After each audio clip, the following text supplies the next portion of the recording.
Announcing the arrival of Yang Berbahagia, Professor Dr. Yatimah Alias, Deputy Vice Chancellor, Academic and International, University Malaya. Yang Berbahagia, Professor Dr. Abriza Abdullah, Dean, Institute for Advanced Studies, University Malaya. And Yang Berbahagia, Emeritus Professor Dr. Azizan Baharuddin, Director, University Malaya Center for Civilizational Dialogue, holder, UKMYSD Chair for Sustainability.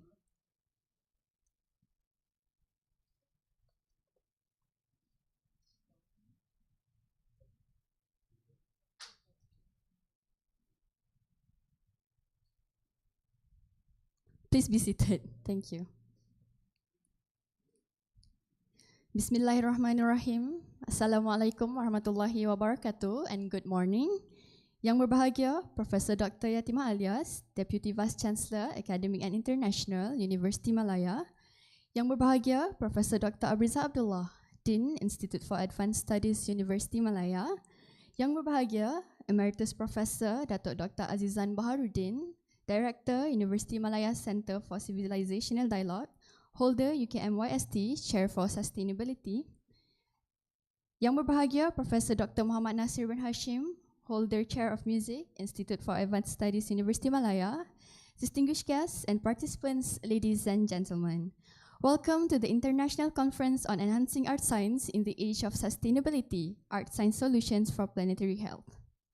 I am Shahnaz, your MC for today. Praise be to Allah Subhanahu wa Ta'ala, we have been graced by His Rahmah to gather this morning in this momentous event organized by University Malaya Center for Civilizational Dialogue, Institute for Advanced Studies, and Azman Hashim, Chair of Music, Institute for Advanced Studies, University Malaya. We are gathered here to exchange ideas and open discussions on art science. It is indeed a golden opportunity for each and one of us to enrich and enlighten ourselves. Before we start, let's get to know University Malaya Center for Civilizational Dialogue better through our corporate videos. Please enjoy.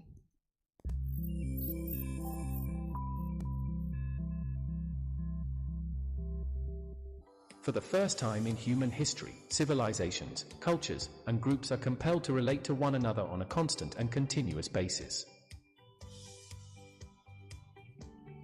Yet mutual ignorance exacerbated by mutual suspicion and hostility inhibits them from establishing ties that endure and flourish. Dialogue and mutual understandings are the prerequisites for building just and equitable relations between cultures and civilizations. Dialogue of Civilization, DOC, could help strengthen relationships and improve understanding regarding the fundamental principles and practices of various communities. Due to the fact that DOC was fast becoming a much-needed mechanism for discoursing issues that arise from the inevitable encounter between nations, ethnic groups, faith systems, ideologies, worldviews, and cultures, on the 13th of November 1996, the University Malaya Center for Civilizational Dialogue, UMCCD, was established.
Thank you very much. Ladies and gentlemen, without further ado, I would like now to invite to the stage Yang Berbahagia Professor Dr. Yatimah Alias, Deputy Vice Chancellor, Academic and International, University Malaya, accompanied by Yang Berbahagia Professor Dr. Abriza Abdullah, Dean, Institute of Advanced Studies, University Malaya, and Yang Berbahagia Emeritus Professor Datuk Dr. Azizan Baharudin, Director, University Malaya, Center for Civilizational Dialogue, holder UKMYST Chair for Sustainability.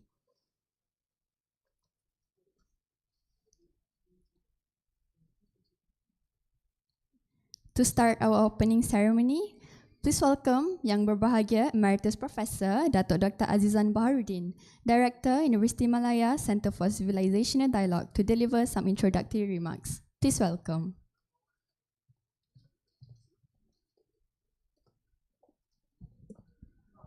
Thank you so much, Ms. Shanas.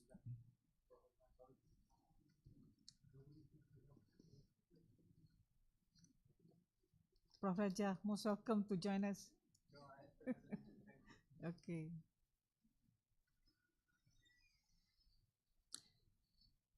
To my non-Muslim friends, I beg your indulgence to do a very tiny-weeny prayer for efficaciousness of our conference in these 2 days. Yeah, and you may want to do your own meditation or prayer in your own style. Bismillahirrahmanirrahim. Alhamdulillahirabbil alamin. Wassalatu wassalamu ala asyrafil anbiya wal mursalin Sayyidina Muhammadin wa ala alihi wa sahbihi ajma'in. Rabbi shrahli sadri wa yassirli amri wahlul 'uqdatam min lisani yafqahu qawli. Don't worry, what I ask for is for us, all of us, to join forces in this very important endeavor in IKASAS 24. Yang Berbahagia Professor Dr. Yatimah Alias, Deputy Vice Chancellor, Academic and International Affairs, University Malaya. Yang Berbahagia Dr. Abriza Abdullah, Dean, Institute for Advanced Studies, University Malaya. Yang Berbahagia Professor Muhammad Nasir Hashim, holder of the Azman Hashim Chair for Music, EIS, and also Dean of the Faculty of Creative Arts, University Malaya. I think he's on his way, or possibly, I think his spirit is with us, definitely, because he said he will be coming, inshallah. And Prof. Osman Bakar, most respectfully, most respected, Yang Berbahagia Professor Emeritus Datuk Osman Bakar, holder of the Al-Ghazali Chair of Epistemology and Civilizational Studies and Renewal at ISTEC, International Islamic University, Malaysia. Prof. Osman is Prof. Emeritus of Philosophy of Science, Faculty of Science, University of Malaya. And we are so happy that he is with us because, as you all know, he is the founding father of the Center for Civilization Dialogue. I know he doesn't want us to say all of that, but we need to remind ourselves because there's so many things that he laid the foundation for, which I think today is a very important point in time for us to recollect and move forward with. Yeah, distinguished and special guests, of course. Keynote speakers, cannot name them all. Professor Ng, sorry, cannot name everybody, but distinguished speakers, presenters, moderators, and of course, most especially the participants of the conference. Assalamualaikum warahmatullahi wabarakatuh. May peace be with you and a very good morning. So first of all, thank you so much for being with us today.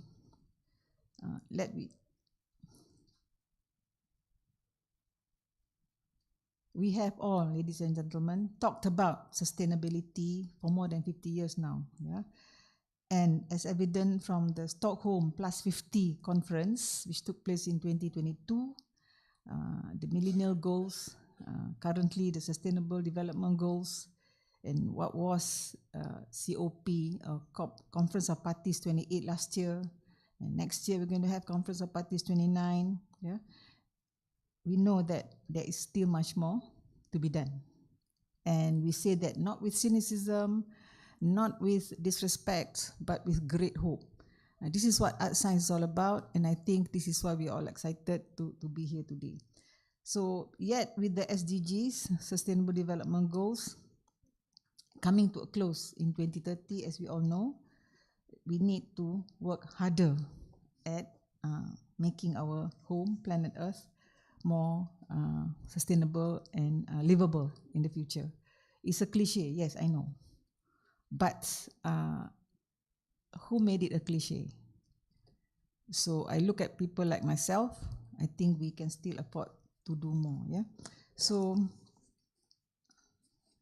in the last decade or so, the experts from the physical sciences especially are calling out for their colleagues in the social sciences and humanities to come forward more prominently so that the desired behavioral change or changes needed to bring back sustainability can be made possible. So ladies and gentlemen, Artscience, the Artscience project is often seen as a collaborative process between artists, scientists, and technologists or engineers. It involves autonomous actors interacting through formal and informal negotiations, jointly creating rules and structures governing their relationships, and ways to act or decide on the issues that bring them together. Therefore, it is a process involving shared norms and mutually beneficial interactions. Shared norms, I think those are the keywords. What are our shared norms? And this involves relooking at our worldview, relooking at our belief systems, and relooking at what we all desire in common. So we feel that this collaborative process is very much a dialogical process. So this is where the UMCCD feels that it may have some of the know-how and the know-why of Artscience endeavors. So that's why we are boldly standing here, boldly inviting you to come together. So in this context, for example, the UMCCD expresses its gratitude to the Azman Hashim Chair of Music and the Institute of Advanced Studies for granting us the opportunity to invite all of you, all of us, to enhance further the process of mutual learning and mainstreaming the Artscience mindset in the context of our teaching and researching, for example. So when the first advertisement of the ICASAS, kita pandai-pandai lah taruh international conference, acronym it as ICASAS 24, hopefully we are branding it for the future because I think there's really great potential. So when we first advertised, we were so overwhelmingly happily overwhelmed by the fact that we received overwhelming support and interest such that we had to shorten the period for submission of abstracts. Yeah. So I think this overwhelming response can only mean that there are so many Artscience advocates in our midst. And here we would like to mention, especially mention with permission, yeah, Prof, the name of Dato' Seri Zaini Ujang, who is our Chief Secretary General of the Ministry of Higher Education, who cannot be with us at the last minute because he has a very critical change in his schedule. So many, if not all of us, if not all of our speakers, for example, are Artscience experts in their own right. And the example of our two special guests on stage, yeah, at the moment come to mind. Yeah. Bukan nak puji-puji lah, but seriously, I think that you will agree with me. To many of us also, the Artscience approach or project gives added meaning, purpose, and to me personally, hope to the important things that we are currently working on vis-a-vis the sustainability agenda. I think you would have seen the literature. Pessimism is creeping in among the people who have worked very hard towards sustainability. Pessimism is creeping in, and it shows that we have to do something quickly, and I think Artscience is one way forward that is very important. So we would like to acknowledge and thank in particular the Academy of Sciences Malaysia also. We have representatives. I think the CEO was supposed to be with us, but she can't make it, whose fellows actually make up 25% of our speakers at this conference, and for allowing us to build upon the Artscience precedents that they have set for us actually. So we will be watching a couple of short videos on what the ASM has embarked upon vis-a-vis the Artscience agenda. So finally, we would also like to remind ourselves about the new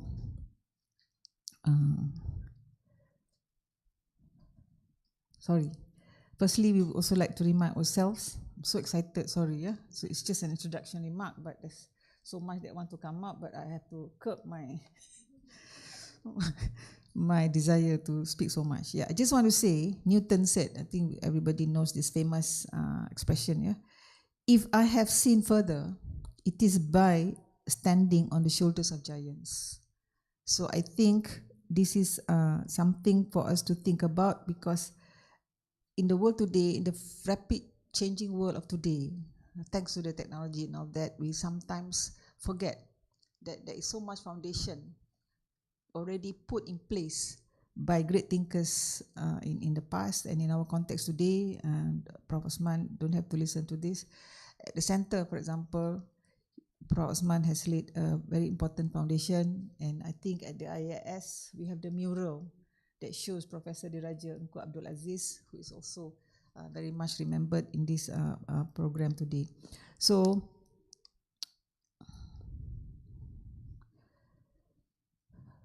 we feel that finally, to be able to make the art science outlook something that is impactful and sustainable, we need to decide our moral compass.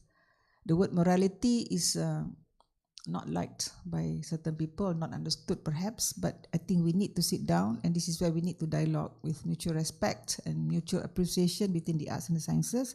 So we need, via dialogue, to come to a consensus on a set of values, the lack of which is today a stumbling block, I feel, for a momentous project like the Sustainable Development Goals to actually to be achieved. I think we read reports that the Sustainable Development Goal thus far has been successful to a very tiny degree only. And I think this is because of the lack of the human element, especially the ethics part. So with that, I thank you so very much once again, and I welcome all of you, and we will now listen to our two great ladies. Thank you.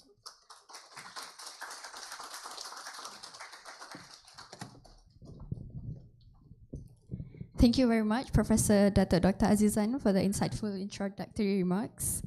Now, I would like to call upon Yang Berbahagia, Professor Dr. Abriza Abdullah, Dean, Institute for Advanced Studies, University Malaya, to give her welcome address. Please welcome.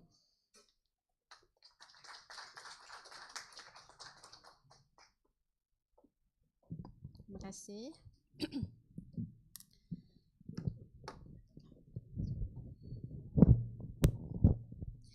Bismillahirrahmanirrahim. Yang berbahagia Profesor Dr. Yatimah Alias, Deputy Vice Chancellor, Academic International University Malaya. My good friend is not here, but I mentioned to him just now, I would like to still acknowledge him. He's still chairing a viva. Yang berbahagia Profesor Dr. Muhammad Nasir Hashim, Dean, the Faculty of Creative Arts, holder of the Azman Hashim Chair of Music, University Malaya. Professor Emeritus Dato' Azizan Baharudin, Director of University Malaya Center for Civilizational Dialogue, UMCCD, also the Chairman of the Organizing Committee. Thank you very much, Prof. My dear honorable guests, distinguished speakers, presenters, moderators, and all participants of the conference, Assalamualaikum warahmatullahi wabarakatuh.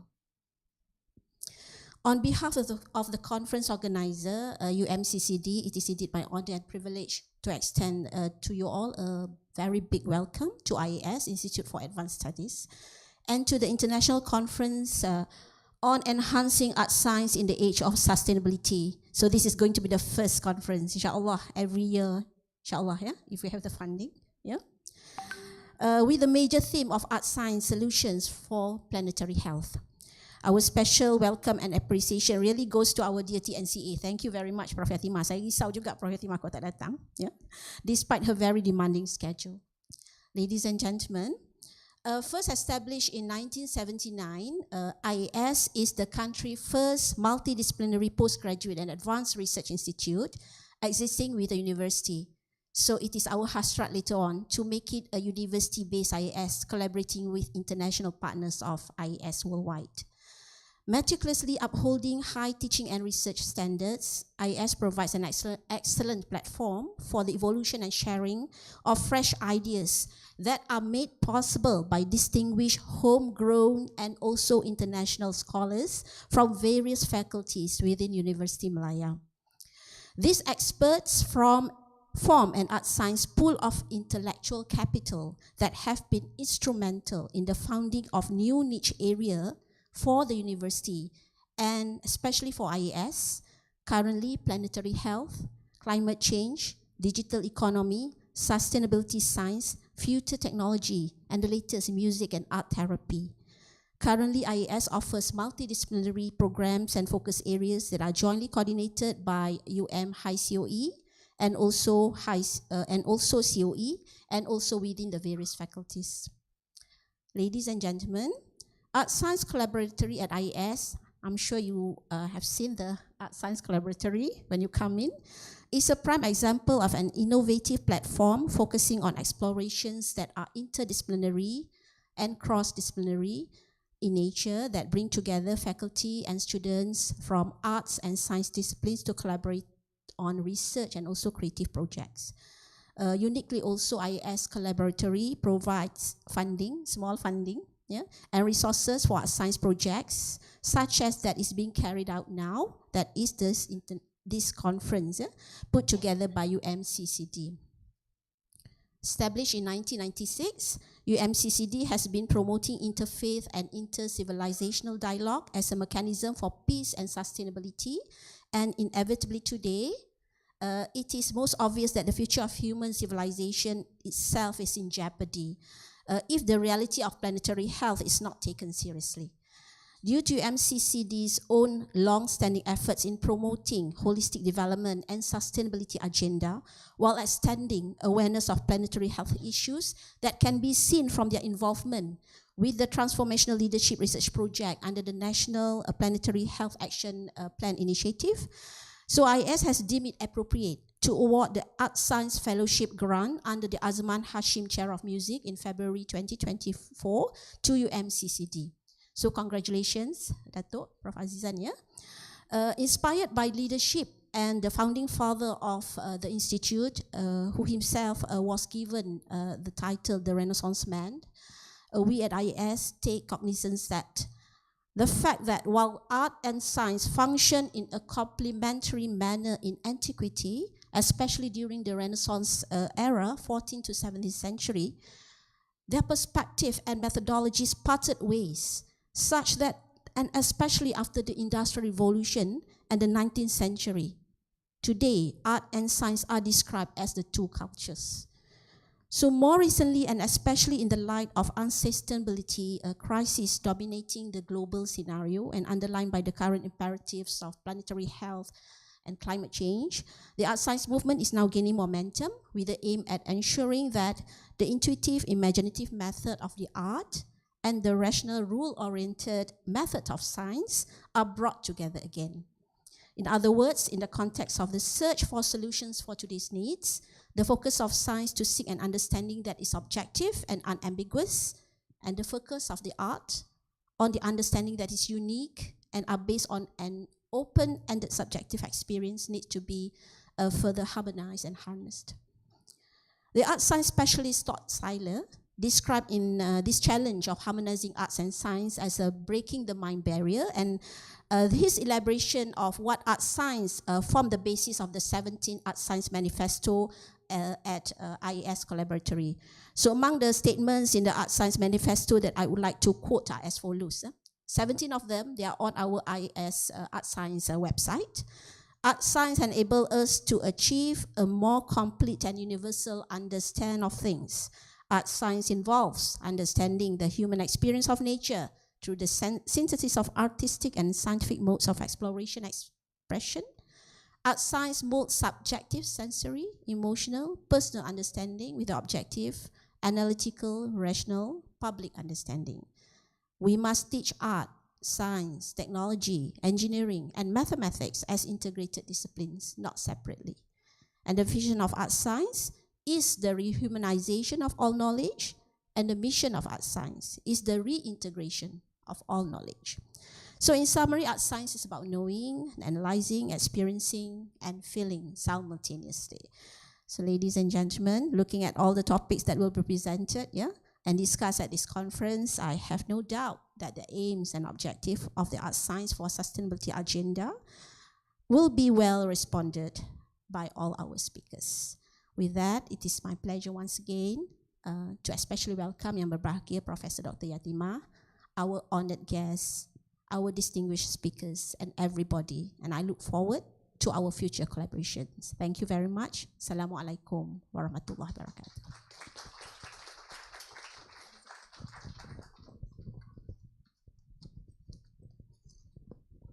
Thank you, Professor Dr. Abriza, for the warm welcome address.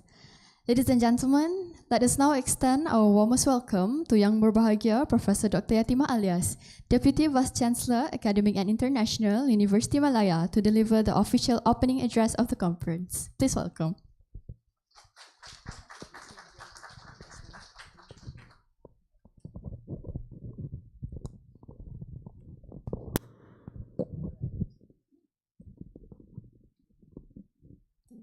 Thank you. Bismillahirrahmanirrahim. Yang Berbahagia Professor Dr. Abriza binti Abdullah, Dean of Institute of Advanced Studies, Universiti Malaya. Yang Berbahagia Professor Dr. Muhammad Nasir Hashim, as mentioned, he got Viva now, Dean of Faculty of Creative Arts and holder of the Azman Hashim Chair of Music, Institute of Advanced Studies, Universiti Malaya. Yang Berbahagia Professor Emeritus Dato' Azizan Baharudin, Director of Universiti Malaya Center for Civilizational Dialogue, UMCCD, Chairman of the Organizing Committee. Speakers, honorable speakers, guests, moderators, participant presenters at this conference. Thank you very much for this participation. Assalamualaikum and a very good morning. First of all, I would like to thank the organizers for inviting me to speak today about the significance and relevance of this conference. But before I move to the text that given to me, I think I would also like, because this theme of conference is very exciting, all right? And it's in line with whatever happening around us. And this is also the topic that being highlighted at the Ministry of Higher Education level as well. Because we're going to have a big festival in the coming November, Festival of Ideas. And I would like participations from community as well, because we will be in charge of first segment. Segment 1 is a World Intellectual Forum. I just spoken to Dato' Azizan if I can invite her and maybe other colleagues as well during our Festival of Ideas in November. And another one I would also like to highlight with the participant members guests today. We recently received an invitation by the Ministry of Education China to have an MOU signing this coming June, which is 20th of June, inshallah, with Xiamen University, which is establishment of Universiti Malaya Xiamen University Institute of Advanced Studies. So congratulations to Prof. Abriza and the team. With what the topics that Prof. Abriza has actually mentioned, I would like these research activities, we'll present at in the coming future, inshallah. Yeah? So please do join IAS for their projects. Okay, it'll be supported by both university. Okay, for this Institute of Advanced Studies. Okay, moving forward, I believe that what I will share today will also express the university's support for this unique endeavor of encouraging and enabling us to appreciate the art science is a critical way for us to experience nature through the synthesis of artistic and scientific exploration and expression, which is much needed today. So ladies and gentlemen, undeniably, our main concern today is planetary health, which emphasizes the interconnectedness of human and environmental health. So the concept of planetary health, first coined in 2015 and championed by the International Planetary Health Alliance, received its first roadmap via the Sao Paulo Declaration in 2021. In 2024, Malaysia, through its 12th Malaysian Plan, has embarked on a National Planetary Health Action Plan. This integrated science, technology, innovation, and economy-driven initiative aims to mainstream planetary health into all national policies through a holistic and inclusive approach, addressing issues related to biodiversity, ecosystems, health, and climate change for sustainable development. Just to add in this, I just been briefed by the group of IOES this morning because I will talk about biodiversity in the next APRU conference. It's actually Asia Pacific Rim Universities Consortium. It should be our Vice Chancellor, but he could not make it, so I present on him. So I just got to know a lot about biodiversity in Malaysia. So thank you to IOS on this part. So this monumental effort requires contributions from all sectors, especially the educational and research components of universities like University Malaya. So in this regard, I congratulate the Institute of Advanced Studies for prioritizing planetary health and climate change in its postgraduate programs. So my appreciation also goes to the Center for Civilization Dialogue, UMCCD, for leading a team of experts to develop the Transformational Leadership Module, a key mechanism for activating the NPHAP. The expertise within the campus include those from the UMCCD itself, the Center for Sustainable Development, Rimba Ilmu, Department of Science and Technology Studies, as well as the Sains Gunaan dan Pengajian Islam or the Applied Science with Islamic Studies program of the Academy of Islamic Studies, whose members are also researching sustainability-related topics. Kudos to UMCCD for its leadership in promoting not only intercultural and interfaith dialogue on topics related to the sustainability imperative, but also for enabling the dialogue between the art disciplines and the science disciplines. I am also informed that the art science approach, both in theory and practice, is a significant element of transformational sustainability leadership module in raising awareness about planetary health. There will be a presentation during the conference to elaborate further on this point. So ladies and gentlemen, arts and science discourse are critical as they can potentially address the challenges of what is today termed post-normal times, in which novel solutions not previously thought of that require the integrative power of art and science need to be worked on more seriously. So this point was, in fact, highlighted by the Honorable Yang Berhormat Minister of Education Malaysia during his address on the Hala 7 Pengajian Tinggi 2024 on January 21st at Points highlighted which I think are pertinent include the following. Number one, change is inevitable, and in the condition of today's post-normal times, this change is characterized by the 3 C's: contradiction, complexity, and chaos. So this idea is also described by the acronym VUCA, which stands for volatility, uncertainty, complexity, and ambiguity. We can imagine how solutions in the context of VUCA and post-normal times need to rely on the arts, which is philosophy, ethics, values, and the social sciences, and also sciences, which all disciplines pertaining to natural physical phenomena, working in synergy with one another. This, to me, is one of the major messages of this conference, which I hope will be the first of many in the future. Congratulations, Dato'. So educators and leaders must understand the, how to spell it, zeitgeist, or spirit of the age we find ourselves in today. So zeitgeist refers to the general set of ideas, beliefs, and feelings typical of a period, and a period we have just seen in uncertain, volatile, ambiguous, and complex. Therefore, the art science mindset will be the way to move forward for a sustainable future. So the Honorable Minister also reminds us that in our struggle for greater physical progress, the importance of ethics and moral values such as integrity, justice, and compassion based on our core values and belief systems must not be neglected. So in this context, the art science mentality can help us tremendously. I'm sure Professor Emeritus Dr. Osman Bakar's presentation will elaborate further on this topic. Thank you, Dato'.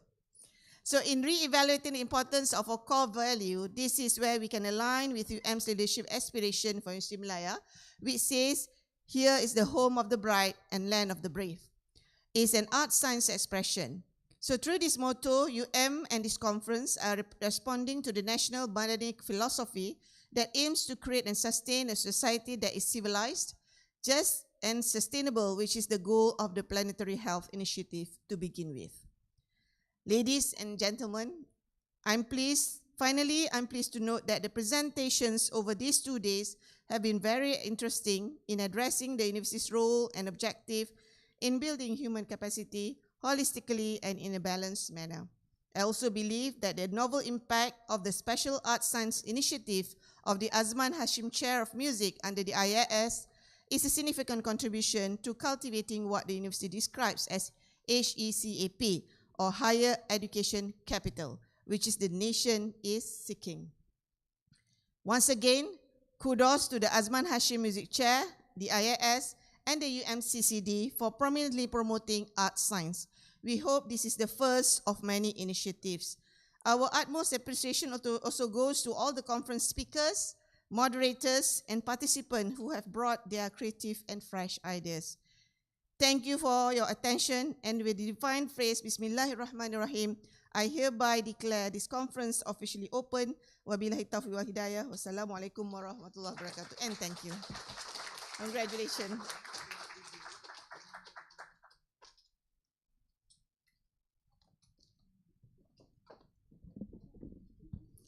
Thank you so much, Professor Dr. Yatima, for officiating the International Conference on Enhancing Art Science in the Age of Sustainability.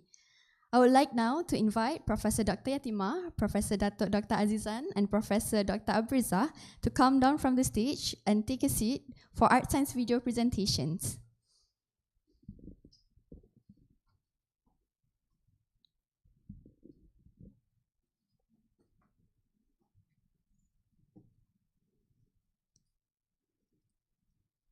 The first video will be about ASM Art Science Prize 2022. The Art Science Prize 2022 exhibition held from June 19 to July 7, 2023 at Balai Seni Maybank in Kuala Lumpur from 10 a.m. to 5 p.m.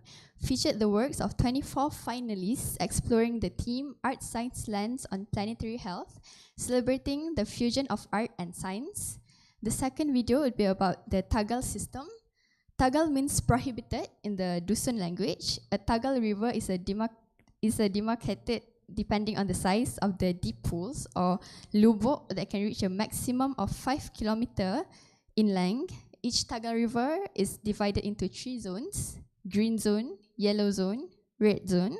The concept of sustainability practiced by the Tagal system aligns with the Planetary Health Initiative currently being actively implemented by ASM. The system is one of the best examples showcasing the health balance of nature, humans, and animals.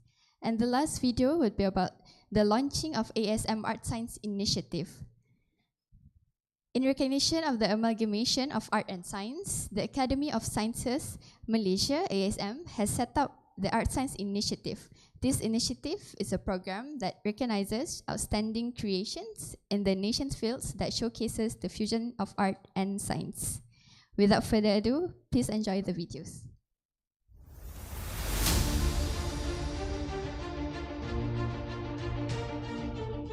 Welcome to the ASM Art Science Initiative, where creativity meets innovation. Our mission is to nurture creativity at the convergence of art and science, with hopes to promote appreciation of arts towards the acculturation of science amongst Malaysians.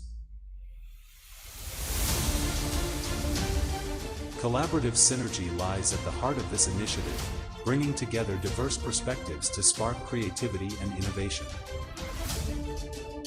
Through our initiative, we aim to inspire creativity and ignite curiosity by merging artistic expression and scientific exploration. We strive to engage the community, fostering a deeper understanding and appreciation of the art-science connection. The initiative has a transformative impact, nurturing creativity and fostering innovation across disciplines.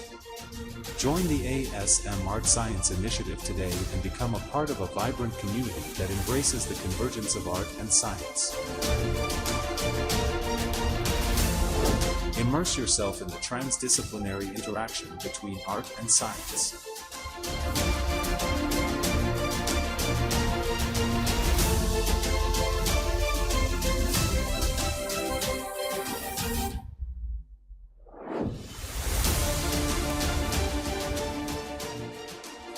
ask, so what is an example of Artscience? So I'm the astronomer, so I will say that if you just paint a pretty picture of a galaxy, well, that's art. But if you can express the presence of that black hole through some kind of interpretation, this is where the artistic interpretation comes in, and then you express that, that is art science. Life itself is art, right? And how we approximate our understanding, that's the technicality. Platforms such as this, having somewhere to showcase, having people speak about it, having artists and scientists collaborate, this is how you get the conversation out. The juries are given certain indicators, certain guidelines of how they should evaluate these presentations. But all this is subjective. In order to present an idea that only you can see through your own eyes, others may not see it in the same view that you may see. But that's the challenge.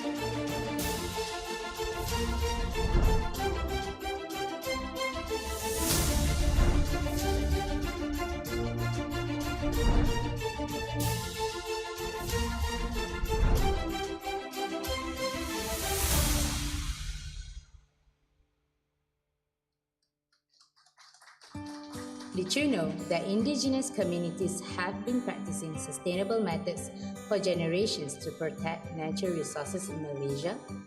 In the interior areas of Sabah, freshwater fish plays a vital role as a protein source for rural communities. However, unchecked fishing activities would diminish the fish population, in turn threatening the livelihood of rural communities. Thus, since 1960s, the community of Sabah has practiced an indigenous knowledge to prevent the issue from worsening, known as the Tagal system. The word Tagal is translated as prohibit in the Kadazan Dusun language. The Tagal system has been adapted to protect, revive, and manage the freshwater fishery resources. In 2002, the Department of Fisheries Sabah, through a smart partnership with local communities, adopted the Tagal system to ensure sustainable fisheries being practiced systematically. A Tagal river is demarcated depending on the size of the deep pools or lubuk that can reach a maximum of 5 kilometers in length. Each Tagal river is divided into 3 zones. The green zone. It is classified as an open fishing zone. Here, fishing is allowed all year round for all Tagal members under strict Tagal regulations. The yellow zone. It is open for harvesting every 2 to 3 years during community celebrations and festivals. And lastly, the red zone. All fishing activities are strictly prohibited here to allow the growth of juvenile fish. To date, in Sabah, there are 628 Tagal in 227 rivers. Under the Native Customary Law and the Sabah Inland Fisheries and Aquaculture Enactment, offenders could be penalized if they breach the law.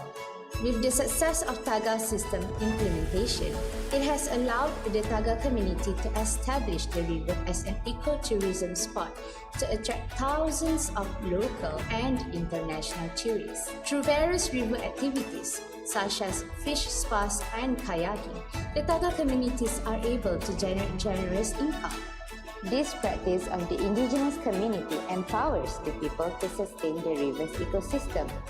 This system demonstrates the importance of conserving the environment to ensure a sustainable future.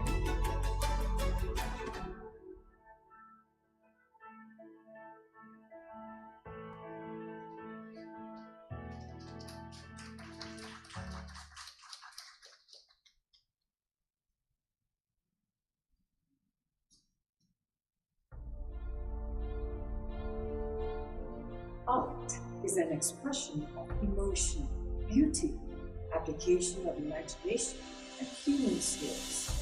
It is abstract and based on creativity and subjectivity. And science is the knowledge and process to understand the physical world. It is concrete and logical. It's based on facts with structure and methods.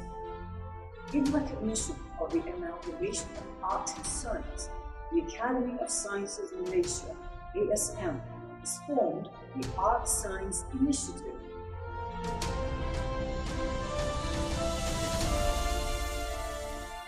The initiative aims to nurture creativity at the convergence of the arts and sciences. It also aims to promote appreciation of arts towards acculturation of science among Malaysians. Science can be interpreted in a form that is simpler and impactful. Functional art science projects are produced in accordance with the law of sciences that have aesthetical value as well as beneficial application. The Artscience Initiative is divided into two sub-programs, the Artscience Prize and the Artscience Engagement. The Artscience Prize is awarded to outstanding talent in works of art that embody the union of art and science. Two activities under the Artscience Engagement sub-program promote the idea of convergent art and science by facilitating communication between participants with prominent figures of the art and science communities. A task force member of the initiative is invited as a guest speaker in a dialogue with the audience to delve deeper into the concept of convergence in art and science. The coffee chat features worldly panelists with a keen eye on the philosophy of art science to discuss specific topics, as well as aiding art and scientists in overcoming hurdles and materializing their concepts and projects.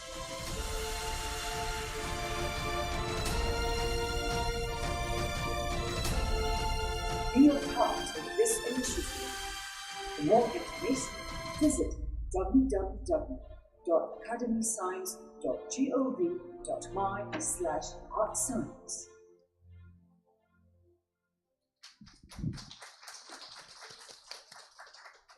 Thank you. I hope we all now have a better understanding of art science, its intricate fusion of creativity and scientific inquiry, illuminating new pathways of discovery and innovation. Now, I would like to call upon Yang Berbahagia, Emeritus Professor Dr. Azizan Baharudin, Director, University Malaya Center for Civilizational Dialogue, to deliver a token of appreciation to Yang Berbahagia, Professor Dr. Abriza Abdullah, Dean, Institute for Advanced Studies, University Malaya.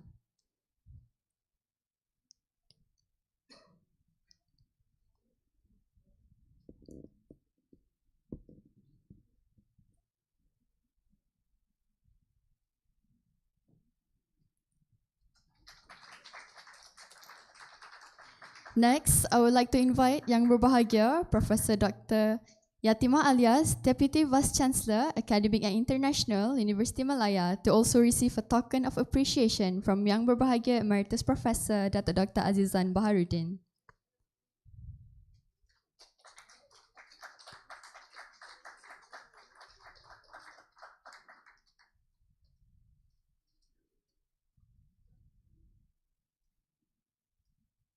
Thank you very much. I would like to call upon Mr. Abdul Yami to go on stage to take picture.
Thank you very much.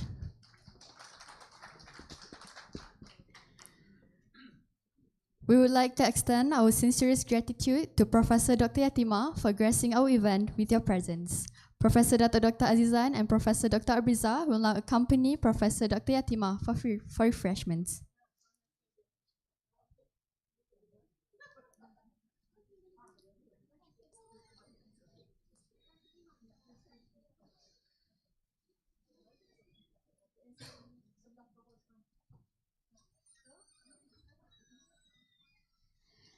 Ladies and gentlemen, we will now begin our keynote session. Our moderator for today is Yang Bursaha Associate Professor Dr. Durya Sharifah Hassan Adli, Senior Research Fellow, University Malaya Center for Civilizational Dialogue, UMCCD. Dr. Durya became a family member of UMCCD in 2021 after her service as a lecturer at the Biohealth Science Program, Institute of Biological Science, Faculty of Science. She joined as a lab scholar in 1986 and officially as an academic staff of in 1989 after completing both her first degree in biology with chemical science option and minor in psychology, followed by PhD in neurobiology, biomedical science in USA. In University Malaya, Dr. Durya has held various administrative jobs such as coordinator of the Biohealth Science Program, Deputy Head of the Institute of Biological Sciences, Chairperson of Institutional Animal Care and Use Committee, IACUC, and her involvement in establishing Quality Management System, QMS, in University Malaya under various capacities like the Head of Auditor. Hand in hand to this, she is also active in research, supervising students at master's and PhD levels. Please welcome Dr. Durya.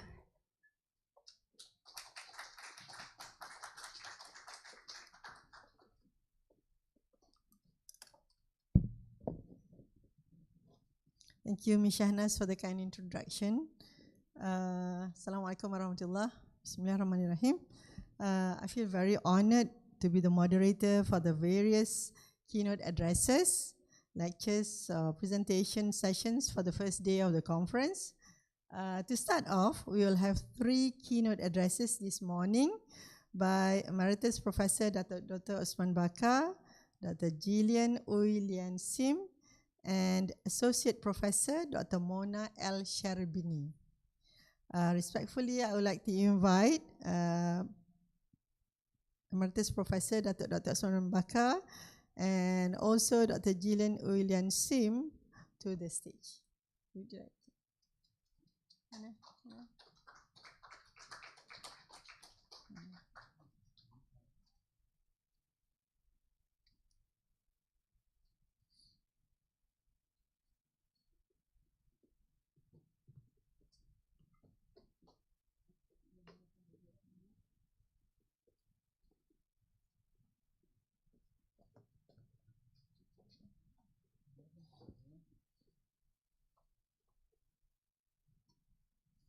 Okay, for the next 45 minutes or so, we will have Emeritus Professor Dr. Osman Bakar, Al-Ghazali Chair of Epistemology and Civilizational Studies and Renewal, International Institute of Islamic Thought and Civilization, or ISTAC, International Islamic University, Malaysia.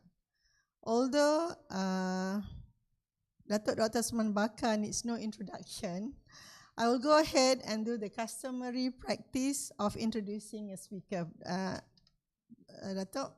So, Dr. Osman Bakar, a doctorate in Islamic philosophy from Temple University, Philadelphia, USA, is currently holder, as I mentioned earlier, of Al-Ghazali Chair of Epistemology and Civilizational Studies and Renewal at ISTAC IIUM. He is also Emeritus Professor in Philosophy of Science at our University of Malaya. He was formerly Distinguished Professor and Director of Sultan Omar Ali Saifuddin Center for Islamic Studies, University Brunei Darussalam. Professor Osman was also formerly Malaysia Chair of Islam in Southeast Asia at the Prince Talal Al-Walid Center. Betul, Prof? Do I pronounce? for Muslim Christian Understanding, Georgetown University, Washington DC. And he was also formerly also our Deputy Vice Chancellor, Academic and Research. At that time, it was Academic and Research, but by the time Prof. Yatimah, you heard just now, Academic and Internationalization at University Malaya. So Prof. Osman is an author and editor of 44 books and numerous articles of various aspects of Islamic thought and civilization, particularly Islamic science and philosophy, in which he is a leading authority. I should just mention his most well-known books are Classification of Knowledge in Islam, published in 1992, and Tawhid and Science, also in 1992. The more later one, some of the books of the later one include Colonialism in the Malay Archipelago, Civilizational Encounters, Environmental Wisdom for Planet Earth, Islamic Heritage, and Islam-Buddhism Eco-Dialogue, Application of Religion and Science to Ecology and Sustainability. Dr. Osman is a recipient of several prestigious awards, with the latest being the 13th Farabi International Award on Humanities and Islamic Studies, so International Top Researcher for 2022. His writings have been translated into numerous languages, including Arabic, Turkish, Persian, Japanese, Chinese, Bosnian, Urdu, Bengali, Spanish, and Italian. He has been named, actually, we are very honored to be here in the same room with him. Prof. Osman actually has been named among the 500 most influential Muslim in the world since 2009. Okay. He has been awarded Datukship by the Sultan of Pahang and also by the King of Malaysia. Okay, so please welcome our first speaker, Emeritus Professor Dr. Osman Bakar, to deliver his keynote address, Restoring the Unity of the Arts and the Sciences, an Imperative for Malaysia Madani. Persilakan, Datuk.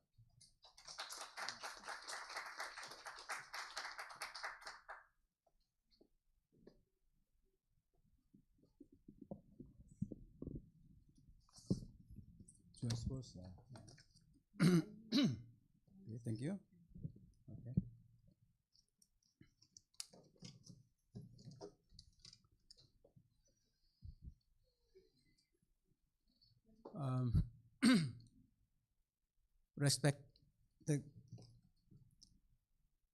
Respected the moderator, Dr. Duria Sharifah, an old friend in University of Malaya, Dr. Gillian, the organizers of the conference, and Professor Abriza. We were colleagues at the Temple University in Philadelphia, so I haven't met her for quite some time. So it's nice to see you. And I see some familiar faces. A Faculty of Science, Dr. Zoel. I must mention him, my personal dentist for many decades. It's nice to see you, Prof. Thank you. First of all, I would like to thank the organizers of this conference. Congratulations on the excellent theme, I would say, enhancing art science in the age of sustainability, and with the sub-theme, very, very significant art science solutions to problems of planetary health. It's nice to be back at University of Malaya.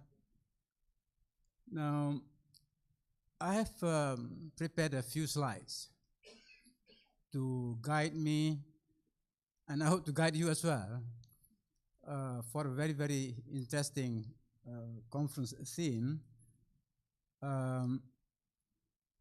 Basically,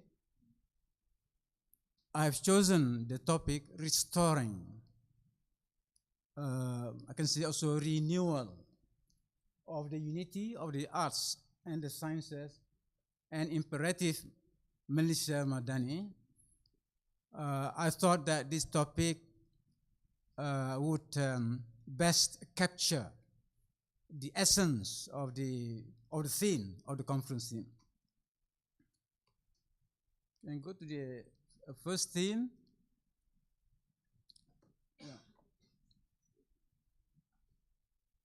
I would like to start with this question. What is art science? Do we still have to ask this question? Well, I said to myself, yes, I myself want to know about this question. What is art science? Old content, new name? I'm posing the question to you. In talking about the title of this particular slide, what is art science? Art science in one word. We know very well art, we know very well science, but now we combine the two into one term. Is it still the same meaning or what? So I'm saying that personally, talking about art science is like telling you my intellectual autobiography. Let's do that. For 60 years, in my mind, the two, art and science, have been fighting against each other. Art and science in the love-hate relationship. 60 years ago, when I joined Malay College as a Form 4 student, I tested the first tension between art and science. I joined Form 4, and that is the year when we students begin to be separated. Early separation according to art and science. Because I got a distinction in my Form 3 LCE examination for history, so the school put me in the art stream. There were two art stream classes. I was art student. But then there was not really my choice. There's not my choice. I was more in favor of science. So at that time, my love was for science, not art. So my friends said to me, why do you accept to be in the art stream? Because you obtain distinction in mathematics. So I went to see the headmaster, Mr. N.J. Ryan, the master of Malay College. I said, sir, I would like to go to the science stream. In fact, the present president of Academy of Sciences Malaysia, Dr. Tengku Azman, was my classmate. He was in science, I pleaded to the headmaster. I said, sir, my heart is with science. Furthermore, I have a distinction in mathematics. Don't just look at my distinction in history. So, he said, fine. Especially when he said, I think I'm going to use my mathematics more in sciences than in art. But that was the beginning. That was the beginning of, in fact, so personally experiencing the issue of having to make a choice between art and science. Later on, of course, as I learned more about mathematics, See, I had my first degree in mathematics, University of London. It's called BSc Special Degree Mathematics. I learned nothing else but mathematics for 3 years at University of London. And then I did my master's in mathematics, specializing in algebra. Again, PhD, I joined for 1 year. I registered for mathematics. But during that 1 year, something was going on in my mind. I began to learn more about philosophy, closer to religion, not just to Islam, but also to Christianity, Buddhism, Hinduism, religion in general. Then I learned something more about mathematics. It's not just the mathematics that we know today. I learned many things. I learned many things about humanities in mathematics, the arts in mathematics. So it was a personal experience.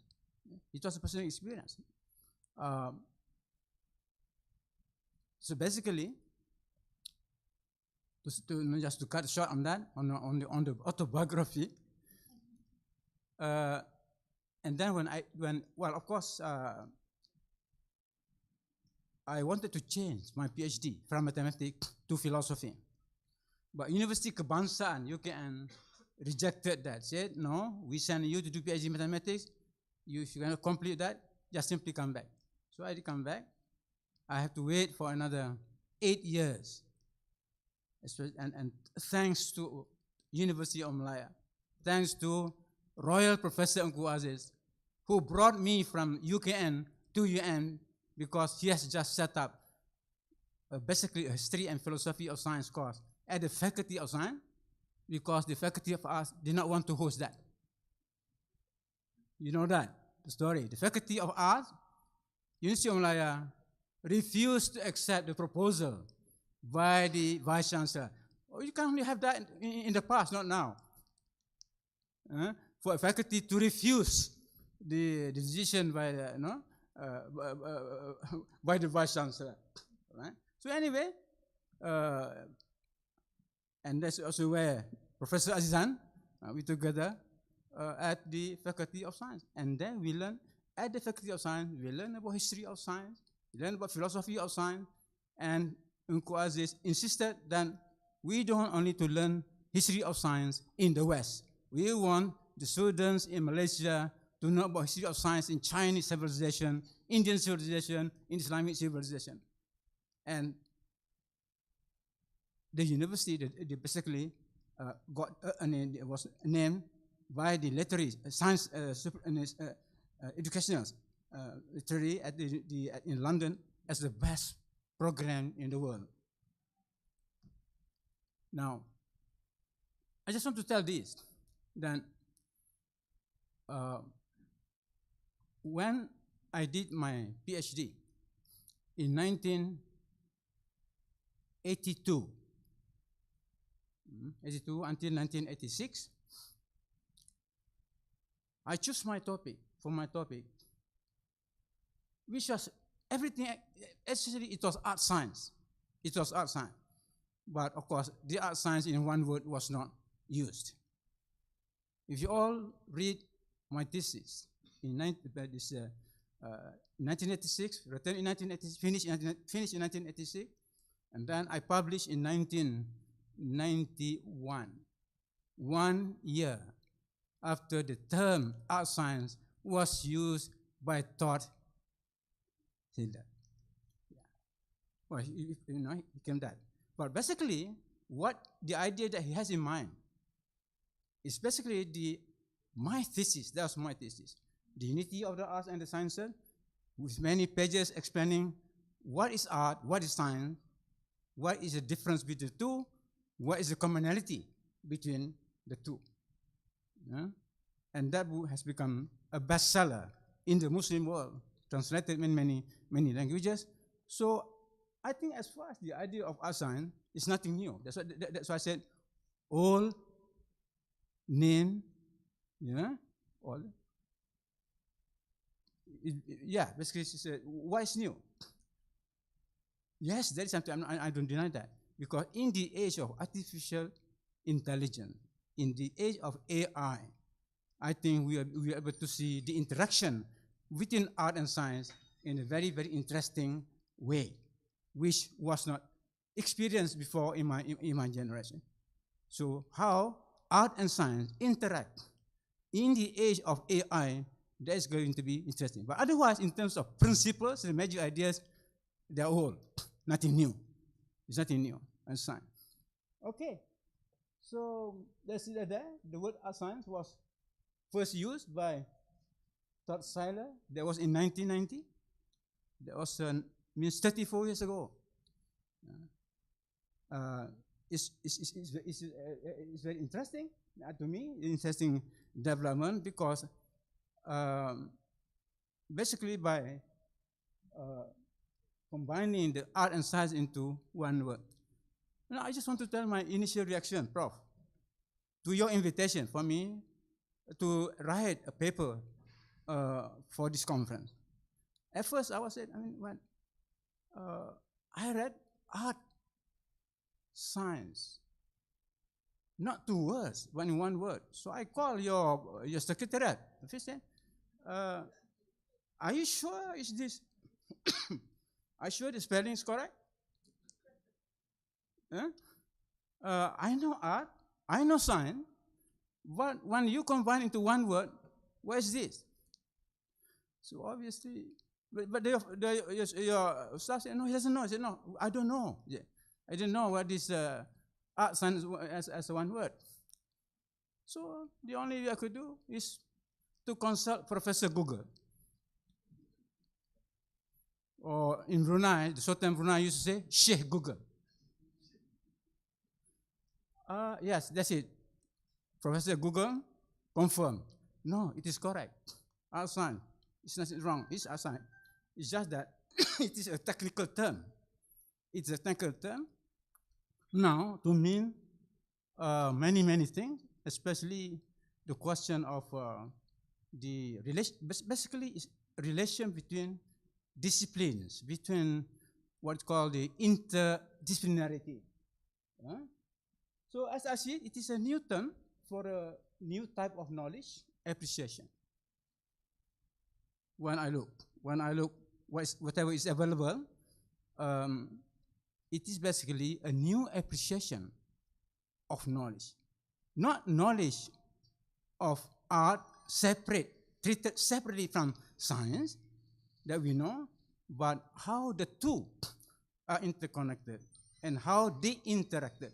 That is not new as an idea, because I've been talking about that in my thesis. Yeah? But it is new for many, because for so long, we have seen, art and science, after living together, getting married, afterward they were married, art and science were married, live in love, collaboration for thousands of years, not until the modern period. When the two are separated, some say it's divorce. They divorce. Now we come to reconcile the two again, especially with that. For the young people, it's that. They miss the old story. Yeah? So it's a new appreciation. That's a good thing. We welcome. So art science, for example, champions the virtues of interdisciplinary work to the point of even crossing the conventional line between the arts and the sciences. I say conventional. It's not natural. The separation is not natural. It is an artificial separation by convention in the modern world. In pre-modern societies, they don't separate between the two. So, basically, what happened? Yeah, it was the term was coined 1990. 10 years later, 20 years later, yeah, 20 years later, we see the book by David Edwards, the Harvard professor, David Edwards. The title of the work is Creativity in the Post-Google Generation. Can you show the next slide for to see the yes. You have seen, you read this book. Huh? So the title is Artscience, Creativity, with the subtitle, Creativity in the Post-Google Generation. And I just quoted here from the publication of the book. This book is an attempt to show how innovation in the post-Google generation is often catalyzed by those who cross a convention so firmly drawn between the arts and the sciences. Yeah? And that's it, it's the important thing now. What is being presented here is then this new understanding of what art science is. It is a creative idea, and many people in a sense who embrace the thinking of the necessity of both art and science, according to this book, they have catalyzed innovation. In other words, we can look forward in the future to more this kind of these innovations arising from the marriage of the two, rather than separating between the two. I think that is important. It's important idea. What will be these innovations be? We'll see. But my argument is that we just cannot simply scratch on the surface. To me, we are simply now just scratching on the surface. We do not yet pierce into the heart of art science. We need to study. So we need the university to provide more funds, including for philosophers. Precisely. We need to go to the philosophy of art science. Otherwise, we simply continue to scratch. Fine. I mean, I'm happy. I'm happy that the important developments. But the point is, that's it. Okay, can you go back? Can you go back, please, to the previous? That's it. Yeah. Now, how Singapore takes or tries to take advantage of this new thinking about art and science. You know very well. There is created a museum called the Art Science Museum. What's the idea of Art Science Museum? In a sense, in that museum, you can see expressions of art, expressions of science together. But that does mean that we don't need any more science museum, art museum, Islamic museum. Are you telling that? You better, pack up and just the future belongs to that. No, it's not. Because I think simply that there's a gap. There's a gap between the naming of the museum and the reality in the museum. Even if you go to, say, Smithsonian Museum, say, in Washington, we know very well it's not 100% science. Yeah? We don't know what's the percentage of art, what's the science, but although it is known as Science Museum, in reality, it is a combination of art and science, the part of the museum.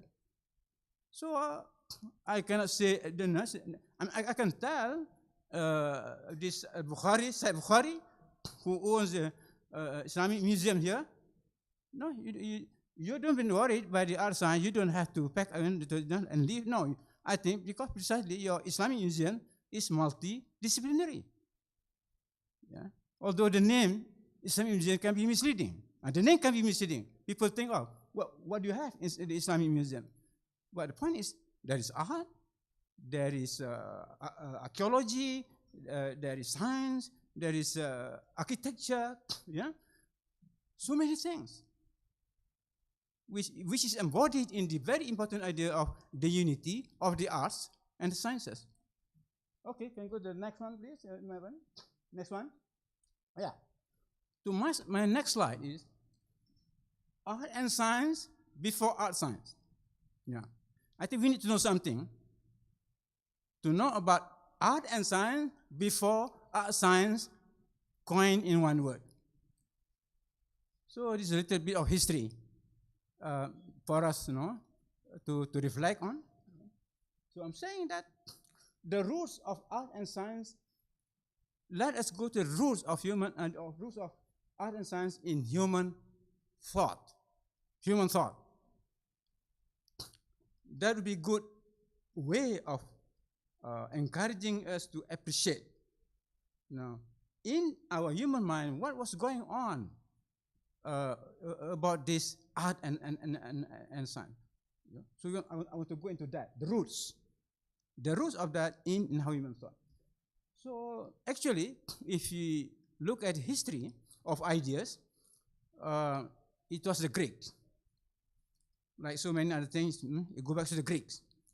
It was the Greek origin, and then the Arabic Islamic origin, and then the Latin origin. These are the three important origins that, in a sense, serve as the roots of thinking about art and science. So we start with the Greek, Plato, Aristotle, especially Aristotle. It all goes back to two terms, episteme and techne. From the word episteme, we have epistemology, a very important branch of knowledge. What does it mean in Greek? Episteme simply means knowledge or science, in science. Techne, basically, from which we have technology. The word technology is derived from that, technique and technique, from technique. That is art. So episteme is science, techne is art. Later, when Greek thought was inherited by the Muslims, the Muslims came in the Arabic word, right?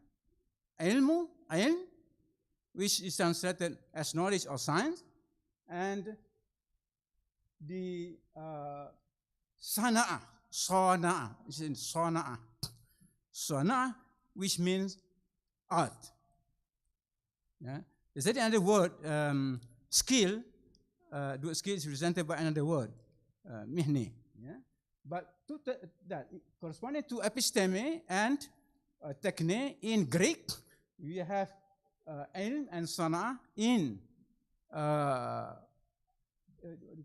Arabic, and then the Latin origin is the word scientia, meaning science, and ars, which means art. This.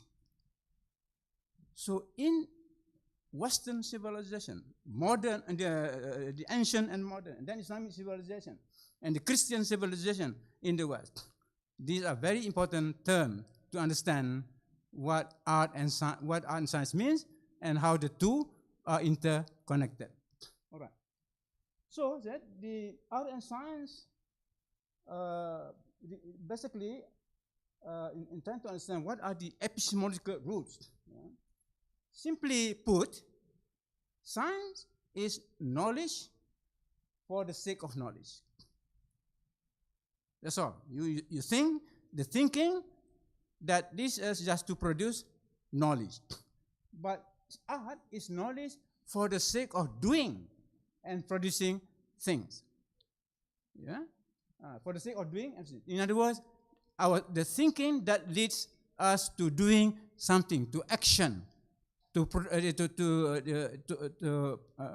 products. Okay? All right.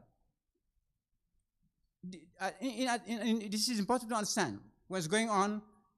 If we were to analyze our ideas in the mind, so basically, when our mind is only concerned with trying to understand the nature and properties of things, not concerned with the practical, with practical aspect, then it is science. And when we want to apply that, including at the level of our action, not only at the level of producing things external to us, that is art. But what is important to realize from the history of ideas is that art and science are two things that are needed by every individual. Every individual. Yeah. And then, of course, at the level of civilization. Civilization, especially a complete civilization, needs both art and science. Or in the plural, in the arts and the sciences. And this knowledge, this combination of the two is always needed in every age. In the past, now, and in the future. So it's good that now we are at a new stage. We are welcoming art and science as something good. For quite long now, for quite some time, we separate the two at a loss to humanity. Human civilization lost from that separation, from that confrontation. Okay, next one. Art and science are not mutually exclusive. This is important, it's very important. Not mutually exclusive. Art and science are closely intertwined. Not possible to separate them in the realm of knowledge viewed as a human pursuit, save in the mind for the purpose of thought analysis. So in the mind, yes, we can separate between the two. But in reality, the two have to be united in order for us to have what's good for us individually and also at the level of civilization. So there is a wisdom. This is wisdom, ancient wisdom, I would say, because this, I know this is also in Chinese civilization, the pearls of wisdom in China referring to this. Yeah? Of course, in Indian civilization, there is science in art. It's very important to write. There is science in art, and there is art in science. Especially at the level of arts and sciences viewed as academic discipline, where at the university, we at the university are interested in this issue from the viewpoint of disciplines, as branches of knowledge. So, that's it. We had Azman Hashim Chair of music. So there's a question from the viewpoint of epistemology. Is music art or science? Is music art or science? Both. It is both. It is both.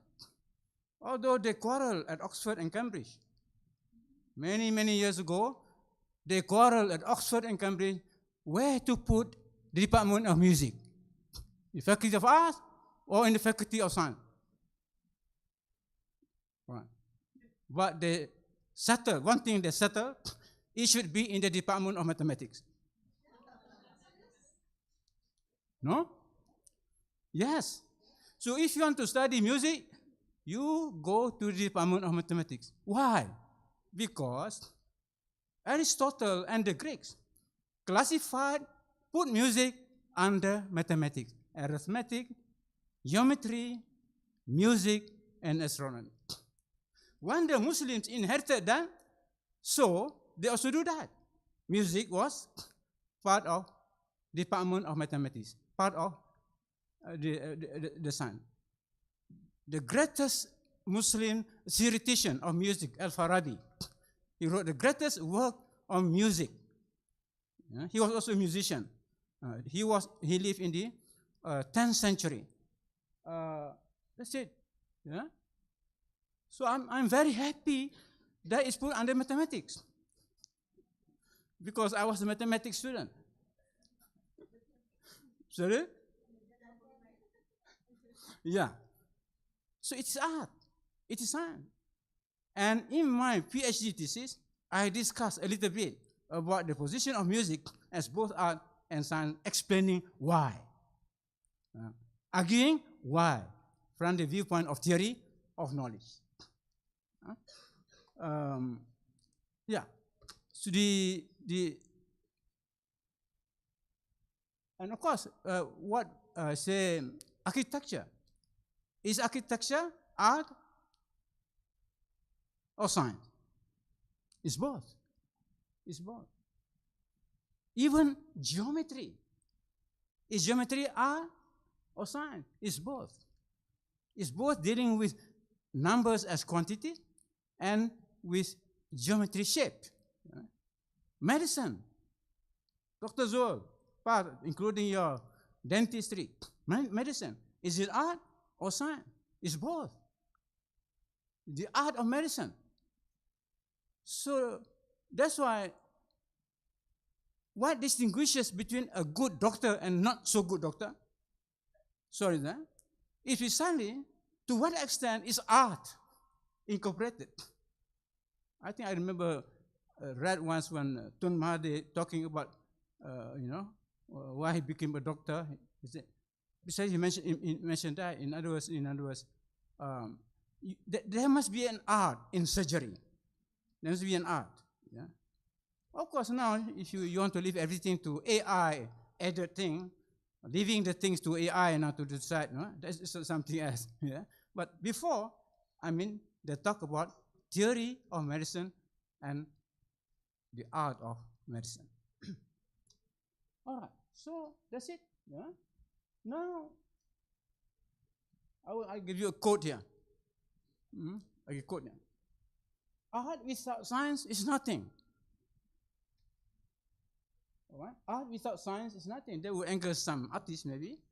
Yeah? But that was a statement by Leonardo da Vinci. Leonardo da Vinci. He was a painter, very well-known painter. Mona Lisa. Yeah? But he himself was both a scientist and an artist. Okay. So art without science is nothing. Ars sine scientia nihil est. That's the Latin. That's the translation. Art without science is nothing. So I jokingly say, what about the reverse? What the converse? What can we say? What without art? What will science? What will science be without art?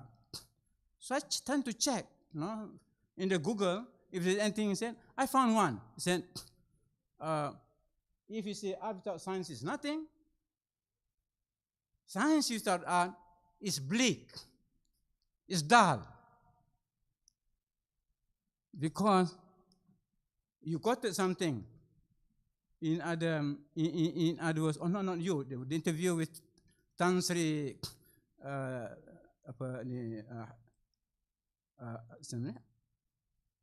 Osman you show just now the video. This is Mazlan, yes, Mazlan mentioned the question when is presenting the big hole as science, and when it becomes art. But in the past, if we look at the writings of scientific works, I know very well the scientific works of some scientists like Ibn Sina and others. There's both. Yeah. In fact, Ibn Sina produced compendiums, something like what's the best way to teach medical knowledge to students? He said, by teaching them using poetry. That is a very, very interesting thing. Yeah? To teach medicine by using poetry. It's actually something you want to teach ilmu perubatan by using pantun. All right? All right. Now, of course, nature is a witness to the unity of art and science. Nature. There's no lying here. Yeah?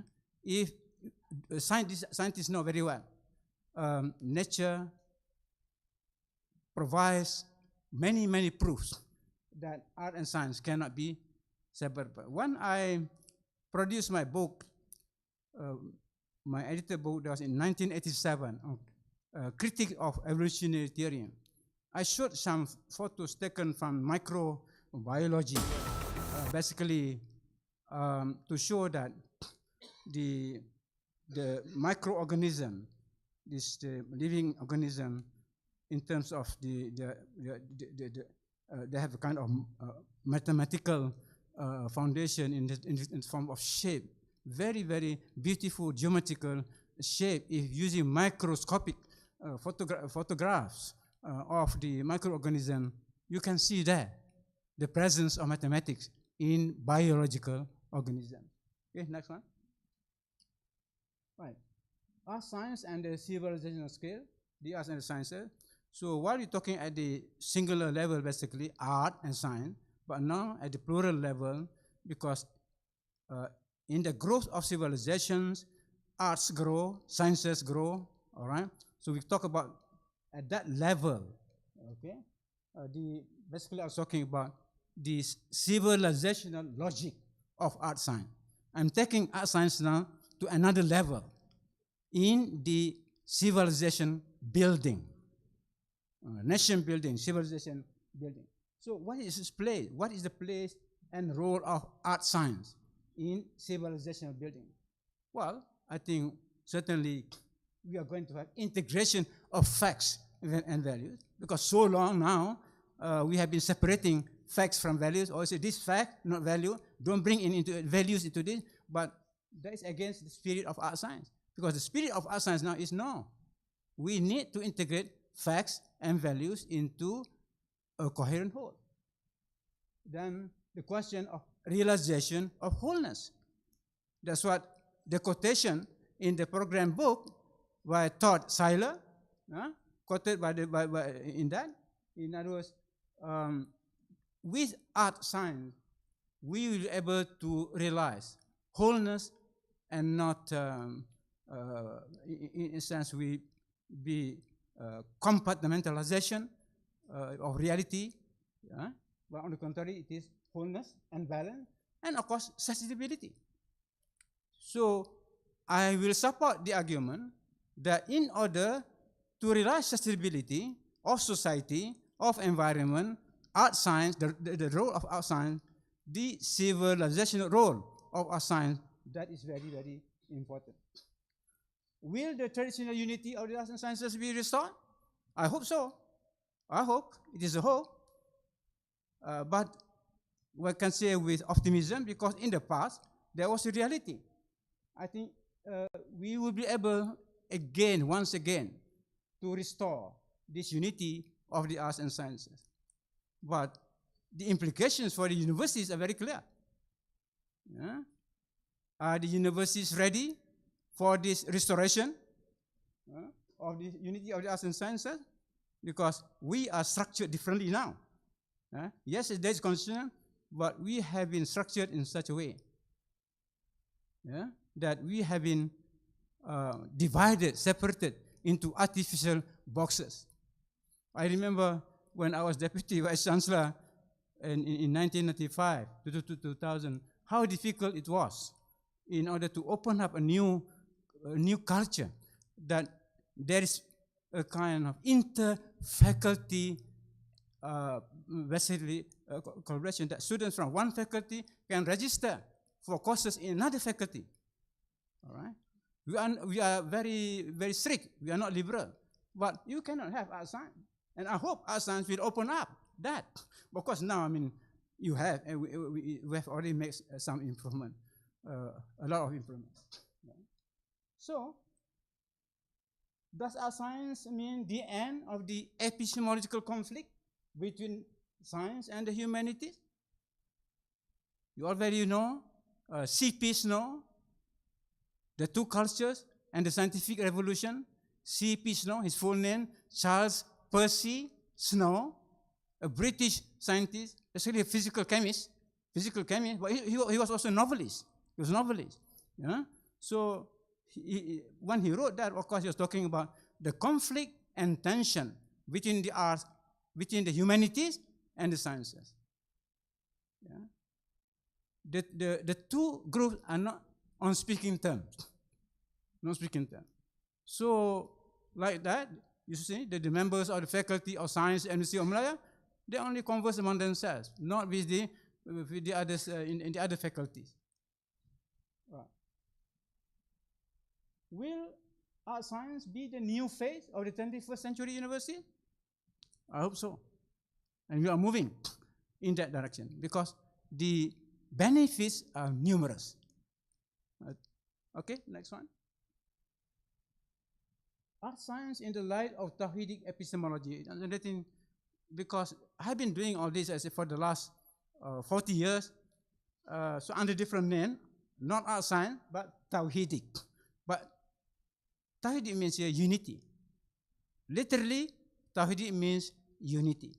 So basically, I was talking about unity of knowledge, of the arts, sciences, and the humanities. And I talk about a unified or Tawhidic epistemology. My PhD thesis was about the unified or Tawhidic epistemology. So, but that was not just the legacy of Islam, but also in pre-modern West, they subscribe to that as well. Certainly, as I look at the ideas of Confucius and try to understand the philosophical thought of Confucius, I see unity rather than conflict. So art science, therefore, may be seen as an attempt to return to this pre-modern idea, even if some of its advocates do not have this perception. As far as the history of ideas goes, art science is just the beginning of new epistemological consciousness among a segment of the world's thinking community at the moment. We hope that we'll go forward. Art science, as currently understood, is still far away from many ideas embodied in the Tawhidic epistemology that shape the universal character of Islamic civilization. Tawhidic epistemology is not only Islamic, but also universal. A noticeable change towards Tawhidic epistemology, just to give you an example, you may refer to the writing of Simon Glynn. Right? The title of the article is Towards a Unified Epistemology of the Human and Natural Sciences, published in Journal of the British Society for Phenomenology. Yeah, that is very, very interesting writing that shows the trend now towards this unified epistemology in which the arts and the art and sciences are united. Okay, next one, please.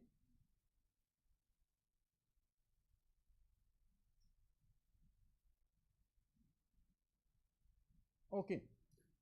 Well, I have to say, in the last slide, because why what we are talking about is relevant to Malaysia Madani, relevant to the Madani government of the present government, all right? Precisely because sustainability and innovation are two of the 6 civilizational pillars of Malaysia Madani. We know very well these two. But the two are connected to art science.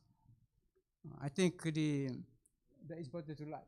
So art science, and more generally Tawhidic epistemology, meaning unity of the human and natural sciences, is the foundation of sustainability and innovation, the two.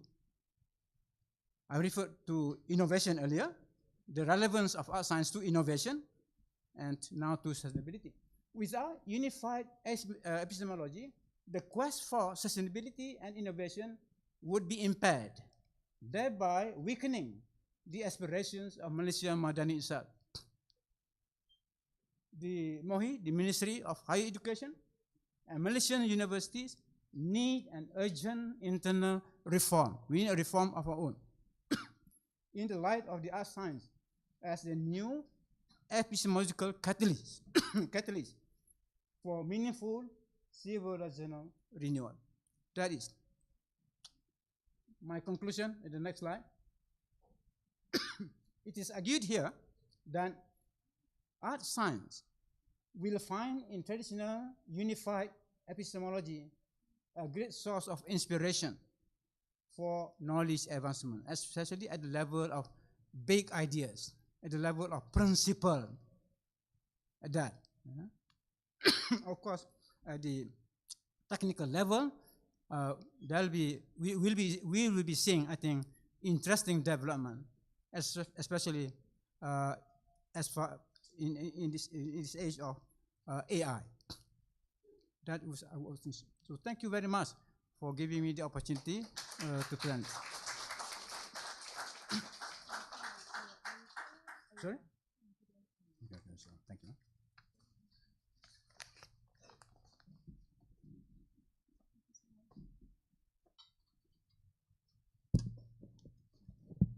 Our heartfelt gratitude to Emeritus Professor Dr. Osman Bakar, who has actually shared with us the history of art science and also his own personal experience in unifying this the term art and science itself. Thank you very much, Prof. For those of you who wants to ask question, you can post it. Through the YouTube live streaming, YouTube live streaming, and I will read out the question later on at the very end of the session. Yeah. Okay. Next, we are going to have Dr. Jillian Uilian Sim from the Department of Geography, Faculty of Arts and Social Sciences, University Malaya. Dr. Jillian Uy is actually a marine ecologist. See how diverse we have of our speakers. Faculty of at the Department of Geography. Her research focuses on seagrass, a vital but often overlooked flowering plant in shallow coastal seas. She explores the requirements for seagrass ecosystem to thrive, their role in supporting fish, dugongs, and the livelihoods of local communities, and methods for their restoration. Dr. Jillian was awarded the Pew Fellowship in Marine Conservation in 2022 and the Komai Fellowship in 2015 to advance seagrass restoration and conservation in Malaysia.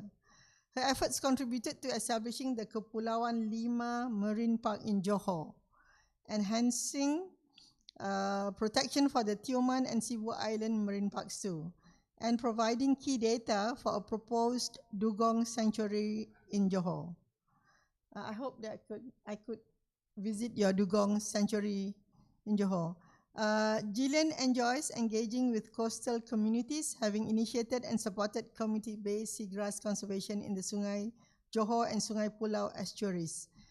So by empowering local residents to participate in citizen science, she hoped to foster a collective effort toward conservation. To further public education, this is interesting, Dr. Jillian uses music to amplify her scientific work and inspire conservation action. As the artistic director and music director of Rhythm in Bronze, an award-winning Malay gamelan orchestra, founded in 1997, she and her team have pioneered innovative performances that blend movement, song, dance, text, and visual elements to tell powerful stories about social and environmental issues. The sea is the main source of her creative inspiration. So I would like to call upon Dr. Jillian with a topic, Art Science for Understanding Human Experience of Nature through the Synthesis of Scientific Exploration and Artistic Expression. 30 minutes for you, Dr. Jillian. Thank you.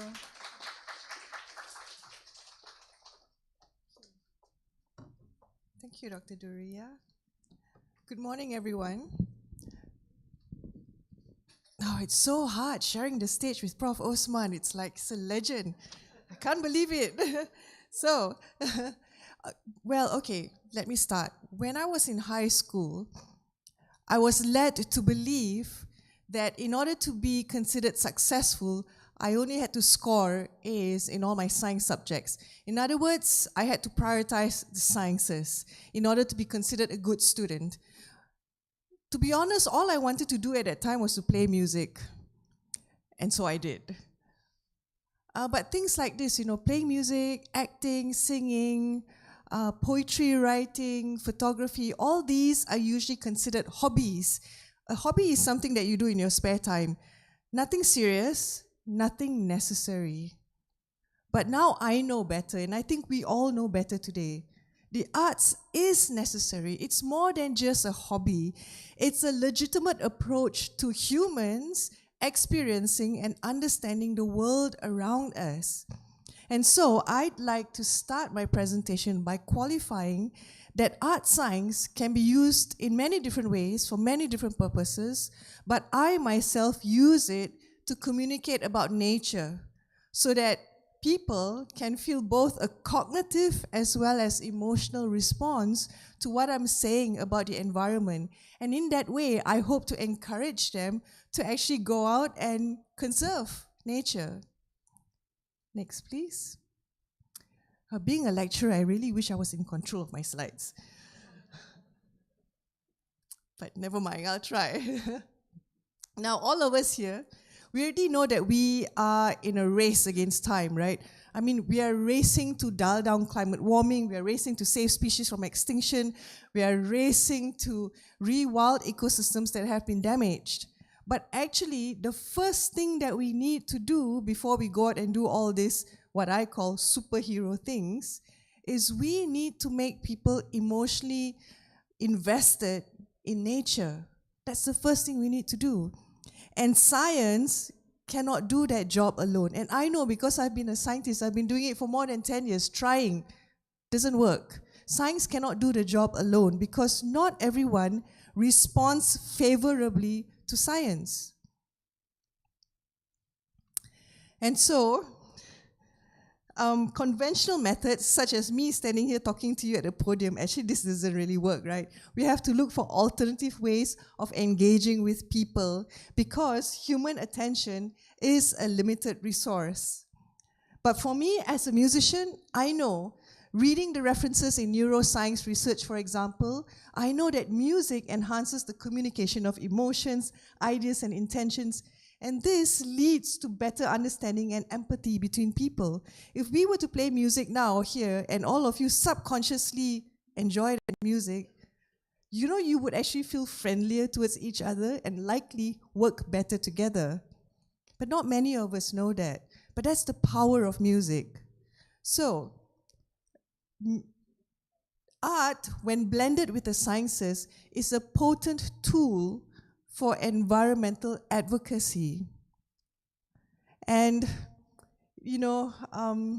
being in Malaysia, we are so lucky because we are not just a biodiversity powerhouse. I know people always say that being a scientist in Malaysia, you're so lucky. Malaysia is like a biodiversity hotspot. You have so many things to study. Yeah, but we are more than that. We are also a cultural powerhouse. Our population in Malaysia is such a diverse one, with multiple ethnicities, all with their individual cultural identities, practices, and art forms, ranging from wayang kulit to makyong and menorah to the gamelan to 24-season drums, and many more. So this makes the Malaysian arts community a very vibrant and inclusive and eclectic one. And they are powerful allies. Malaysian arts practitioners can be powerful allies for us scientists trying to encourage people to work on sustainability. And so now, let me talk to you about a few examples of how Malaysian artists have been using their art form to call for attention to the environment. So for example, the first one, Dream of Blue Skies, is an art installation by two artists. They're a couple, Oscar Lee and Celine Tan. And this was in conjunction with the United Nations International Day of Clean Air for Blue Skies in 2022. Now, do you see that cloud rising up above there? That's a dream cloud.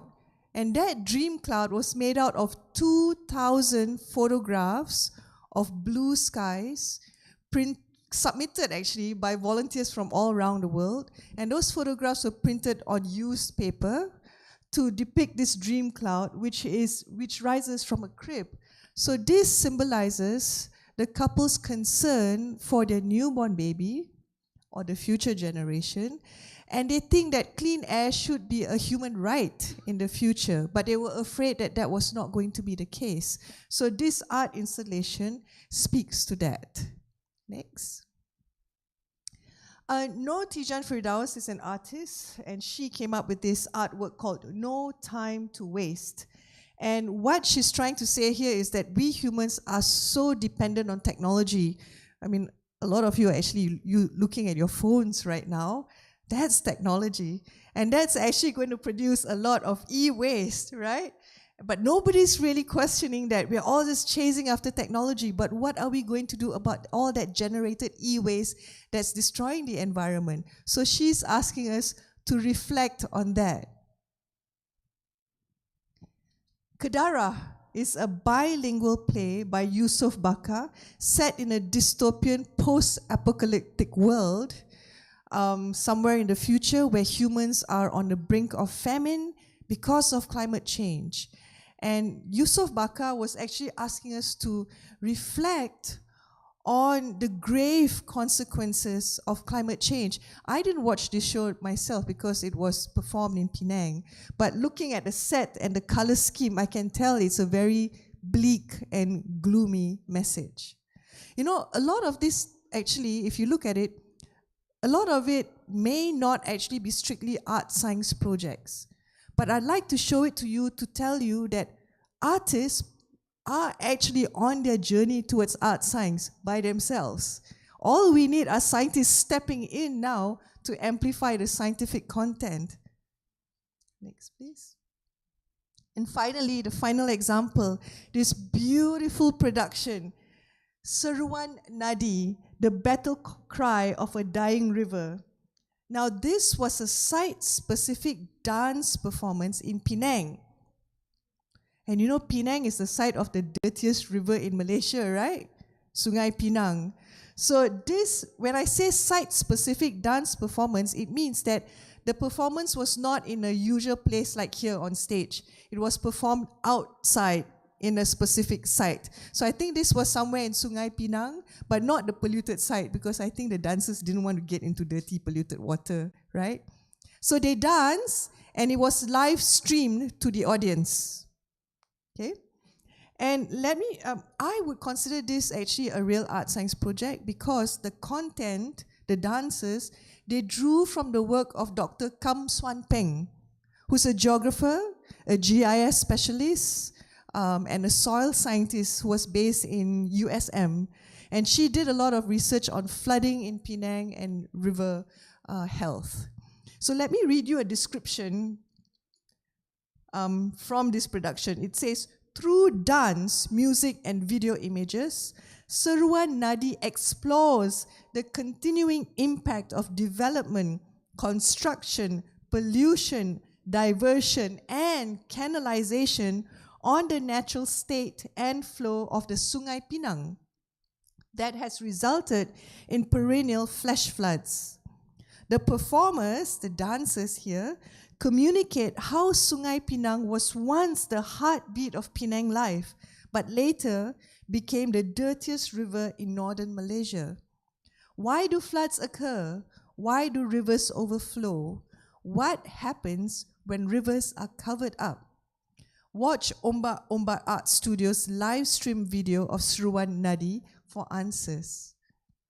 I didn't watch that performance myself, but I wish I had. I think it would have been quite powerful. Thanks. So you've seen some examples of what some of the artists around Malaysia have been doing, ranging from all sorts of genres, right? From dance to art and to plays. Now I'd like to talk to you about a case study that we did to call attention using the art science approach, and we wanted to call attention to the ecosystem that I study, of course, seagrass ecosystems. That's my first love. That's what pays my salary, actually, in Malaysia, in the University of Malaya. So, seagrasses are marine flowering plants. They look very much like the plants that you see on land, but they grow in the sea. So this is a photo of a seagrass meadow in Selat Johor, the Strait of Johor, between Malaysia and Singapore. And when the tide goes down very low, the seagrass meadow is exposed and you can actually walk on it. And then when the tide comes up, it gets completely covered by water again, and you won't even know it's there. Now, seagrass meadows are really important because they regulate climate, they protect our shore from erosion, they sanitize our seawater, and indigenous people and local communities harvest their seafood from there. So without seagrass meadows, you get a lot of B40 people, the hardcore poor, suffering and not being able to feed their families. Please. Now, next please. Now the problem is, 15 years ago, seagrass scientists from around the world called attention to the fact that the prognosis for seagrass is not good. We are losing our seagrasses. Every 30 minutes, we lose an area of seagrass the size of one football field. So my talk is supposed to be 30 minutes long, right? So by the end of this talk, we would have lost one football field of seagrass. So that lends us a sense of urgency. This rate of loss is something urgent. And next, please. Why is this happening? Why is this rate of loss so high? It's because seagrasses don't receive as much attention. They don't appear in the media as much. Other coastal ecosystems, like mangroves, coral reefs, when we calculate how much media attention you get, and yes, you can actually calculate that rate, they receive 3 to 100 times more media attention than seagrasses.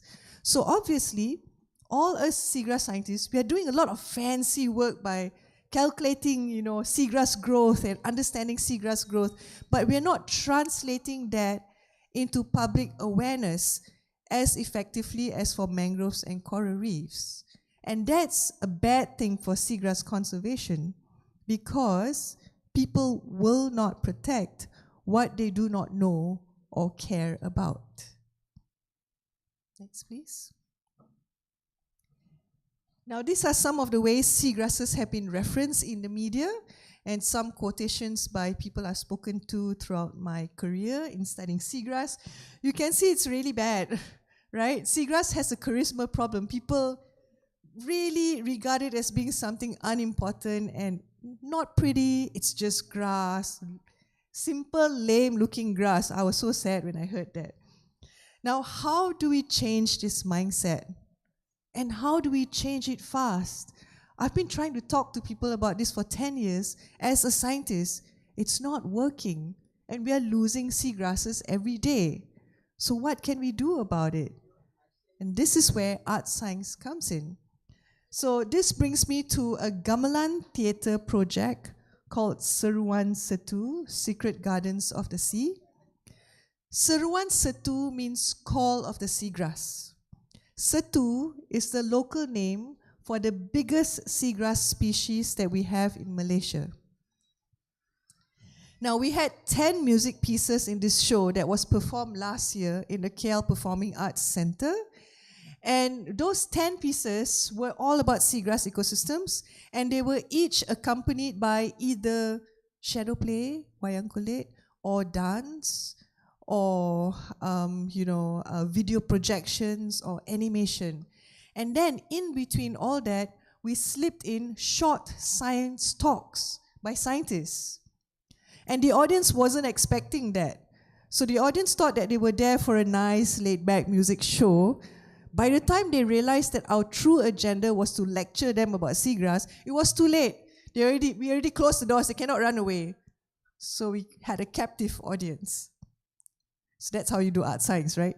You lure people in with the arts, and then you bombard them with science. They have no choice but to learn and to feel emotional about it. So some form of trickery there, but necessary. So the orchestra that produced this show together with the University of Malaya is the Rhythm and Bronze Gamelan Orchestra.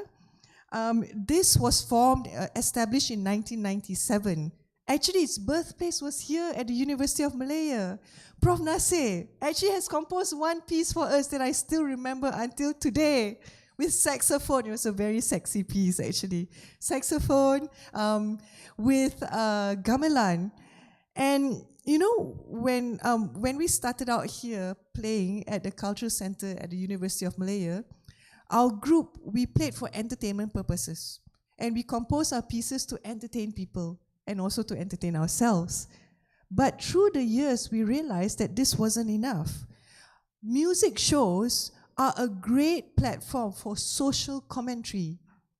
So for instance, this show that you see, this photograph that you see here, this was from a show called Aleh Punggung, where we were commenting on the stereotypes of women in Malaysia and how strong women really, really are. And we were doing that through our music. But then, of course, when I became an environmentalist, then we shifted our attention towards environmental themes and eventually seagrass. Next, please. Now, I want to talk, for the rest of my presentation, I'm going to talk about what our journey was, how we built Seruan Setu from the ground up, so that if any one of you is interested in doing something like this, at least you know what is involved. And if you still want to know more, you can come and see me later. So, next please. Firstly, we had to amass our composers, right? And we tried to keep it as diverse as possible, gender balance, for example. And also we had composers from different backgrounds. Irena Type, for example, was trained at Berkeley, and she produces music that has a very indie folk type of feel. So it appealed to the young generation. Jyotsna Prakash, an award-winning composer who comes from the Carnatic music background, so a Southern Indian type of influence. And then, for instance, Dr. Syed Shafi'i, who is based at UXI University, he is trained more in Western classical music, and so on and so forth. I'm not going to talk about all the composers because I know it's heading towards lunchtime, but I want you to know that diversity is important. Next, please. And then, all that music created by these composers needed to be put on stage with lighting, with dance and all that. And these were the people in charge of that. So I'm going to call out only two. Datuk Zahim Al-Bakri was our artistic director, meaning he was in charge of everything that was appearing on stage. It was his vision. Aida Reza was our choreographer because there was dance as well. And I'm calling out her name because she was also the choreographer for the dance in Penang, the one in Sungai Pinang. So she was the choreographer for that. That's why we chose to work with her, actually, because we know she was very close to nature. Next, please. And then, of course, you have to have the scientists. It's Artscience, right? So for me, I contributed the scientific content for seagrass that came out of my own scientific work. Effendi Yang Amri, who's from the Institute of Ocean and Earth Sciences, he contributed the information about animals because he had led research projects about dugongs and otters that live in seagrass meadows. And then we have Dr. Srina Rahman, previously here in UM, but now at the National University of Singapore, and she contributed knowledge about the humans, the fishing community who use the seagrass meadows. And then, of course, we have up to 10 of our postgraduate students who got involved. Some of their projects that the students did, that content was used on stage, actually. Next, please. So after we amassed our team, it was a very big team, actually, we knew we had to force feed them with information about seagrass, because actually nobody knew about seagrass, like don't know, don't care, like didn't know there was such a thing also. So how can you expect people to create something when they don't know about it, right? So we put everyone onto a bus, brought them out to Mukim Tanjung Kupang in Johor for a 4-day immersive lab trip where they had to eat, breathe and live seagrass. Forced to, no choice. Next, please. So for instance, these are some of the activities. It was almost like a summer school that we ran for them. Maybe this is the way UM can make money, yeah? We run Artscience summer schools. So, for instance, we told them for this meal, one meal, you cannot eat anything that doesn't come from seagrass meadow. So whatever the fisherman collects from the seagrass meadow that morning, that's the only thing you're allowed to eat. So then they learned about what type of fish and crabs and prawns come from seagrass meadows. And then they learned about animal behavior in seagrass. We brought them out to walk in the seagrass meadow and pointed out animals to them. And you can see Aida Reza, our choreographer, look at her face. You know why she was so shocked?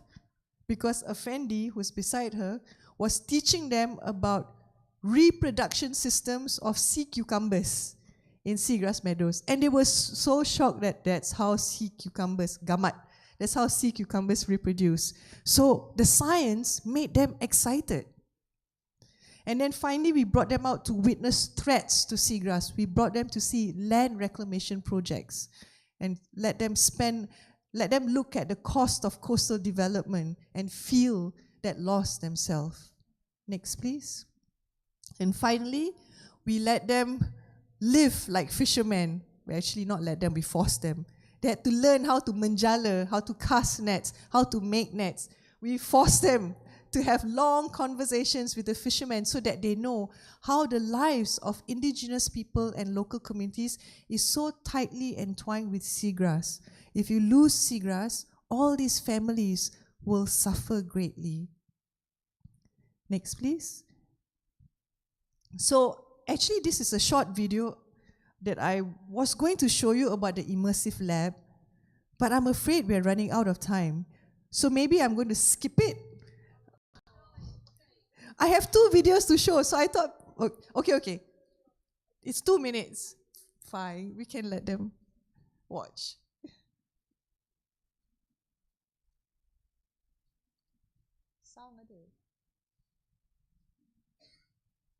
It's accompanied by our own gamelan music.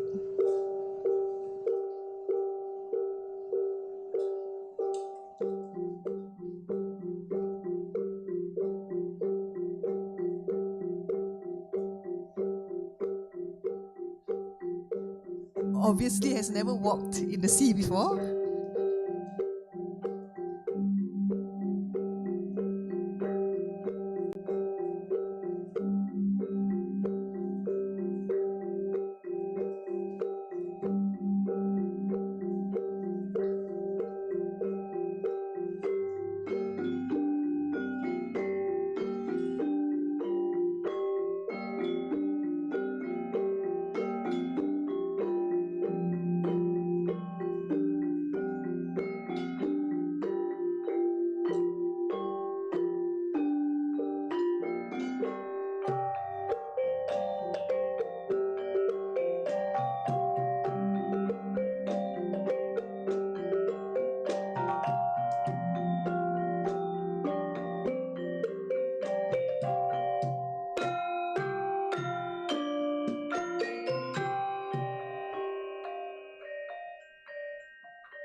That's the seagrass meadow, that's what it looks like.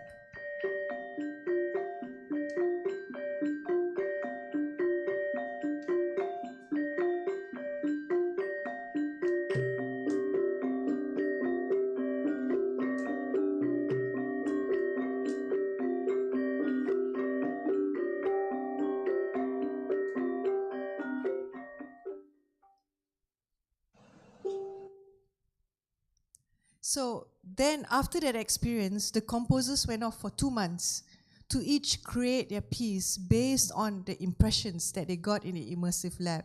And then they came back, and then we had to sew everything together in, we had to decide which piece is going to go where, what is the story, how do we tell that story? Is it going to have dance? What type of lighting, for instance?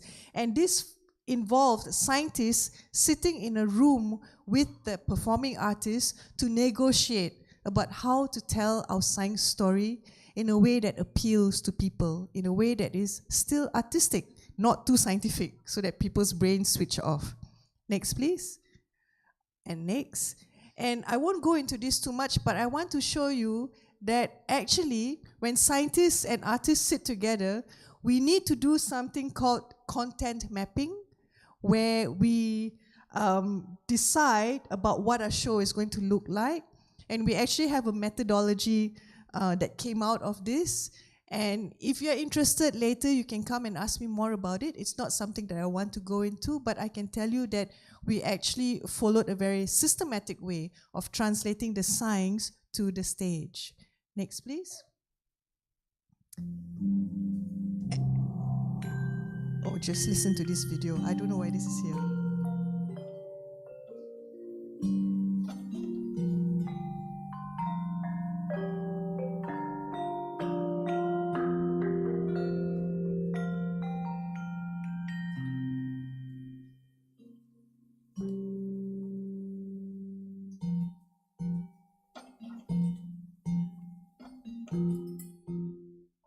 Hunting is not the primary factor of the dugong's demise.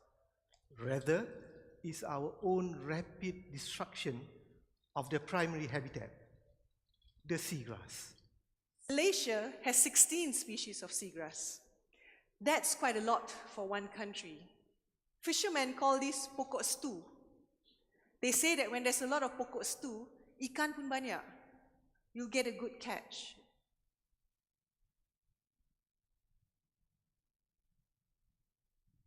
Macam 20 tahun lagi, kawasan beting ni tak ada. Anak Wani tak dapat jumpa.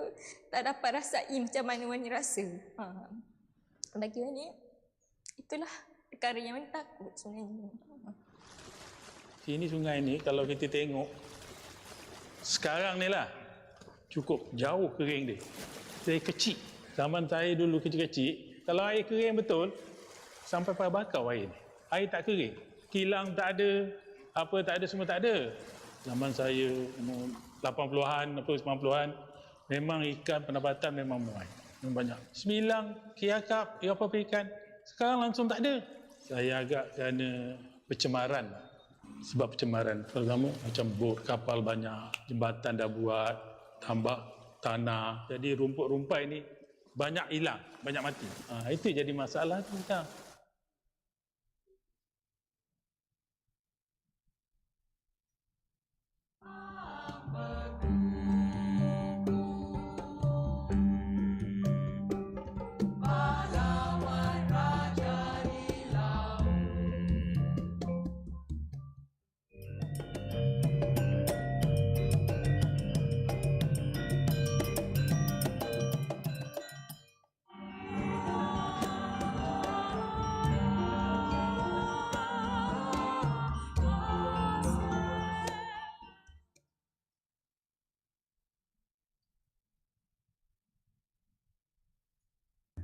We lose one football field of seagrass every 30 minutes. And this is why the secret gardens of the sea cannot remain a secret anymore. We hope that as you leave this theatre, you carry this moment of urgency with you. Sambutlah seruan setu.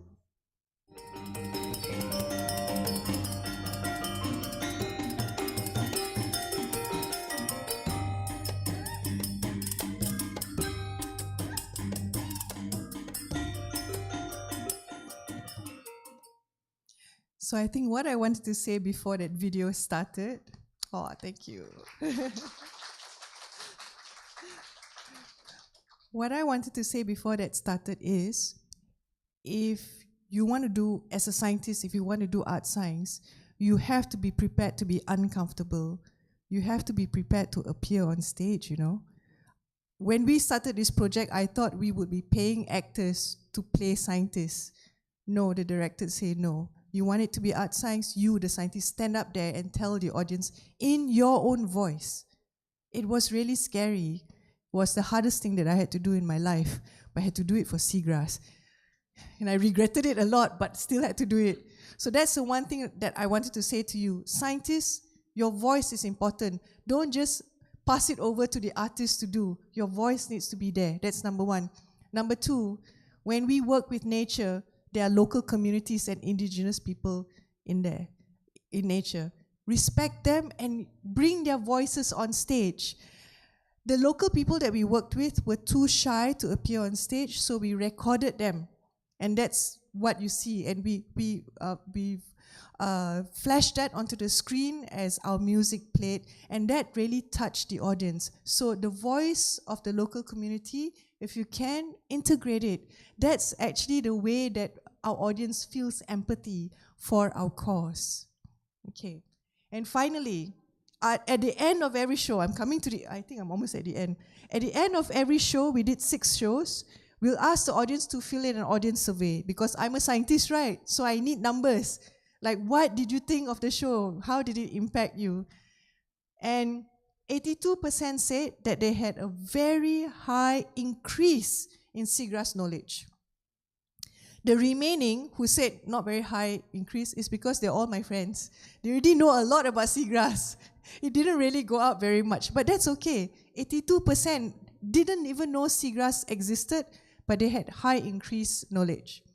78% said music was effective in conveying seagrass narrative, compared to dance, compared to shadow play, compared to all the other things. Music is important.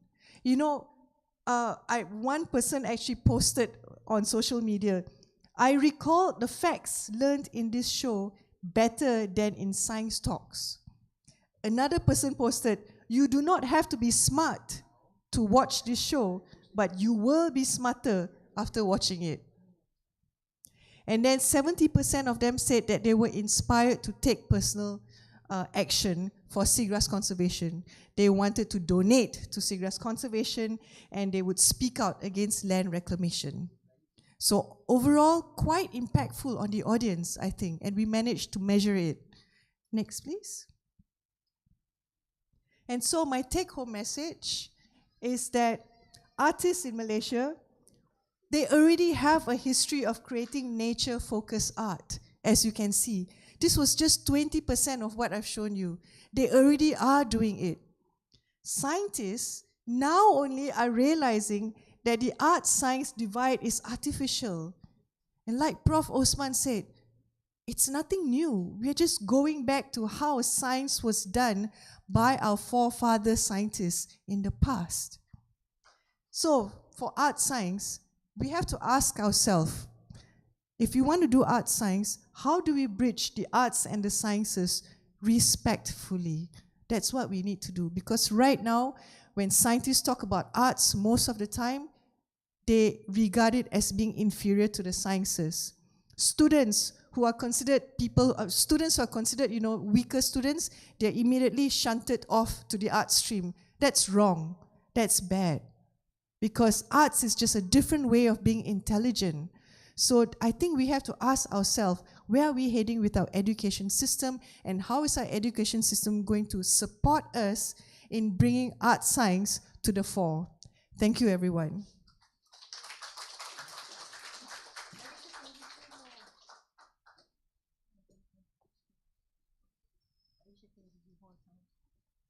Is this yours? I wish I can give all the speakers longer time. But unfortunately, yeah, and also it's already 1 o'clock, Prof.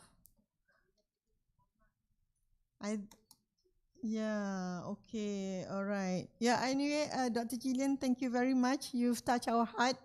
I would like to invite you maybe to be seated down so that we can show the video. Because the next one, ladies and gentlemen, I know it's been a long morning, right? And they haven't, stand up if you need to, whatever. Because you have actually a short recording from the next speaker, Associate Professor Dr. Mona El-Sharbini, all the way from Cairo, Egypt. Okay. Dr. Mona is an accomplished medical doctor and associate professor at medical parasitology at the Faculty of Medicine, Cairo University, Egypt.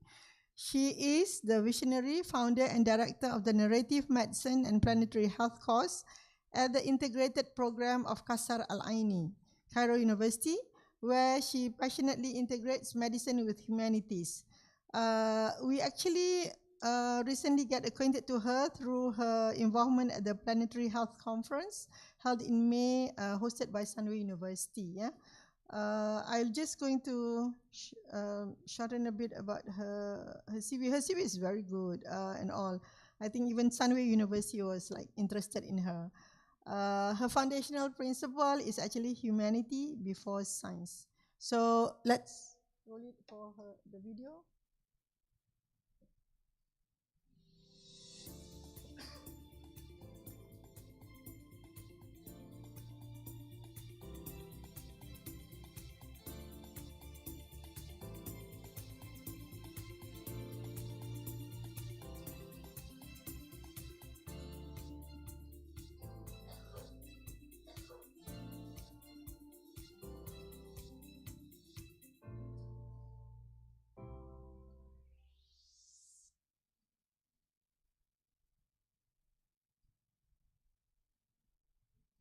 Greetings of peace, everyone. Assalamu alaikum.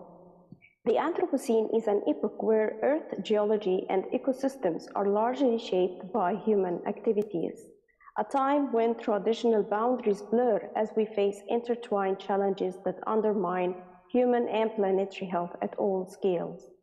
At its core is an anthropocentric worldview with cognitive frames that not only influence environmental behaviors and actions, but also raise ethical and existential dilemmas. Addressing the challenges of the Anthropocene demands fresh perspectives and new narratives with a holistic biocentric worldview. Here, the fusion of art and science, Artscience, goes beyond disciplinary boundaries when integrated with the planetary health approach. In an age of sustainability, it's imperative to mend the fractured symbiotic relationship between humans and nature. As we unpack the enormity of the climate emergency, let's go deep to the root causes and step back to see the bigger picture.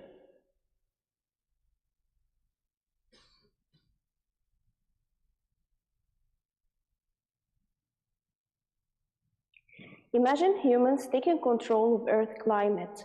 Picture pumping aerosols into the atmosphere to brighten clouds and reflect sunlight. Envision vast mirrors in space shading Earth and artificial trees sucking carbon dioxide from the air. As fantastical as it sounds, this is not a geostorm sci-fi movie on a big screen or cli-fi on Netflix or the Termination Shock novel. It's, however, a real-time, serious discussion by Imagineers, climate scientists of geoengineering, an audacious attempt to fine-tune our climate against the worst effects of global warming. The deliberate modification of Earth's climate system, geoengineering, encompasses a range of techniques such as solar radiation management, SRM, a hot topic discussed recently at the 6th United Nations Environment Assembly in Nairobi, Kenya. The debates on SRM's own set of promises and pearls urge us to move beyond our academic silos to understand the dawn of this technology. SRM techniques aim to reflect a small percentage of the sun's light and heat back into space to cool the planet. This technique, inspired by natural processes, mimics the cooling effects of volcanic eruptions by dispersing sulfate aerosols in the upper atmosphere to reflect sunlight, thus called stratospheric aerosol injection. However, to maintain the cooling effect, this requires regular sulfate spraying to prevent rebound overheating of the planet. Otherwise, temperature could rise to levels even higher than would be without manipulation of this highly sensitive Earth stratosphere. This technology, once envisioned as a lifeline to curb global warming, has its skeptics. To prevent a heating feedback loop on a large scale and permanently, this urges us to ask if we could ever stop spraying. Although the Intergovernmental Panel on Climate Change, IPCC, doesn't rule out geoengineering as a last resort, this opens up unintended consequences on the scale of the entire ecosystem and all its inhabitants. On the flip side, another controversial technique involves spraying fine sea salt particles into the atmosphere to enhance cloud albedo, increase the cloud reflectivity, so they were called marine cloud brightening. On the other hand, scientists also deployed fast reflective materials in the Earth's orbit to deflect solar radiation. These multi-generational interventions into the Earth system could potentially create a global air conditioning system, but can also be a political theater. The governance issue of geoengineering is even more challenging. The impact on regional climates, global weather patterns, and ecosystems are unpredictable. However, SRM does not address the root causes of climate change, greenhouse gas emissions and fossil fuels emissions, which jeopardize the climate in the first place. In the context of pressing climate emergency, UN Chief Simon Steele has set the world a 2-year deadline to cool the planet and cut CO2 emissions. The climate clock, based on current CO2 emissions, climate models, and statistics, set the world a 5-year countdown to the point of no return for global warming. Instilled in prominent public spaces, it serves as a stark reminder of the limited time for action. Hunting for solutions, this sort of apocalyptic narrative necessitates more public awareness. A global investigation of the climate time machine must go beyond the abstract commonly presented about climate change.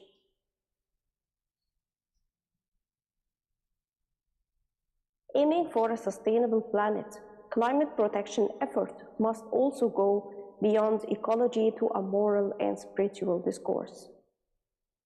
Recognizing the transcendent omnipresence of nature's author and authority, God Almighty.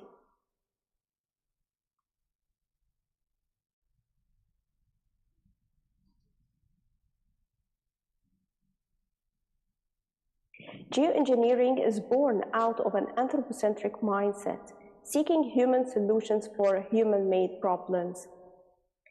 Various discourses have emerged regarding Anthropocene management, including eco-catastrophism, eco-modernism, and planetary realism, each with its approach to dealing with planetary changes. First, eco-catastrophism seeks to slow down human impact by imposing planetary boundaries, a safe operating space for humanity with limited resources. Thus, it urges immediate international action to mitigate a dangerous shift in the Earth system, a new global form of Earth system stewardship. In contrast, eco-modernism seeks to accelerate the Anthropocene and harness the tools of modernity. It promotes techno-environmentalism through techniques like climate geoengineering, nuclear power, big data, artificial intelligence, and genetic engineering. These technologies, if used intelligently, are claimed to create a planet better for both human and non-human inhabitants. Planetary realism acknowledges the Anthropocene and seeks it as an opportunity. It fosters a deeper understanding of the Earth's boundedness and encourages new approaches to cooperate with the planet. It also highlights indigenous and traditional knowledge systems, recognizing historical constructs of interaction with nature. This discourse emphasizes resilience in both natural and human systems, making it possible and legitimate to conduct technological experiments. However, such planetary experimentation should be embraced as a geopolitical project with its repercussions. Anthropocentrism, the tendency to perceive the world through a human-centric lens, plays a significant role in these discourses. This perspective is often reflected in the technocentric models dominating modern society. Climate is more than the sum of weather events we can manipulate. If individual nations unilaterally manipulated solar radiation, it could unbalance the climate in other countries, jeopardizing conservation efforts. For example, The sub-Saharan Africa droughts in the 1980s resulted in large-scale humanitarian crisis due to cooling down oceans in the north rather than the south, a result of interventions in the Earth system. The radical ideas of geoengineering raise profound ethical questions. Who decides which interventions to pursue? What are the potential risks and unintended consequences? How do we ensure that these technologies are used equitably and responsibly? Public engagement is crucial in addressing these questions and building consensus around potential solutions, recognizing that all lives have intrinsic value, both human and non-human.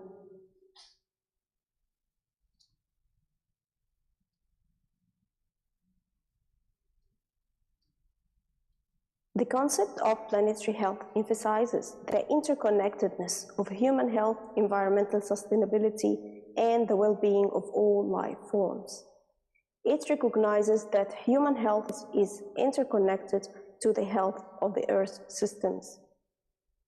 A holistic planetary health approach adopts a system-based, solutions-oriented focus that works toward a more sustainable and equitable future for all, without displacement of indigenous communities, destruction of natural habitat, or causing adverse health conditions. The crisis in the food system and the proliferation of ultra-processed food and GMOs exacerbates health issues we face today as food allergies, non-communicable diseases, mental health problems, and much more.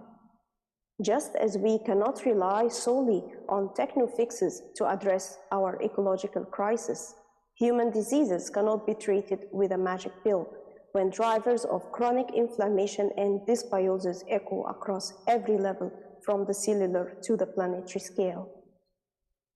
Planetary health also adopts a multidisciplinary approach that integrates circular economy, policy solutions, technological innovations, and community engagement. While the concept of planetary health may seem relatively new, its ideas and core principles are deeply rooted in ancestral origins.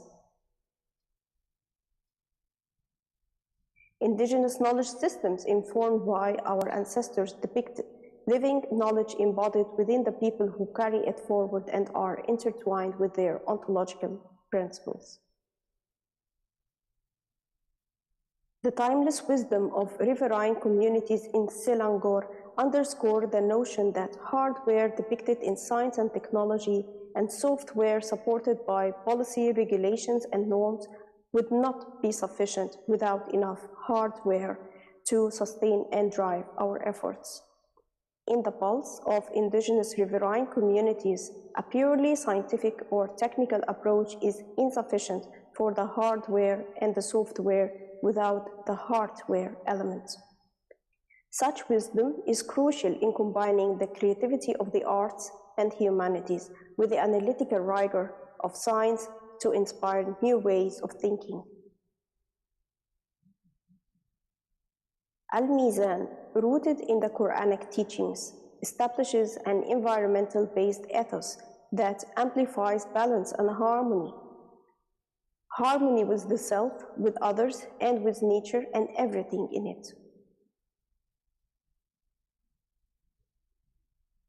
This framework encourages the achievement of flourishing communities by being mindful about the critical balance between the spiritual, societal, and material needs of humanity.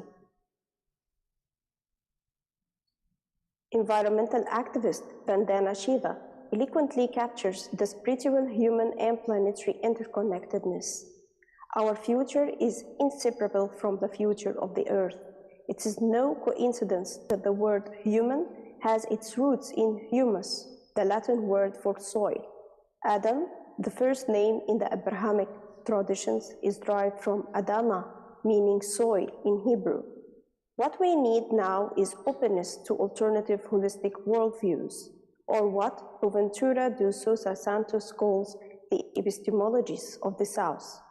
These philosophical, ontological, and sociological orientations, rooted in indigenous beliefs and religious teachings, contradict the Cartesian view of nature as an inert object, exemplified by geoengineering of the Earth's ecosystems.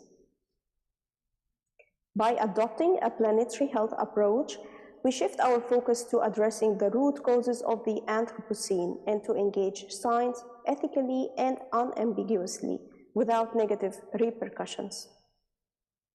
By breaking down disciplinary silos, we can harness human creativity to address the Anthropocene challenges in ways accessible and engaging to the public. Storytelling is a powerful tool in the Artscience toolkit. It bridges the gap between abstract scientific concepts and human experience and societal understanding of planetary health. Thus, Artscience can play a pivotal role in facilitating public dialogue and ethical reflection.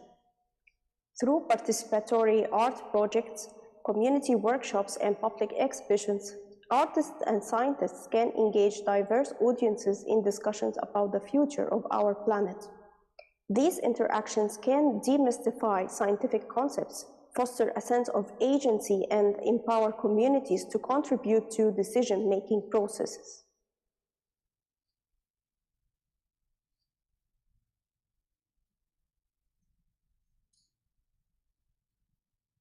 In the context of the Anthropocene and planetary health discourse, grassroots initiatives with a positive pro-planetary mindset can have a ripple effect. Narrative medicine and planetary health is our contribution, a local initiative with a global relevance.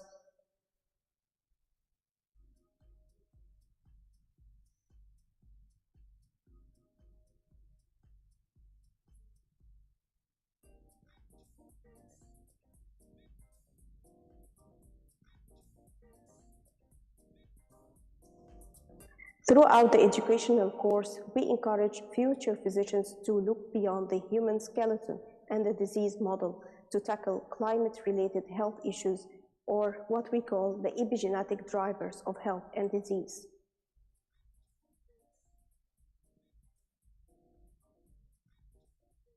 We also encourage them to address fundamental value systems in more meaningful ways and to integrate art, science, humanities, and culture using storytelling in healthcare.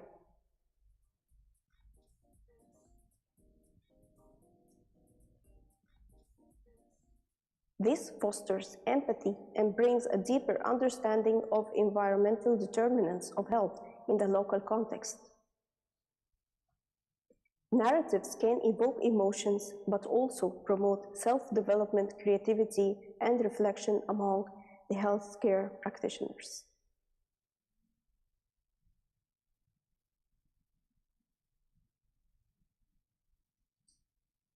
To enhance the merits of a transdisciplinary planetary health approach, the Mentoring Research Network unites ambitious researchers from the Global South. Together, we break down traditional academic silos and tackle pressing environmental and health issues. This collaboration brings together experts from various fields, scientists, artists, healers, healthcare professionals, and community leaders to address the complex planetary health crisis of the present-day world. By reviving the rich tapestry of art, science, cultural heritage, indigenous beliefs, and wisdom, we can gain invaluable insights into sustainable practices that stood the test of time.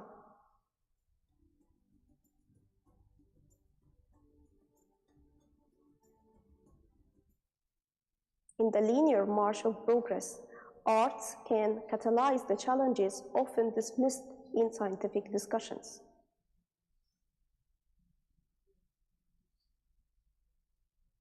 Researching and weaving our ancestral strands into the modern narrative forge a future that acknowledges the lessons of the past and guides our path forward. This effort, and many others, reinforces the planetary health message by enhancing collaboration and effective cross-knowledge exchange between diverse scientific communities, inspiring actions, promoting sustainable development from the inside out, and foster a deeper understanding of the interconnected challenges we face in the Anthropocene. Malaysia serves as a compelling model of a place-based approach to planetary health, exemplified by its integrated National Planetary Health Action Plan. This comprehensive strategy is humanity-centric, STI-enabled, nature-based, and values-driven, addressing a wide range of critical issues including ecosystems, biodiversity, health, climate change, and sustainable development. Global initiatives such as the Global Ecosystem Dynamics Investigation (GEDI) project complement Malaysia's efforts by mapping and monitoring Earth forests with unprecedented detail and accuracy using advanced laser technology. This allows for the identification of optimal areas for tree planting and maximizing carbon sequestration potential. By focusing on biodiversity hotspots, targeted reforestation efforts not only protect and restore vital habitats but also enhance conservation initiatives. Engaging local communities through GEDI data fosters a sense of stewardship and participation in the reforestation projects. This strengthens the resilience of these ecosystems and enhances the sustainability of local biodiversity conservation efforts.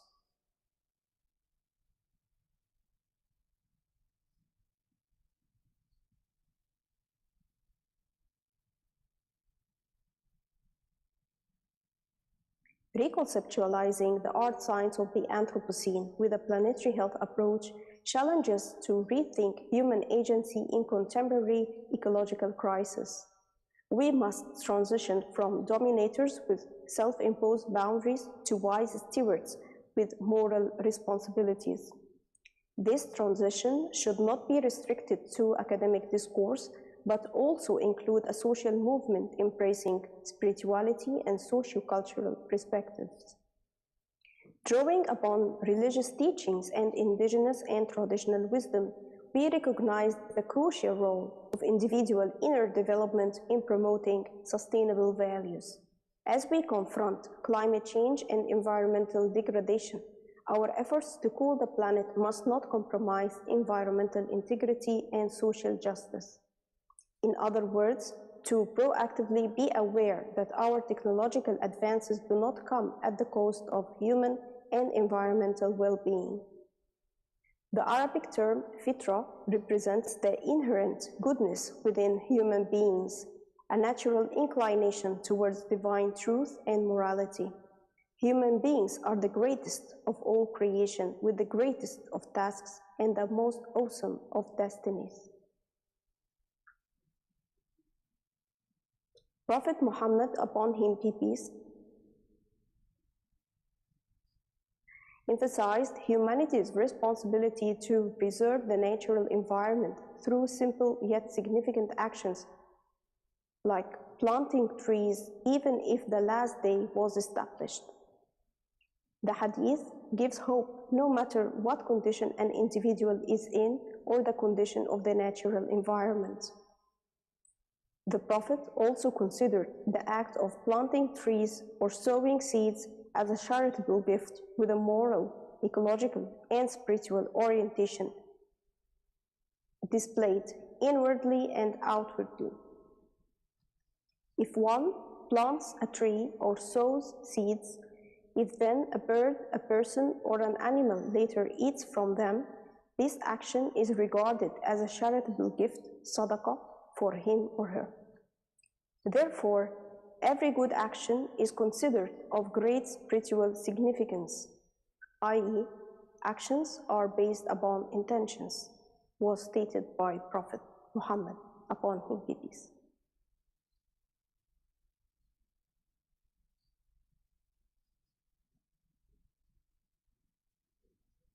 By creating new narratives that prioritize planetary health, we can inspire action and foster a sense of connection and empathy. The challenges we face are daunting, but also they offer opportunities for profound transformation.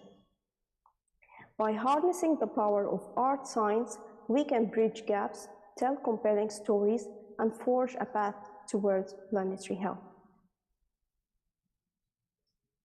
We are all stewards of this earth.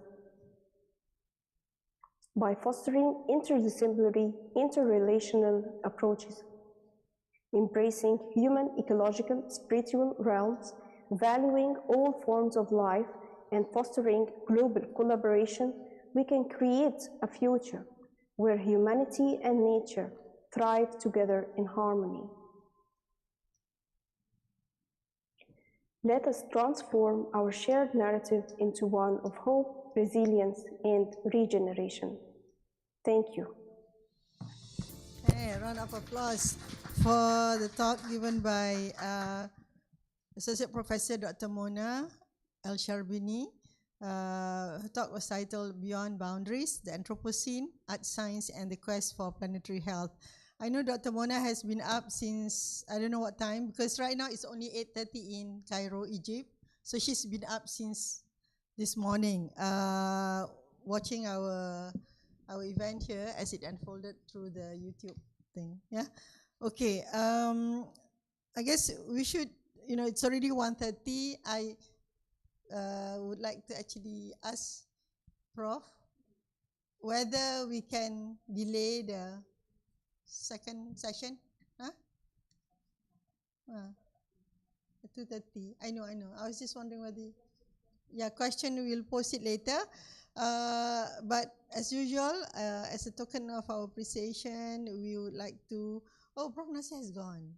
Yeah, okay. So we like to invite Dr. Abriza Abdullah, Dean of Institute for Advanced Studies, to hand our small token of appreciation to Prof Emeritus Professor, Dr. Osman Bakar. Prof Abriza. Can we have the photographer from here? Yeah, whatever. Yeah, and Dr. Okay. Okay.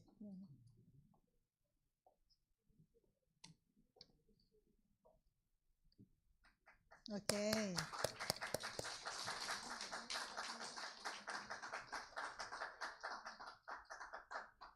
Thank you.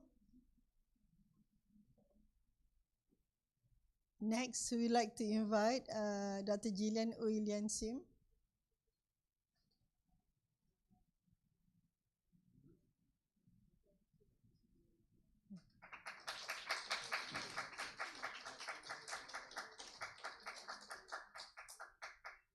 Okay. Thank you very much. I think for Dr. Mona, UMCCD will be sending me to Cairo to hand over the gift. Right? I thought you told me the other day. Supposed to go to Cairo to hand over the gift to Dr. Mona, right? No. Me. You're sending me to send this gift. Okay, no. Okay, back to you, Shanas.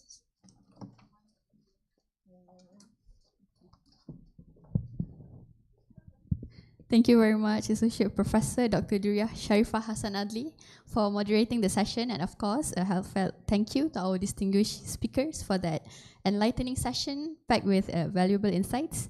So, ladies and gentlemen, I am pleased to announce that it is now lunchtime. We have prepared lunch for all guests located in the Bilik Seminar across the hall. For those who need to do the Zohor prayer, surah for men and women are located at the building immediately behind the auditorium.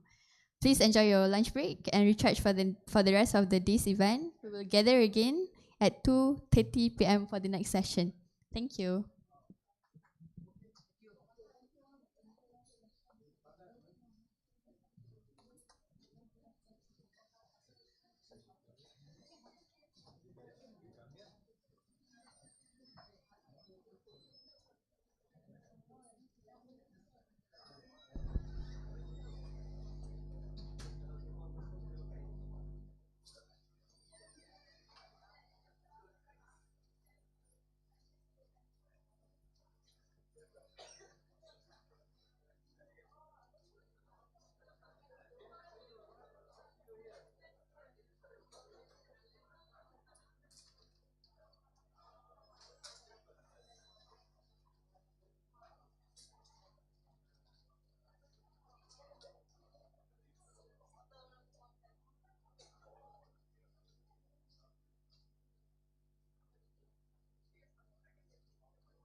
dia tak perlu tekan apa-apa kan? Dia tekan transition dia automatic hitam kan?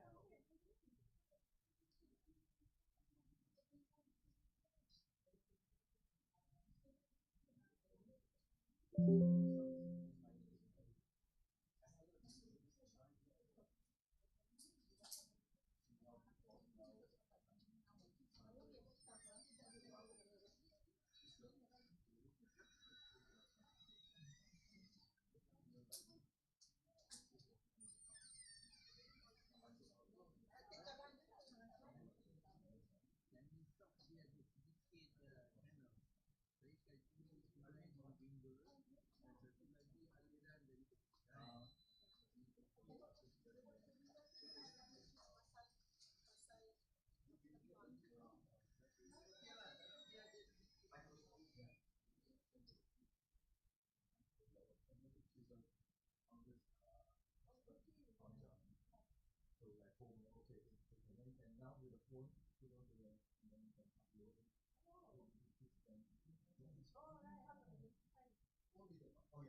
No, I'm a state officer. Yeah. What do you do? I'm a colony. Ecology. Yeah. Okay, have a check at your lunch break. No, you need to buy a big jumbo box with PS. Big jumbo box. Like a PDA. What was it? I know that actually I'm supposed to be. It's supposed to be like intellectual comments and all. But I look at everybody's face already, and I'm also like, no, I want to say something. I fast forward, pun I tak boleh the video. I was like, okay, I better just do. And even that, like from they're also tired. What?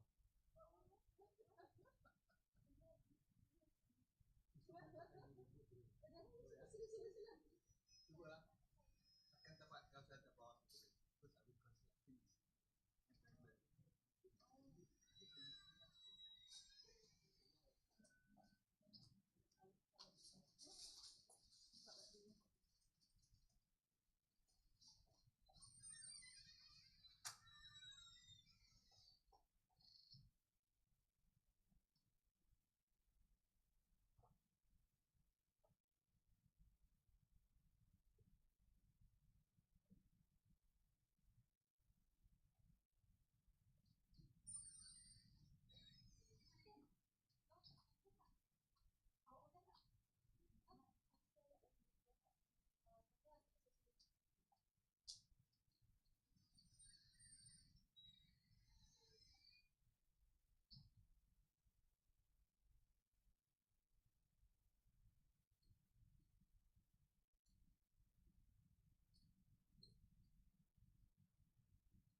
Tak apa.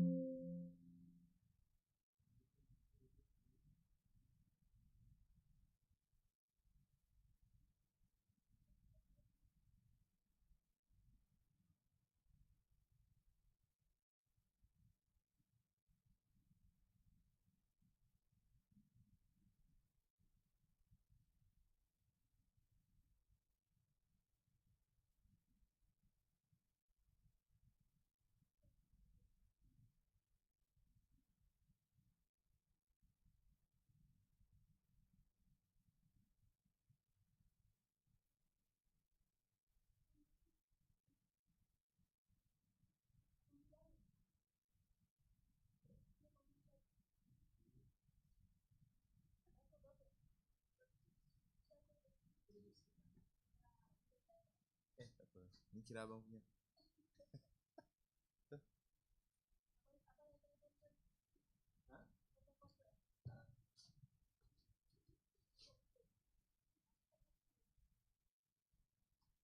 Kenapa setengah page dia ubah?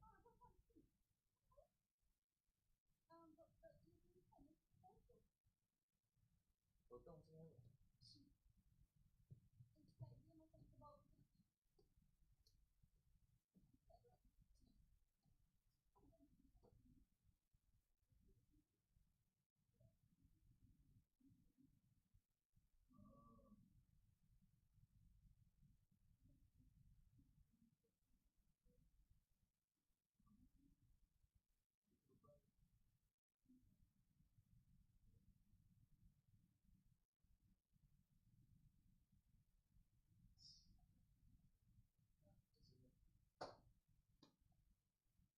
Dia ada laser sini.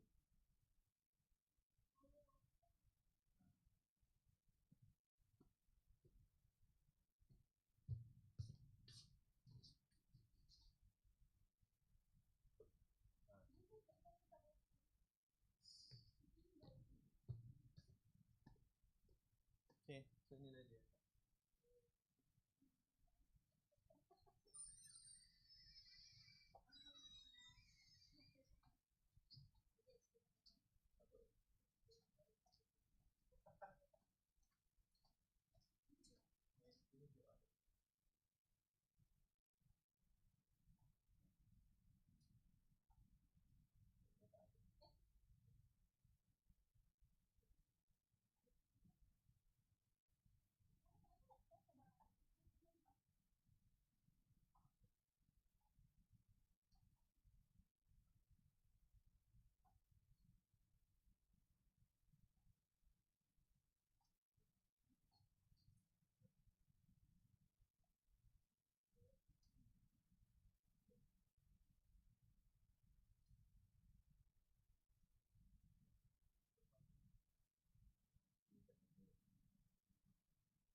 dah ada eh? Okay, okay, good. Good.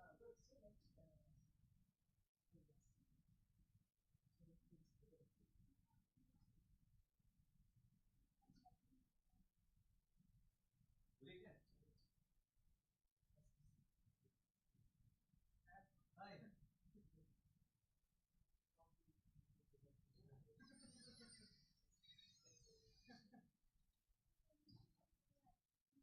Dah tadi lagi. Oh, dah masuk kan?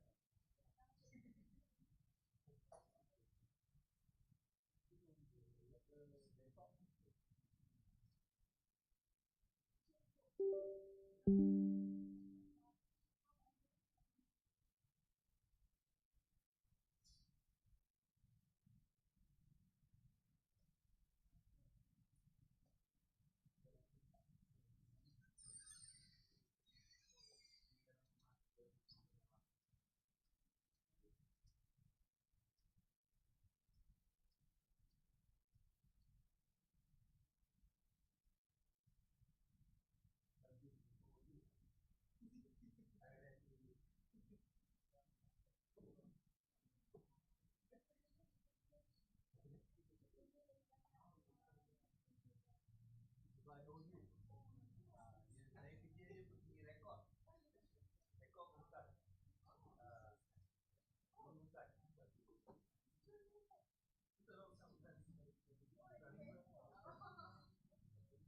Berarti soundscape, landscape sound.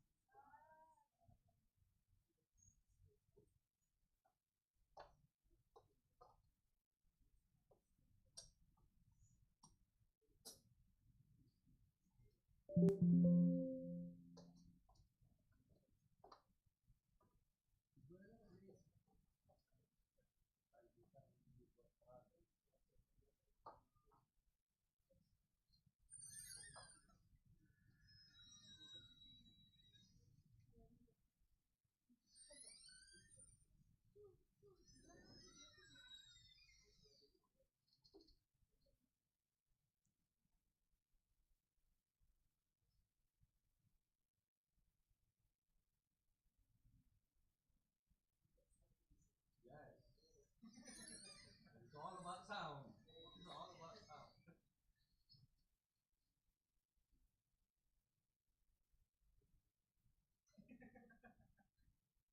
Okay. Speak sound here. Yeah. Speak sound.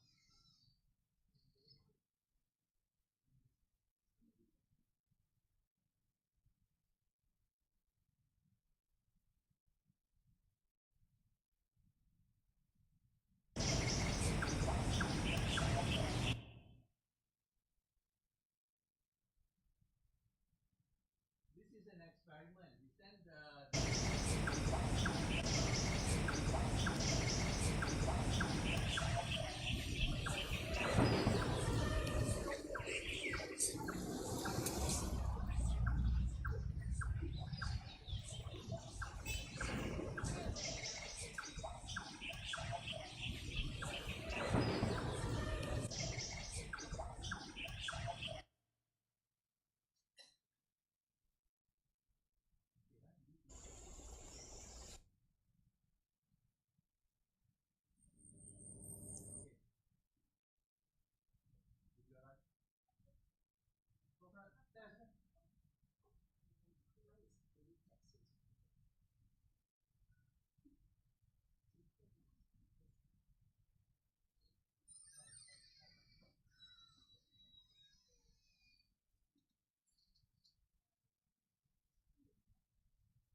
Like this.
Like this.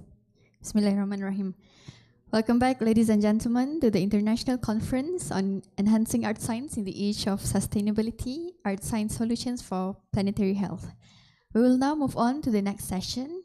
I am delighted to welcome Yang Berusaha Associate Professor Dr. Durya Sharifah Hassan Adli, Senior Research Fellow, University Malaya, Center for Civilizational Dialogue, UMCCD, to once again moderate the next session as scheduled.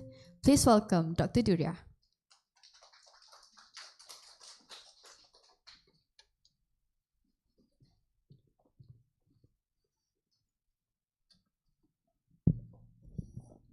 Okay. Thank you, Shahnaz.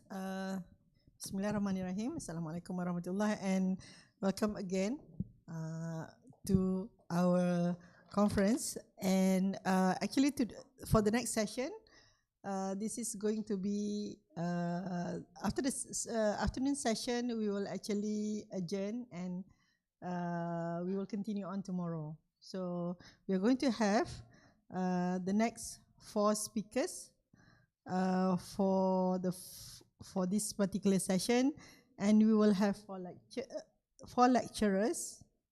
Oh no, sorry, I shouldn't say lecturers anymore. We will have 4 speakers, and but one of them will be we are going to have a recording from Japan. Okay, this morning we had 1 recording from Cairo, Egypt. So I would like to actually invite all of you, or would you prefer to sit? Kan, you can see, kan? If not, we would actually have the seats ready for Emeritus Professor Dr. Azira Hashim, Prof. Dr. Siti Vinayakam Anak Laki Munyandi, and Mr. Fazli Rahmat, who is filling in for Associate Professor Dr. Zida Fatimah Muhammad, who cannot make it today. And that recording will be from Mr. Ichi Sutaki from Japan. Yeah? Okay, so for the first speaker, Emeritus Professor Dr. Azira Hashim is from the Department of English Language, Faculty of Languages and Linguistics, University Malaya. Summary of her achievements. I say summary because there's more to what I'm going to read. I know Prof. Siti has already given me a warning. No need to read all. No, we would have to read out because we are doing YouTube streaming here. Okay, her role, Emeritus Professor Dr. Azira Hashim at the university. Her roles at the university have included Executive Director of the Asia Europe Institute, next door, I don't know which way, there, okay. Director of the Center for Asian Regionalism, Dean of the Humanities Research Cluster, and Dean of the Faculty of Languages and Linguistics, of course. She's on the editorial and advisory board of several journals such as English Today, World Englishes, International Journal of Applied Linguistics, Asian Journal of Applied Linguistics, Journal of Intercultural Communication, and is chief editor of the Asian Journal of Applied Linguistics. She's also the current president of the International Association of Applied Linguistics, an association with 36 affiliates around the world, with members who work on interdisciplinary and transdisciplinary research and practice, dealing with practical problems of language and communication. Fellowships that have been awarded to her include George Foster Research Fellowship for Experienced Researchers, Alexander von Humboldt Foundation, Germany, and the Trinity Long Room Hub Arts and Humanities Research Fellowship. She was also Marie Curie Fellow at the University of Freiburg, Germany in 2022. I hope I've pronounced them all correctly, or at least close to it. In 2023, she was awarded honorary membership of the Linguistic Society of the Philippines for distinguished contribution to research in language and linguistics. And she was elected fellow of the Academy of Science Malaysia in the same year. So, Prof, I welcome you to the stage, and you'll have like 30 minutes, or are you giving your talk here or up here? Up here, right? Yeah. And the title of our lecture is Global Challenges: The Role of the Social Sciences and Humanities. Thank you very much, Dr. Duria. Assalamualaikum and a very good afternoon. I would like to thank Professor Dato Azizan Baharudin for the kind invitation to speak at this event. I'm very happy to be here to talk about art-science collaboration. I was actually listening to the talks this morning, very interesting talks this morning by the three speakers, and I hope that I'll be able to add to the conversation on art-science collaboration by focusing mainly on the role of applied linguists in research in a number of different domains. Yeah. So my title is quite general, but actually I zoom into applied linguistics and what it can do in health, in climate change, in computer science and artificial intelligence. Yeah. So talking about social science and humanities, this is something we've been actually championing for quite a long time. When I was with the research cluster, that was like 10 years ago, we were trying to get together people from different departments, from different disciplines to work together on quite big projects. Yeah, I think we were successful to some extent, but I think a lot more work needs to be done to actually foster the collaboration between different disciplines. Yeah. So social science and humanities, as we have been saying for quite a long time, is actually indispensable. We need it to actually understand contemporary global challenges. What is it that we can understand about human behavior, about attitudes, about a number of different issues in tackling global challenges. Yeah. So my talk will look at research in the social sciences, and I pick on applied linguistics, which I think is a very important area that needs to be incorporated into various disciplines and domains. Yeah. So I'll be talking about that. I'll be talking about applications of social science research, in particular applied linguistics, in health and medicine, in climate change and environment, in computer science and artificial intelligence, for example. And I end by talking about collaboration between the social sciences, in particular the applied linguists, and people from other domains. Yeah. Okay. So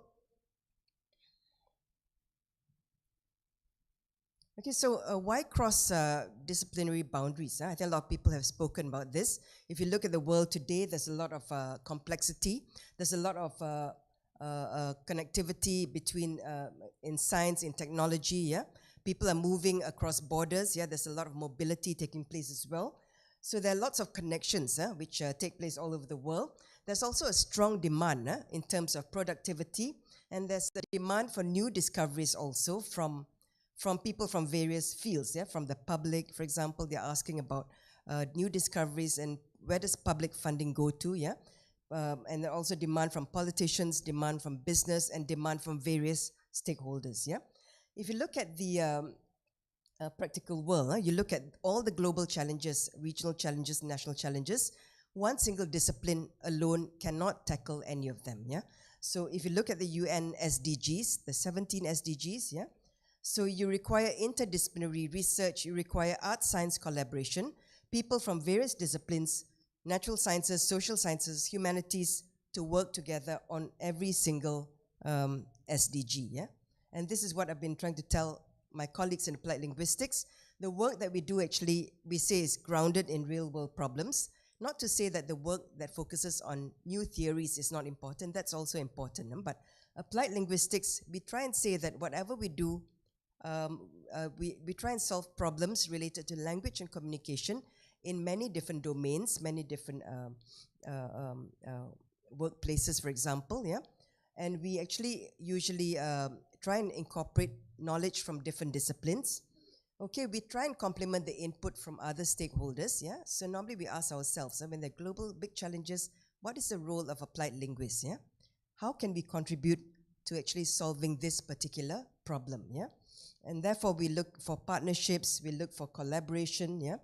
And I think it's also very important for applied linguists, social scientists to be aware of global agendas. For example, the United Nations Sustainable Development Agenda 2030 and the Sustainable Development Goals. In ASEAN itself, it's very important to know about the ASEAN Community Vision, yeah? The ASEAN Blueprints, yeah? To which we can all actually contribute to in the different disciplines that we are in.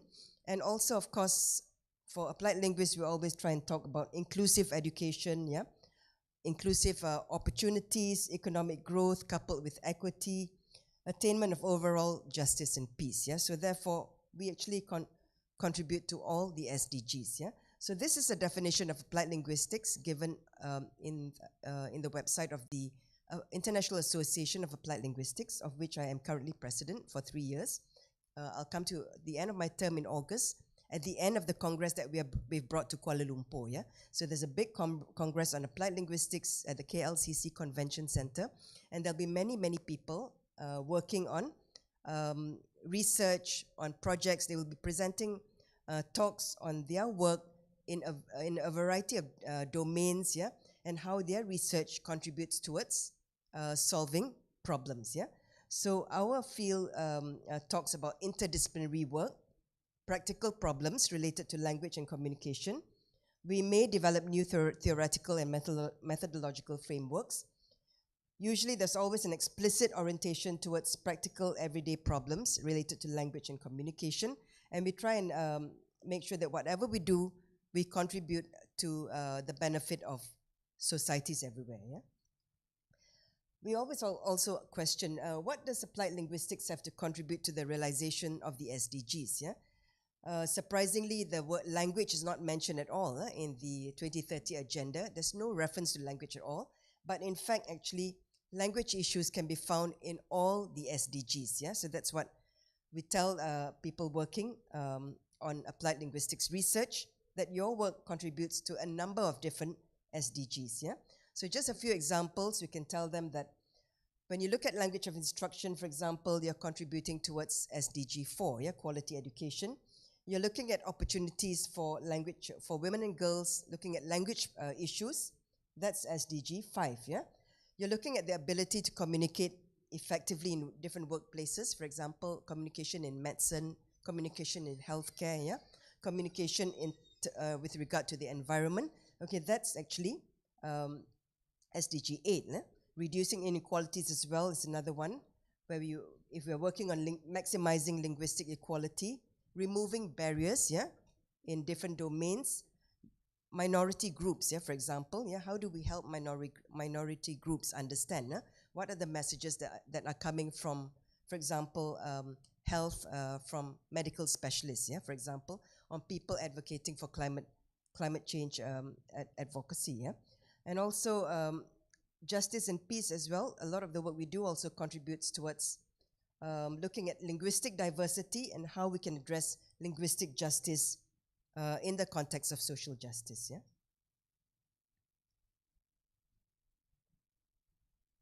The next slide.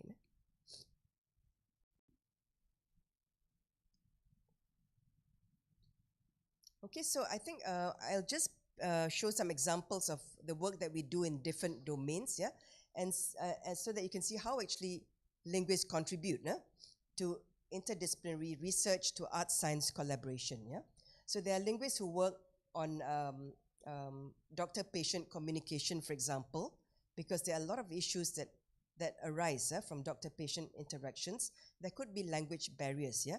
There could be misunderstanding. How does a specialist get across his message to a lay person, yeah? How do you get the patient to understand what the doctor is saying, yeah? So different communication styles as well. And the work of the applied linguist could actually go into training programs, communication training programs in medicine, yeah? So that's one example. Health literacy as well. How do you get people to understand, for example, information that you give out, yeah, on diseases, for example, on prevention, yeah, medical information, yeah. How do you take care of yourself, yeah, health-related issues, literacy, yeah. How can you actually make everybody understand better? How do you go about it? So applied linguists have a role to play in that as well. The medical interpreting, that's also the role of applied linguists, yeah. And this you can actually contribute towards interpreter training, for example, yeah. The work of quality assurance, yeah, for example. So there's quite a bit of work that applied linguists can do in medicine. This is just one example of a study done by somebody from FBL, my faculty, yeah, Aisha, yeah, Dr. Aisha. She works with doctors at UH, yeah. So this particular research actually deals with patients who have diabetes, yeah, and about insulin therapy, yeah. So her research actually uses the discourse analysis, yeah, that we have from linguistics, yeah, looking at actually data that she actually has involving doctor-patient consultations and also interviews with doctors and patients, yeah. So her analysis actually can contribute towards improving understanding about a number of different issues that could arise in doctor-patient communication. And so this is one example of how we contribute and how we can work with doctors, yeah. And then in terms of medical education, also applied linguists have also got a role For example, when you have language assessment, you have language assessment for people who want to do medicine. Perhaps you have English for medical purposes, specific English for specific purposes, yeah. And there you would need the help of applied linguists, yeah. What kinds of materials would you use, yeah? What would be the kinds of things that you assess for international medical graduates, for example, yeah? And then also communication skills training, yeah? What kind of training program, yeah? What communication skills are important for medical students, yeah? Practicing clinicians, for example, yeah? And you will need people who actually are familiar with medical discourse, yeah? And who have a background in linguistics, yeah? Also, clinical documentation. How do you get people to be able to read, for example, medical charts, medical reports, yeah? Electronic health reports? What kind of guidelines can you come up, and what kind of tools can you come up with that can help them, yeah? So this is also the job that we do, yeah? And then applied linguistics and their role in language and culture in healthcare. Here you have a lot of problems to do with cross-cultural communication, yeah? You have patients that come from various linguistic backgrounds, different cultures, yeah? So how do you make the communication more effective, yeah? So people have looked at data coming from these sites, yeah? And analyze these data and come up with proposals. Also communication, health communication campaigns, yeah? What would be effective, yeah? What should go into the campaigns, yeah? The materials and the campaigns, yeah? How can you make them more culturally appropriate? You want to actually target certain groups, maybe the indigenous, the orang asli, yeah? So what kinds of health campaigns would work with this particular group, yeah? So they should be culturally appropriate. The language should be suitable, yeah? What kind of language should you use, yeah? So what kind of translation, yeah, would you need, yeah? So what are the strategies that you need to reach to a diverse audience, yeah? Okay, more effectively, yeah? Okay, then I move to another area, which is applied linguistics and their role in tackling climate change, yeah? So here you have linguists, yeah, who look at media coverage, for example, yeah? They look at public discourse, they look at education materials, yeah? And they can help to develop communication strategies which are effective to convey scientific findings, to raise awareness, yeah? To motivate action on climate change, because it's all often done through language. Yeah? It could be also multimodal, yeah? Pictures, signs, yeah? But very much language as well. So what kind of discourse would be good for policymakers, yeah? What would be good for the general public? What would be good for vulnerable communities? So a lot of work that is needed here. So here the linguist would look at language framing. How do you frame language in a way that would influence people, yeah? How do you frame language in a way that would persuade people to take up some action, yeah? So they look at narrative strategies, they look at metaphors, yeah? They look at linguistic devices that can influence the public. Yeah, it can change the public perception, yeah? So the role is very important, yeah? It can influence attitudes of people as well, yeah? And behavior, for example, yeah? Okay, so these are also other examples. You can apply linguists to look at how language constructs meanings, yeah, in different documents, on social media, yeah, okay, in community discussions as well, yeah. So there's a lot of data that we can actually look at, yeah, and all this can be quite influential. Huh? So this is an example of some work done by my colleague in New York, Syracuse University. He has been looking at actually the discourses of fracking in the United States. So he's been researching discourses to do with shale gas development, and he has actually published several papers and also a book on this particular topic. Yeah. So what he does is he analyzes different discourses used by different people, yeah, on this debate, and his analysis will actually lead to better actually understanding of what people are actually what people's opinions are, what do they feel about this, yeah? And also it would actually contribute towards also designing more sustainable communication messages to different stakeholders. So this is another example. And then in terms of curriculum development, you can incorporate that in language teaching as well. So this, I think, has been done by some applied linguists. They develop language resources, they develop curriculum materials, yeah? They develop environmental education program incorporating that with language learning, yeah. So they actually combine that with environmental literacy, yeah. So that's been done also by applied linguists. So that's another role, yeah. So this is quite important in education, educating people about actions that should be taken, yeah, raising awareness about climate change. Yeah? Okay, also translation work. I think translation work on climate change information and materials is also very important.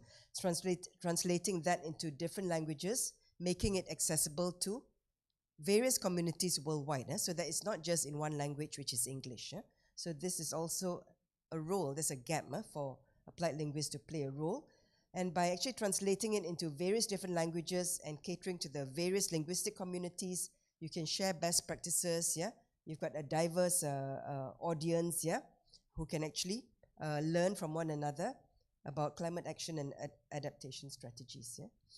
Okay, then actually during COVID-19, there was actually a lot of research that sprouted among the linguists, applied linguists, when they saw that there was a gap, and they saw that there was actually miscommunication, communication gaps, yeah, information not reaching to many communities, yeah.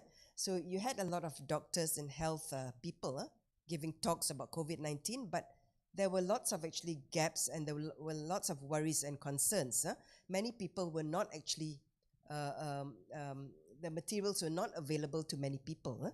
So at that time actually there was quite a lot of research that came out of it. So public health messaging, you then have applied linguists collaborating with health professionals and also policy makers. They develop actually materials which are accessible to different communities on COVID-19, yeah. So they were given in different languages. For example, for the indigenous communities, there were flyers and brochures in the different Orang Asli languages that were distributed to them, yeah, to make them better understand about hygienic practices, yeah, and matters pertaining to COVID-19, yeah. So language access as well. So applied linguists would translate, they would interpret health information, yeah, into various languages. Sign language was also included, yeah, at that time. Sign languages, as I mentioned, indigenous languages, yeah. So various communities were missing out, and so this was what some of the linguists were doing to contribute to actually closing the gap. The next slide, yeah.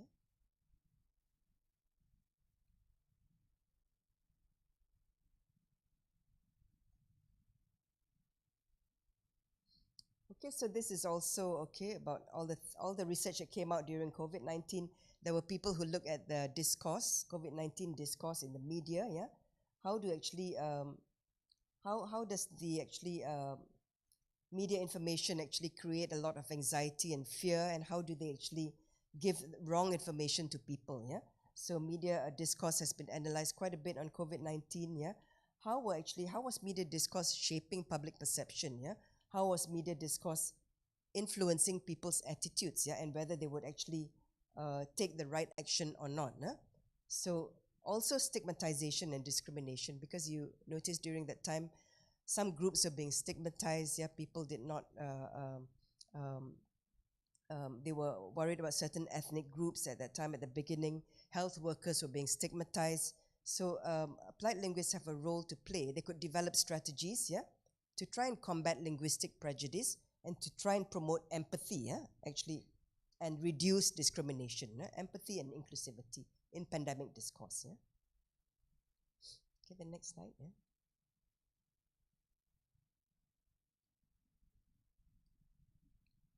Okay, so this is also other research that came out during COVID-19. Yeah.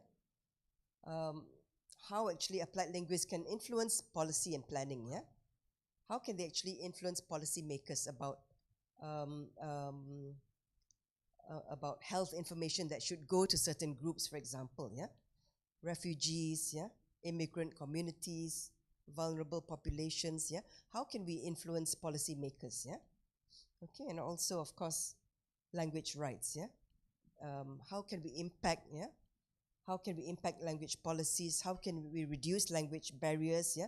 How can we enable better access to healthcare services, at that time COVID-19 testing, yeah, contact tracing, and also vaccination. So there was a lot of work that came out during that time Okay, this is also about.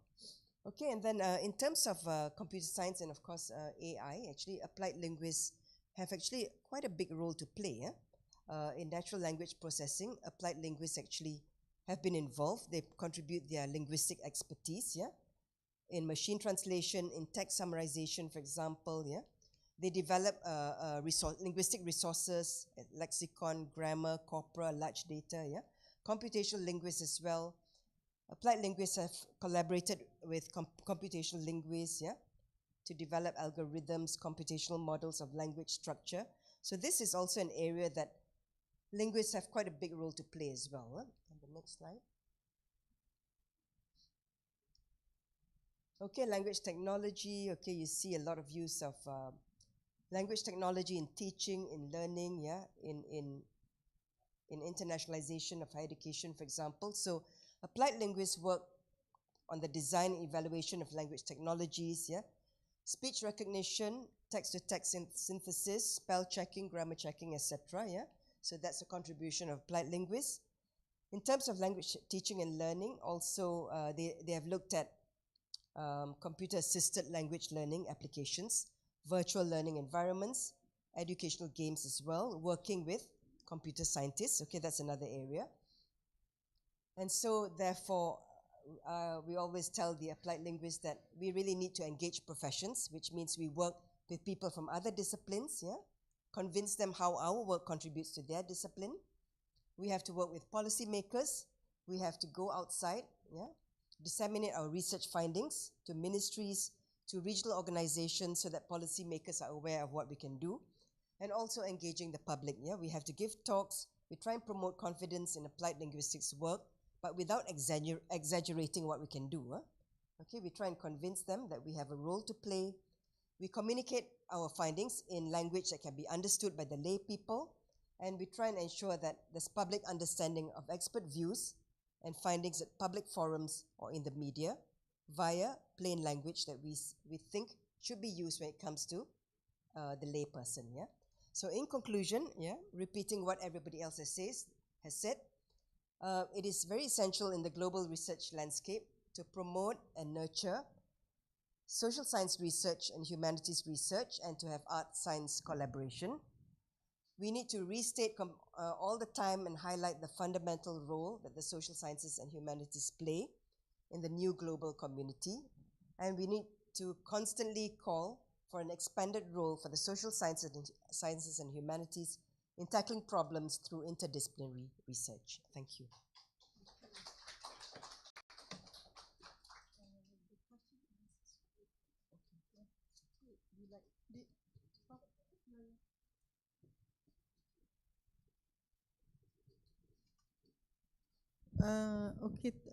Thank you, Prof. Azira. Actually, it's really interesting to hear the different aspects of linguistics that we normally take for granted.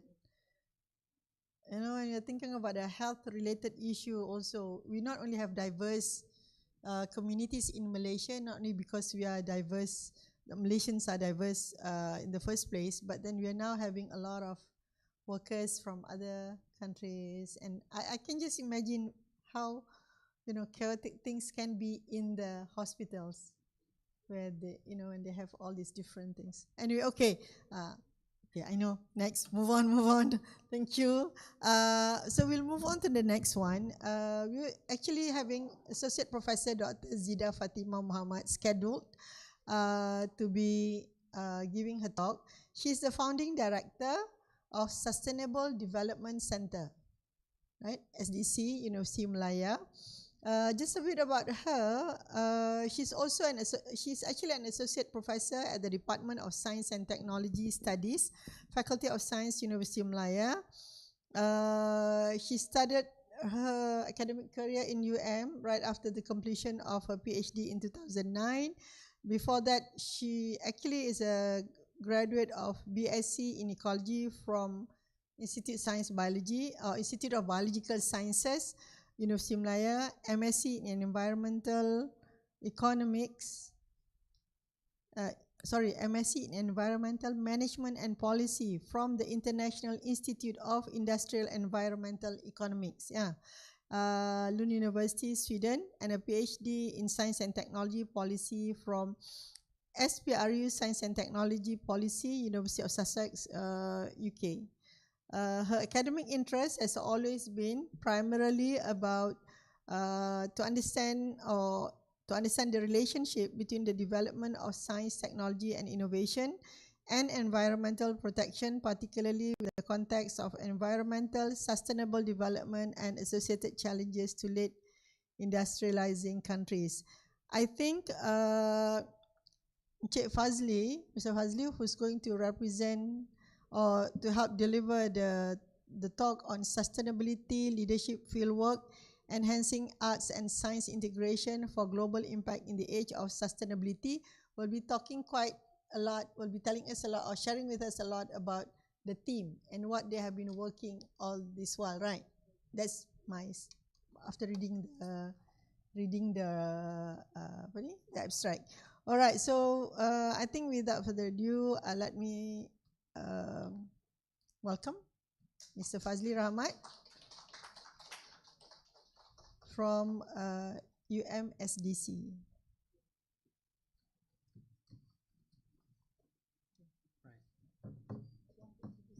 No, it's okay. All right. Assalamualaikum warahmatullahi wabarakatuh. Good afternoon and salam lestari. All right.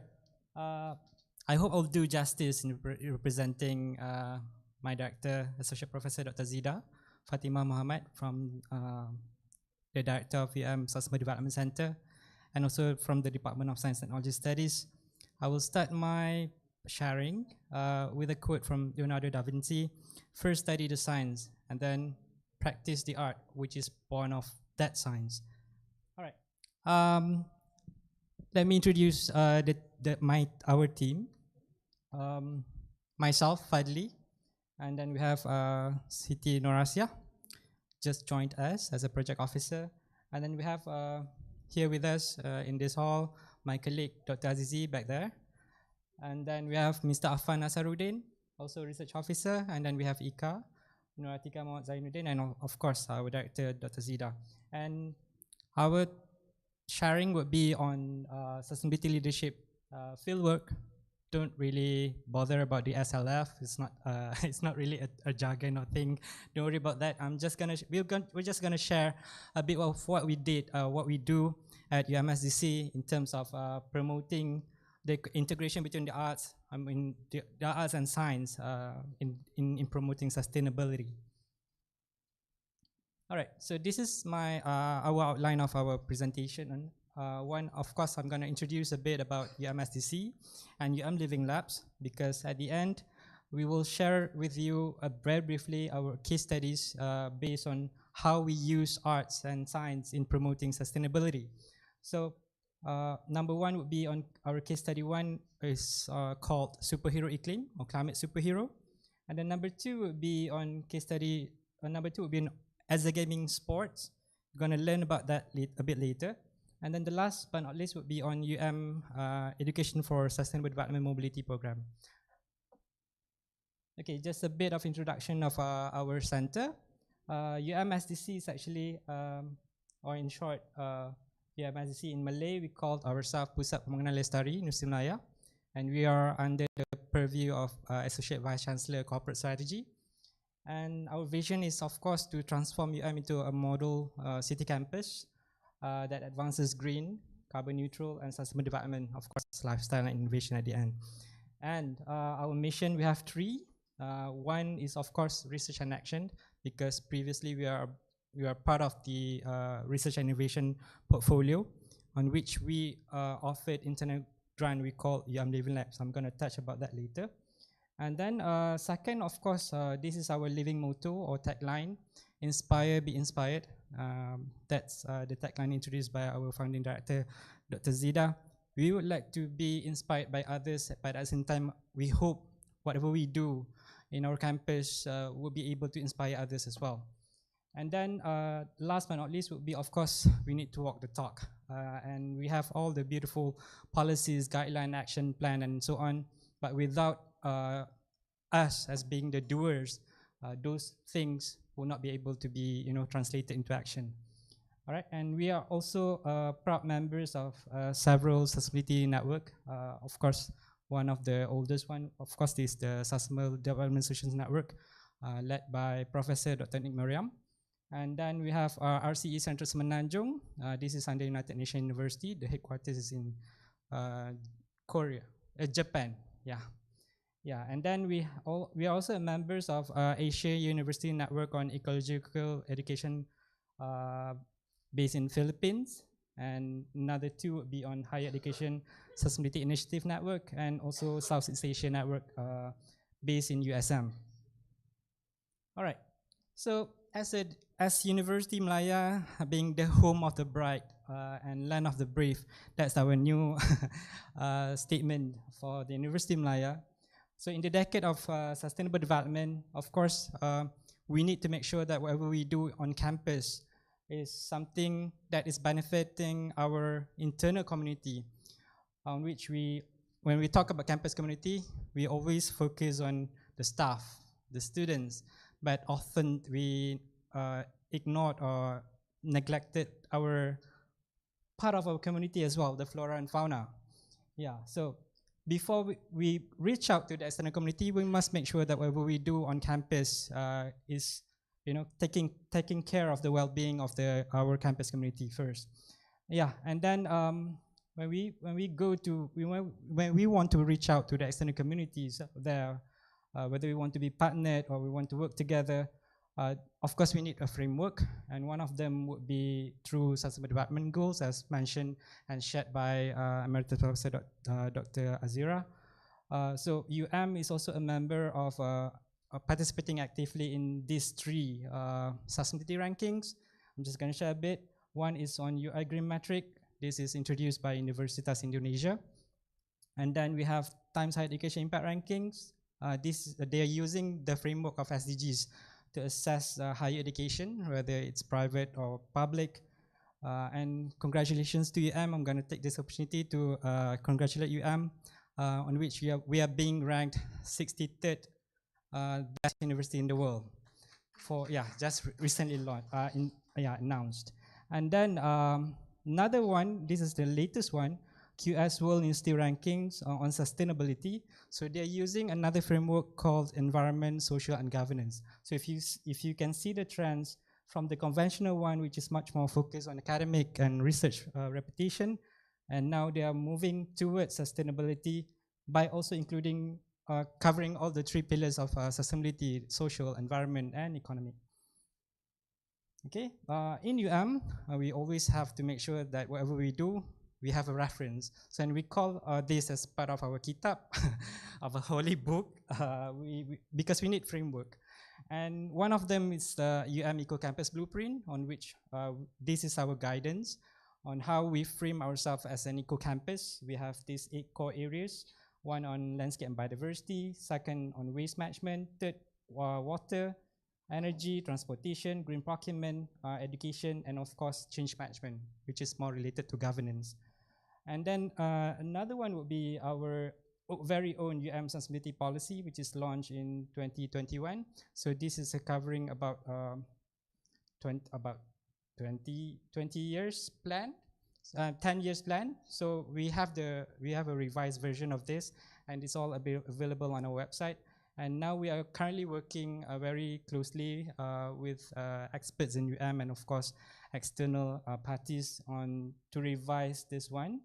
And we're gonna make it into an action plan for University Malaya on net zero. Okay, so I'm just gonna take this opportunity as well to introduce. We're also working very closely with the rest of the community, our campus community, to make sure that wherever small event, as small as a simple meeting, to be a green event. So we have this green event guideline available on our website, so you can have a look at it, on which this guidance will be able to make your event as small as meeting to be green. Okay? Yeah, so in short, UMSDC covering these elements of enculturation, research, and of course, stewardship. Yeah. Now I'm going to go a bit deeper into what we call Living Labs. Living Labs is actually a term that we use to make the framework that we use to test solutions on the ground. Yeah, because when we talk about integration between science and non-science, we need something which is tangible as a result to convince people, oh, we are doing this. And we use this framework to test it on our campus ground as part of the living laboratory, or in short in Malay we call it Mamal Hidup. Yeah, so it is an action-oriented research grant program previously introduced by the then Sustainability Science Research Cluster, headed by Professor Dr. Nick Mariam back then. And then on which, encapsulating what Prof. Azira said, when we talk about sustainability, we cannot work in silos, and we need to work in a collaborative manner, inter and transdisciplinary in nature. Okay. So in under UMSDC, we have this what we call Living Labs grant. It is an internal grant funded by, of course, the source of funding is by the Ministry of Higher Education, and the University Malaya give the trust to us to offer this grant. And the oldest one is the Eco Campus Living Lab, focusing on the 8 core areas that I just shared. And then we also introduced two new grant called Carbon Neutral. This is more towards preparing University Malaya campus to be a carbon neutral campus. And then circular economy is much more on waste management. And then we also need to be inclusive. So we introduced this small grant on which we welcome the best final year project students to be part of us. And they are trained with us under this small grant we call Campus Sustainability Final Year Project at So this is part of our initiative, on which if any of this project has been matured enough, so they will be able to work with our external parties out there, which we call SDG Labs.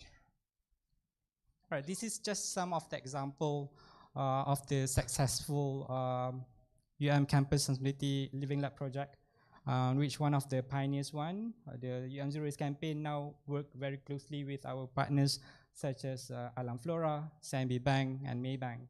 And then we have Water Warriors, led by the two founders, Afan and Nasya.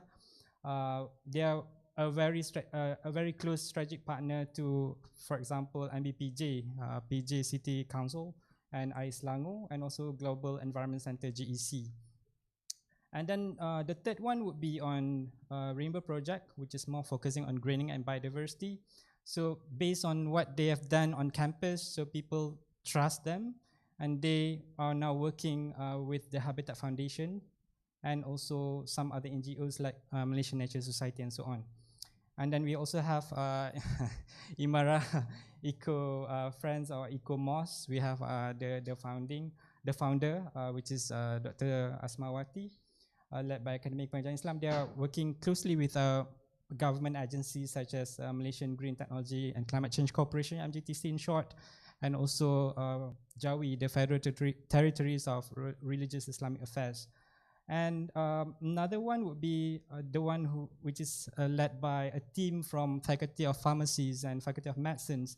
So they work on the campaign on safe disposal of unused medicines, because usually people will just simply throw away, right?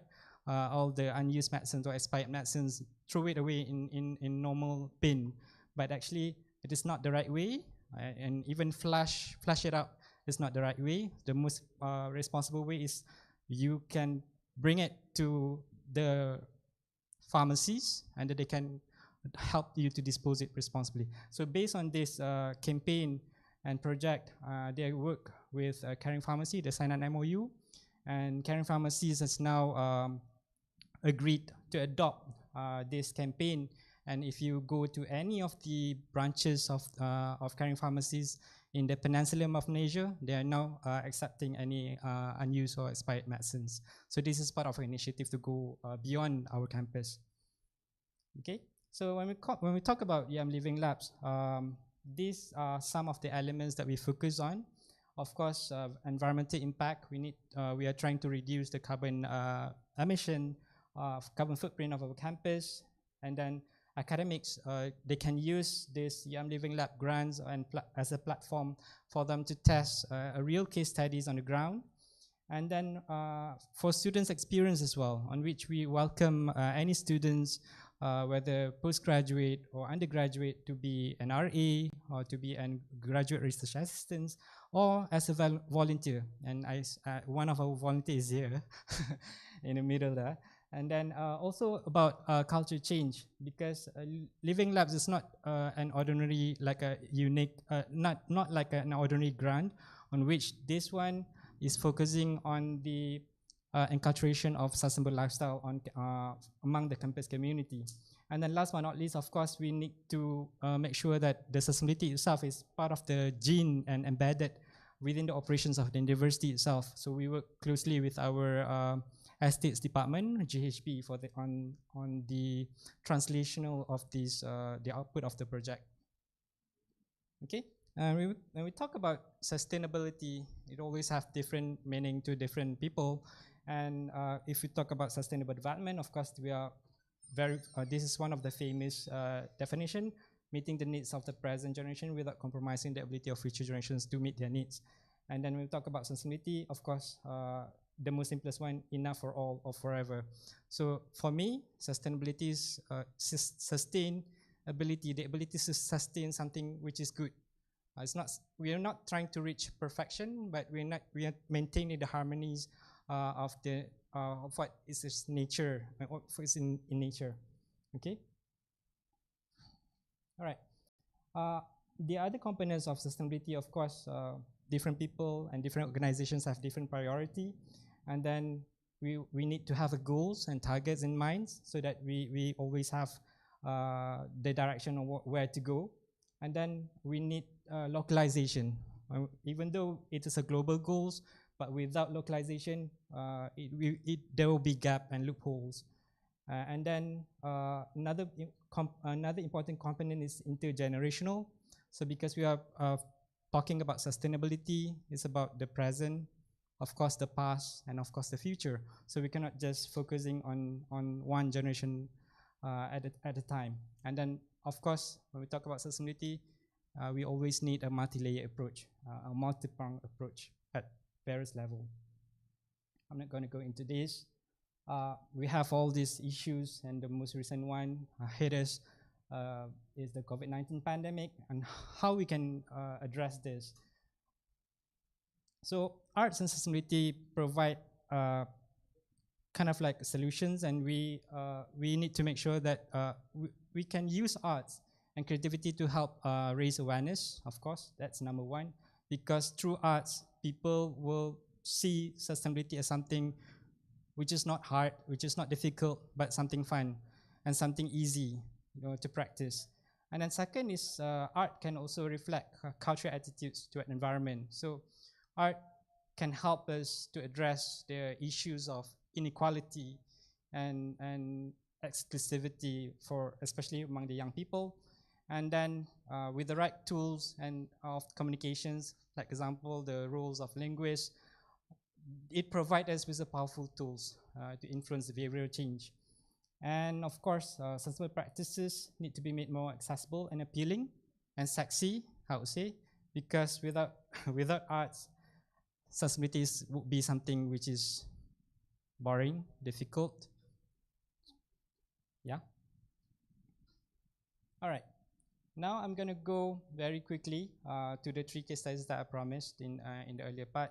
So number one is the case study number one is on superhero iklim. So this is a part of one of the receiver of our grant holders, Yamiko Campus Living Lab, led by Dr. Nur Aisha Abdullah from Faculty of Science UM, Department of Science and Energy Studies. So her title of her project is on climate superhero or superhero iklim. So what this group do is actually using the method of gamification. Gamification is, for example, we put in the elements of scoring or quizzes and using arts as well as part of the elements. both physical and online platform, on which when the teams offer it to the campus community, they receive, of course, to the staff and students, but maybe staffs in is bombarded with the tasks at hand and the KPI thingy. So we only received the participation, huge numbers of participation from students. And they participated for about a series of about 7 weeks of challenges that they need to solve throughout that particular week, with different teams covering different areas of sustainability. And at the end of the week, we reward them with some kind of prizes to entice the participation from the students itself. So this is some of our example on how we can use actually arts and science together to make sustainability something fun and enjoyable. Another case study is on the use of esports as a gaming. In a show of hands, have any of you tried esports back at home? Yes, I see 1, 2. Yeah, esport is like you have a console like PlayStation, or and then you can use it as part of your physical activities to be healthy as an alternative to the normal one. So Dr. Mazia Ahmad Rosli is from Faculty of Medicine, so she used this method to promote healthy lifestyle through esports, and then she utilized the arts in gaming technology towards social sustainability, because we need to remember sustainability is not just about environment.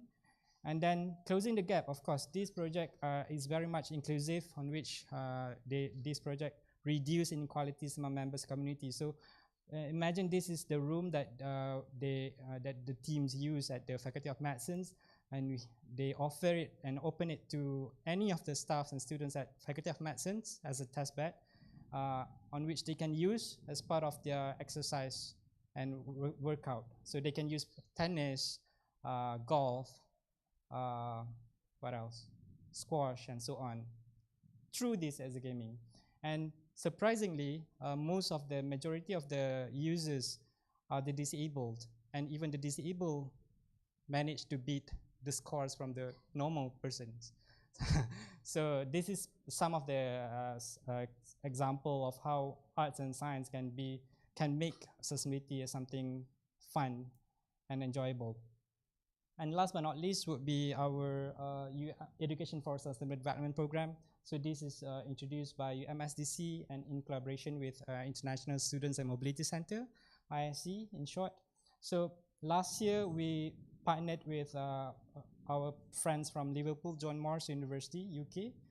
We have about 2 weeks we hosted here in and we designed that program on which covers the theme on sustainable development goals, and most of the classes are not done in a normal classroom, but much more on the outdoor setting. So this is one of the example to make sustainability as something which is much more engaging in a way, and of course promote localization of the sustainable development agenda. So our friends this year, still ongoing, we have our friends from Coventry University, UK. They are here with us, we have hosted them, and the theme is on net zero. So these are some part of the activities that they do with us, and this is one of our initiative in promoting sustainability through arts and science. So in short, of course, we conduct the research, and then we support sustainability programs in or beyond campus, and at the end we need to empower each other. That is very important. And then when we do research, we have data. So data can help us to drive and improve our initiative on the ground better. And then we need to highlight the achievements. If you have reports, if you have achievement in terms of awards and so on, we need to make sure that it is highlighted somewhere. At least people know our initiative on the ground. And then last but not least, of course, we talk about sustainability leadership. We need to be an advocators and lead that cause at your own level, whether it's individual or community and so on. So I'm going to end my slide with quote from Howard Zinn. This is one of my favorite. We don't have to engage in grand, heroic actions to participate in change. Small acts, when multiplied by millions of people, can transform the world. So thank you for your contribution in making this a better, safer, and cleaner world. Thank you.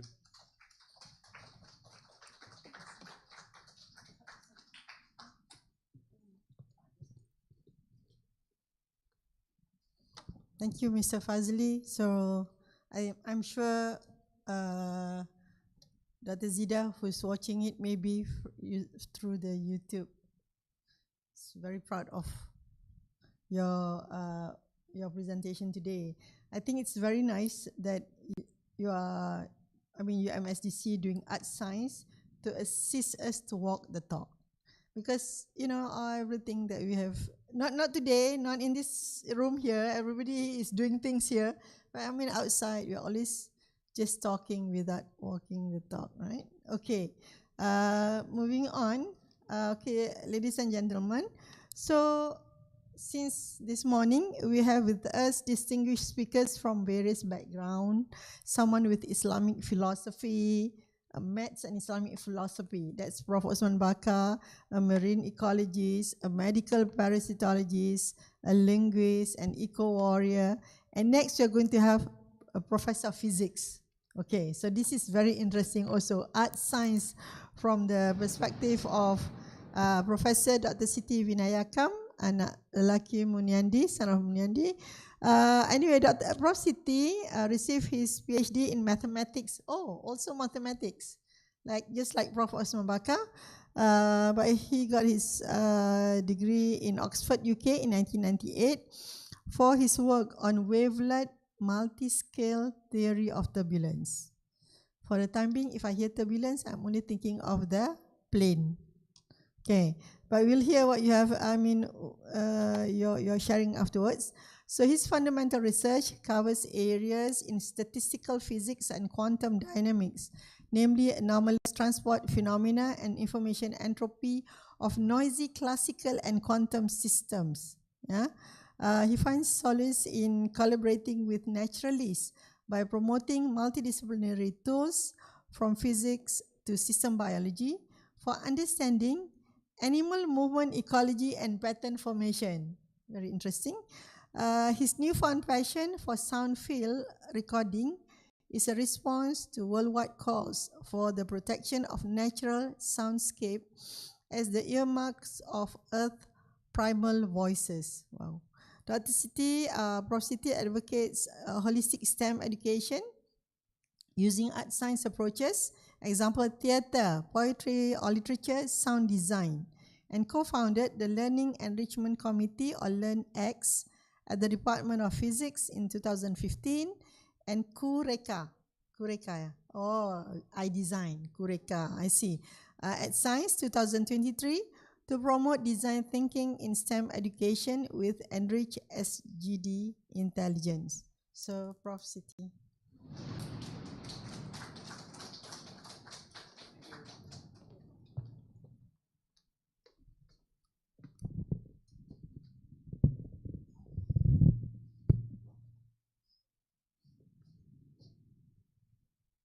Okay, thank you very much. Very good afternoon, everyone.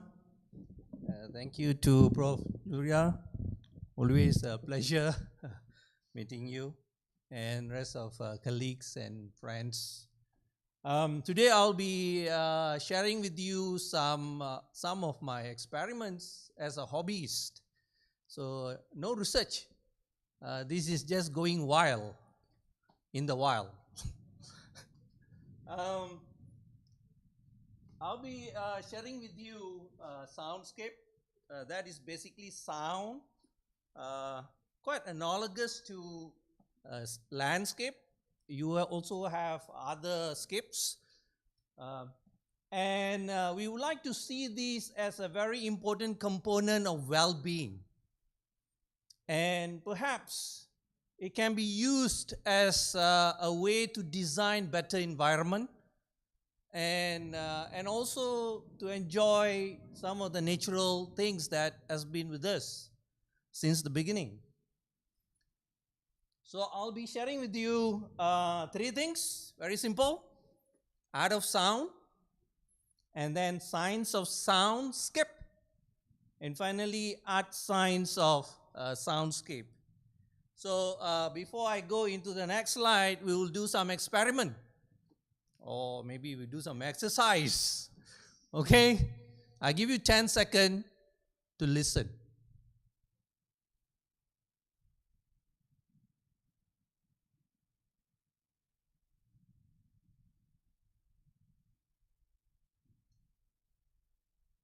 Okay, done. What did you hear? The thunder, okay? Air conditioning, okay? What else? Flash, mechanical flash.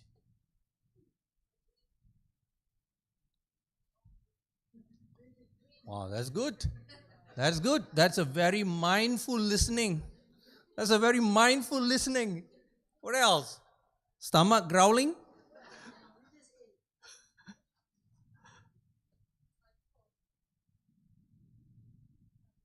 Okay.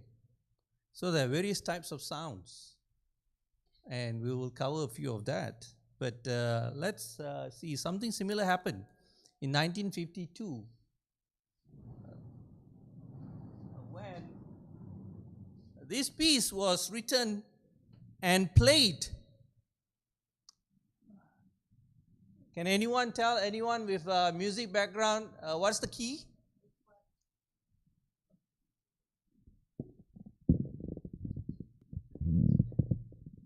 Everything is flat. What's the note? Okay. This is 4 minutes 33 seconds by John Cage. It was when the pianist entered the theater, the stage. All he did is open the key and then start the stopwatch. Waited 4 minutes and 33 seconds, stopped the watch, closed the piano key. That's it. Everybody applause. Yeah, that's it. And it's still being played by a symphony. Yes, they got paid. The idea is they always sound in the room. They always sound. Even total silence is still part of music. It's just that we try to ignore many things these days. We are only listening things that we want to listen. In some cases, we only listen to things that other people want us to listen. And slowly we are losing out a lot of information. And we call this a dark matter of sound. Just like the dark matter in physics, 95% of the mass is missing. Only 5% is visible universe. But still we are searching for the 95% of the mass, the dark matter and the dark energy. At the same time, same thing goes for the music as well, for the sound. There are a lot of things that represent sound. And you may say, that's not music. But music could be just a structured sound. And that, for an avant-garde musician, even they want to break that rule, you don't need structure. So there is no such thing as empty space. There is something in nothing. There is no nothing. And at the same time, music is also around us. What you heard just now is nature's music. It doesn't sound melodic. It doesn't have that harmony. But we still sometimes wish we can hear the thunder. It has a lot of message. It carries a lot of information. It's very primal to the earth. And this has been written by many people. Thoreau's written in the book Walden. And Walt Whitman, another person, have written great poems. Leaf of Grass and Song of Myself. If you read, I think I will do nothing for a long time but listen and occur what I hear into myself. and let sound contribute towards me. I assume many of us, can remember the voice our beloved parents who may be no longer with us.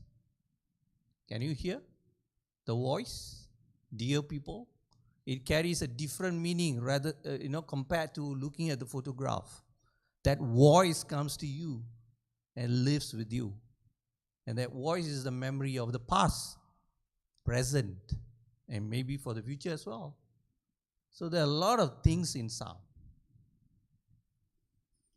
And so much has been said today. We have musicians, people who play music. So I'm not professional. I'm just a hobbyist. If you look at the origin of the concept in music, it comes from very interesting mythological ideas between what we call the Apollonian and the Dionysians. And Apollonian is what remains today in the mainstream, where we look for order, harmony, melody, and in fact, that's the path taken by science to seek for the law, the order in the universe. But today, somebody mentioned about the VUCA world. Things are vulnerable, uncertain, complex, agile, and even in physics, we have quantum mechanics, which is unpredictable. You can't predict precisely properties of fundamental objects.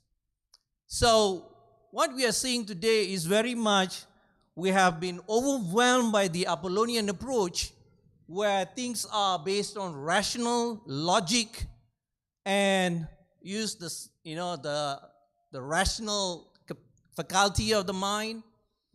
And perhaps the musicians, some of them are still enjoying the chaos, emotion, rationality, and so on. So this is very interesting. And you can see that there are instruments that creates different feeling. Reeds, where the sound actually comes from the air that has to pass through your lung. It has a different sense of, to yourself, because it's a sound that comes from the body. Unlike maybe the lyre, guitar, strings, the sounds actually come from the instrument, not from the player itself. And we would like to bring in, this is where I would like to see arts not like the thing that we would like to see as beauty, useful, but arts deeper than that. We go into the philosophy that is often written in great literatures. For example, if you look at the Friedrich Nietzsche's work, you can see that emotion is a very important component in tragedy. Usually we fight these two, between reason, rational, and irrational. That's where we manage our tragedy. And the problem that we have today about the planet essentially is a tragedy. And we still think we can solve problems using the rational component. Okay. So I would like to bring another person who actually creates this, the break from the order and harmony. And for example, in this case, we can see the work by Igor Stravinsky. When the Rite of Spring was played in the theater, there was a fight because people couldn't take it. And it is based on, in fact, a folk music, the pagan Russian, based on instrument used by the peasants. So this music is very much natural music, but people couldn't take it because it has so much of uncertainty, break from the order. You heard the thunder. It's a break from the order. It's unpredictability. Okay? So this is the part of the art. When we say the art of sound, we would like to see the dark matter of the sound. Not the part that we are used to it, but we are looking for a sound that creates dissonance, but dissonance trigger emotion. And that's the part probably needed to have a change, that change mindset. Okay? So that's a part of art, of sound. So let me go quickly into the science of sound. Sound can be seen as a physical signal unless you start hearing sounds in your head. Otherwise, it's just a mechanical vibration of the medium that reach from the source to the receiver.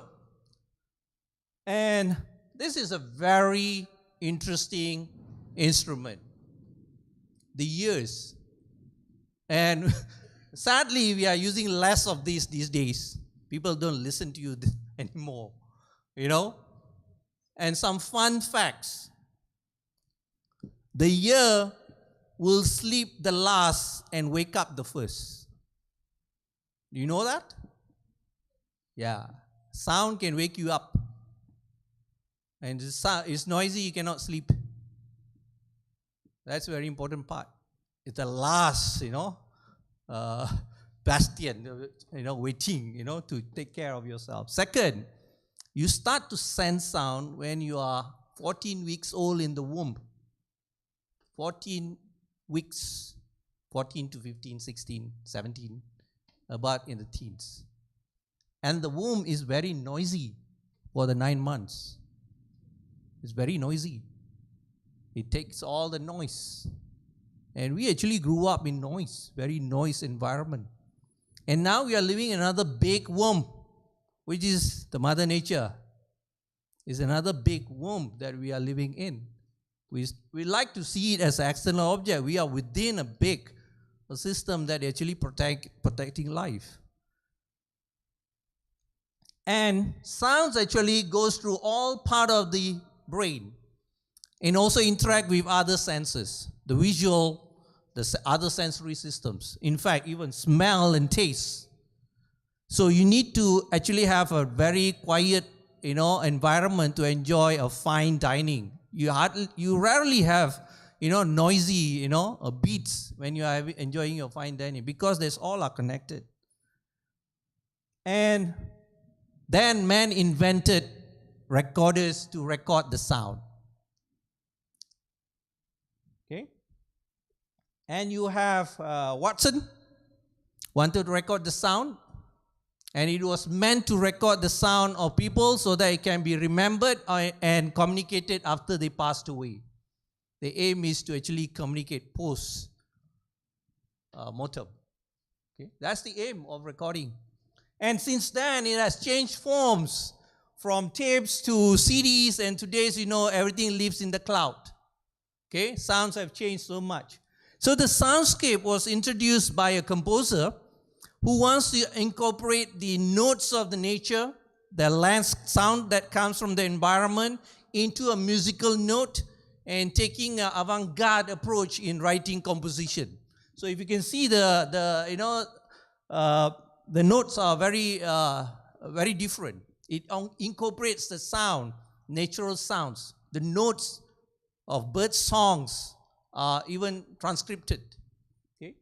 And the book that actually triggered all this exploration is by Murray Schafer, Soundscape, Our Sonic Environment and the Tuning of the World.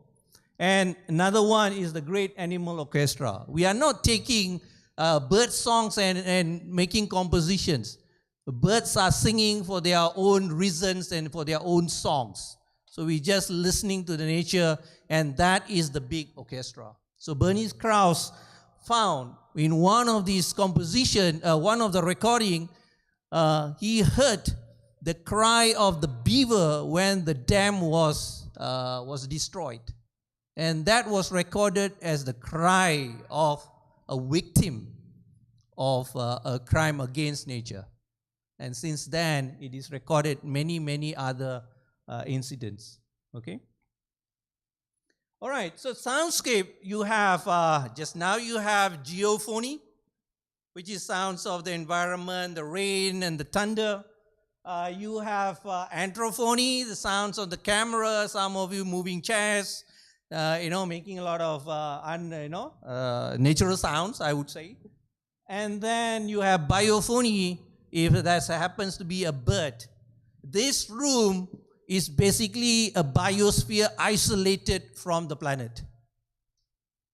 Imagine that. Luckily, some rain sound can be heard. Otherwise, we are creating bubbles of biospheres and then we claim we want to solve the big problem. We should break that glass. We should listen.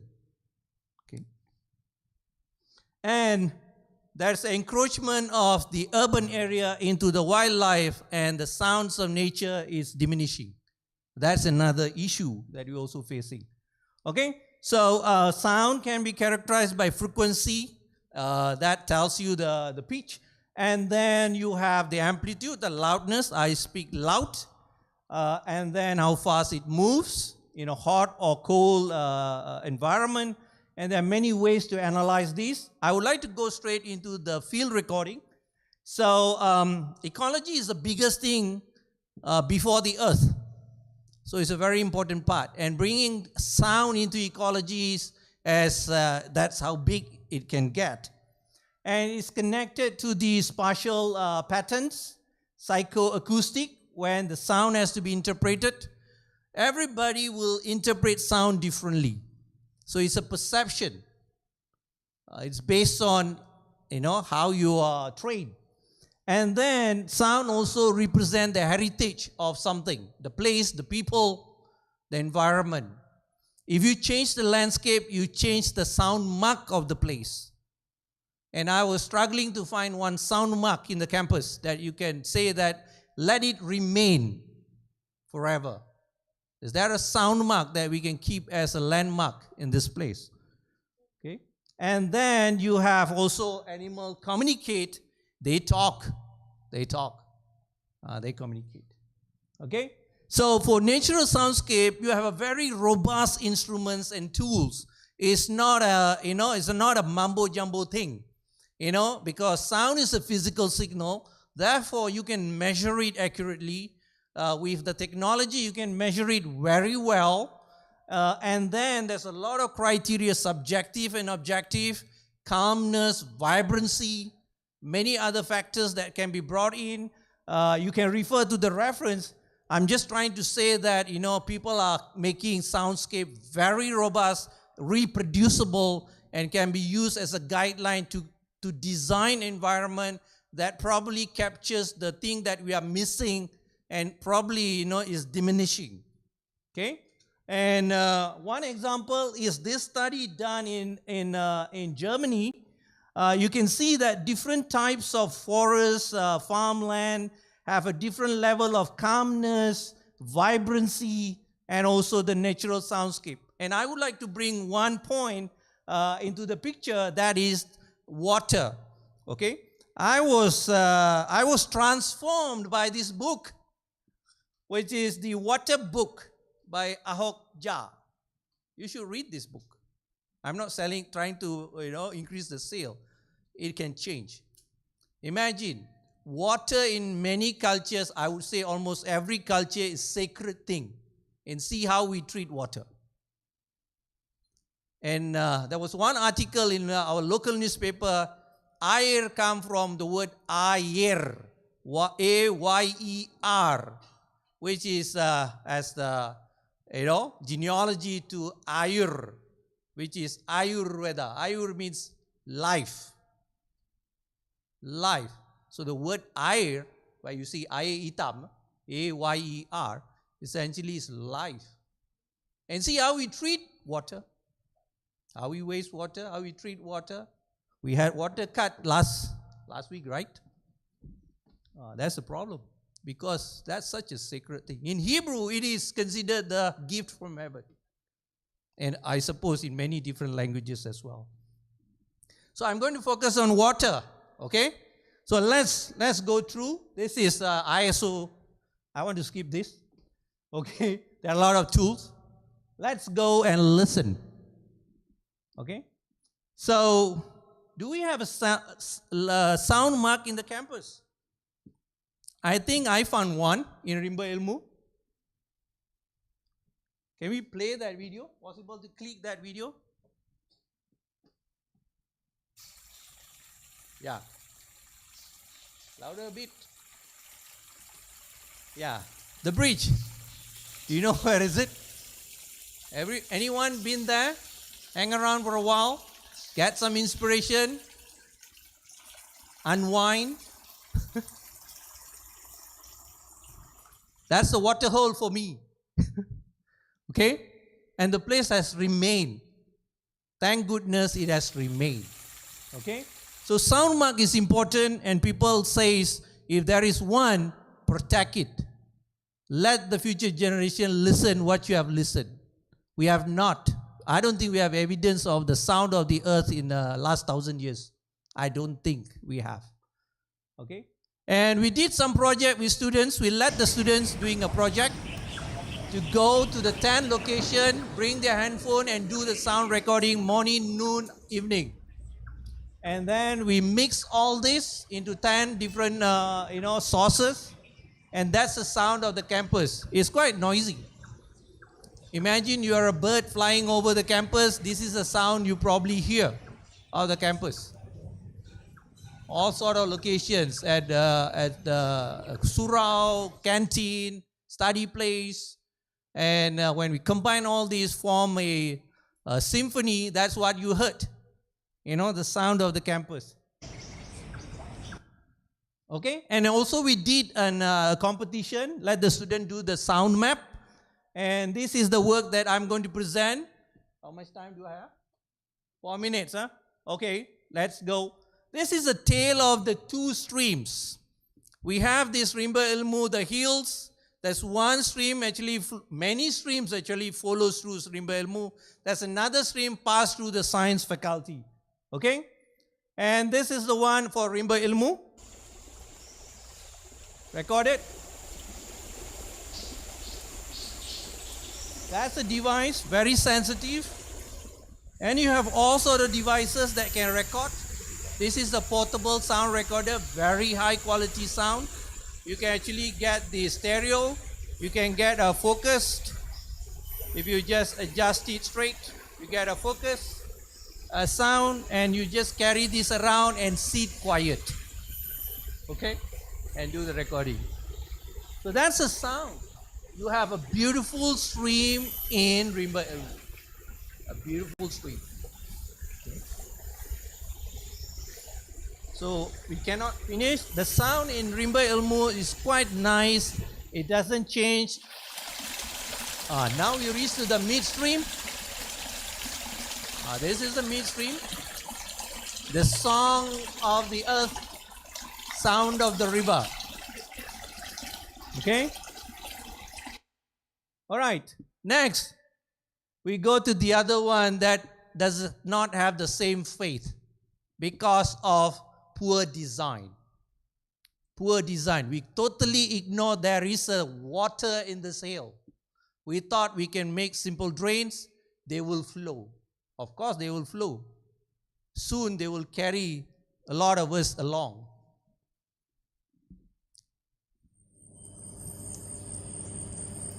That's the sound that comes from this little hole, section wall. The hum is from the transformer power station nearby. That's the drain. Stagnant water, no way to go.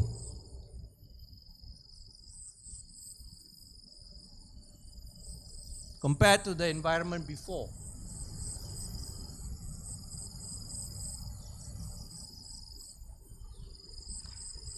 This is a design issue. We are not pointing fingers.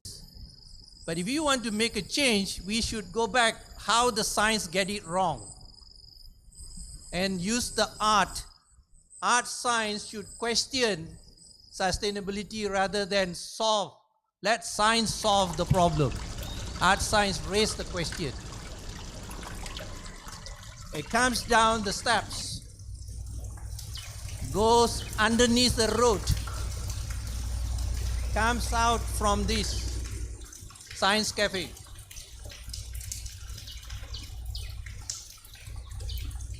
A river should flow gloriously. Okay. So this is a message we would like to project. It's a part of Living Lab But I think, we should, as a living lab, find where things are not working and try to fix it rather than covering up. I think that's a very important thing that we should do. Identify the problem, understand the problem, create change.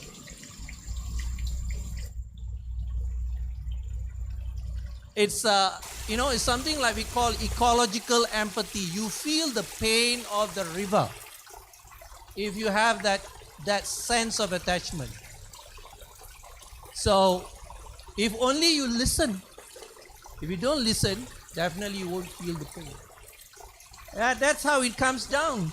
It's a good water body, good volume of water body in a rough neighborhood. And it goes down underneath the parking lot, through the building. That's a black hole for water. It goes down, comes out, which I call this is the dungeon because we grill it, not let it escape. It comes down, underground drainage. Look at the grill. Water should be free. And then finally we'll reach the destiny. Sungai Pantai. Too bad. It's a bad escape. We wish, we should take care of the Sungai Pantai. I got into this problem big thanks to Water Warriors because they revived the lake. And we said that we should revive every water body in the campus because water creates an interesting aura. Okay? So I don't want to go into this. I'm just going to finish. Art creates a specific emotional link. It's not for pragmatism. It creates a link with people. Leo Tolstoy's philosophy. It can be used as an effective means to move people, to connect people. And this is also mentioned by Walter Benjamin in his aesthetics, theory of aesthetics. What do you call an aesthetics of art? It must create a cult value. That is, there must be a magic in the art. It connects people. But today, arts is very much the exhibition. How popular it is, how much you can reproduce mechanically. That's why the book is a mechanic reproduction, of art. And now with digital, it's much easier to reproduce art. So we lost the magic of art, and the sound that we described just now, sound of nature, is actually a magic. Okay, and I think Prof. Zahira also know Marshall McLuhan is someone who said it's not the message, it's the media that actually eventually changed the world. And we lost the message. We follow the media. We think the media says right, everybody follows. Okay? So that is the community that we may become. So finally, let me just conclude. You have this egoscopy, and then you have ecosophy. And of course, some of the early part of traditions very much separate this. And you have a movement like ecosystem goods and services that things is for us to use. And then you have another means of clearing the balance by ESG. But I think we should go back to the old ways of how nature has been described in literature, in sacred texts, by great people who lived, and their works still live with us.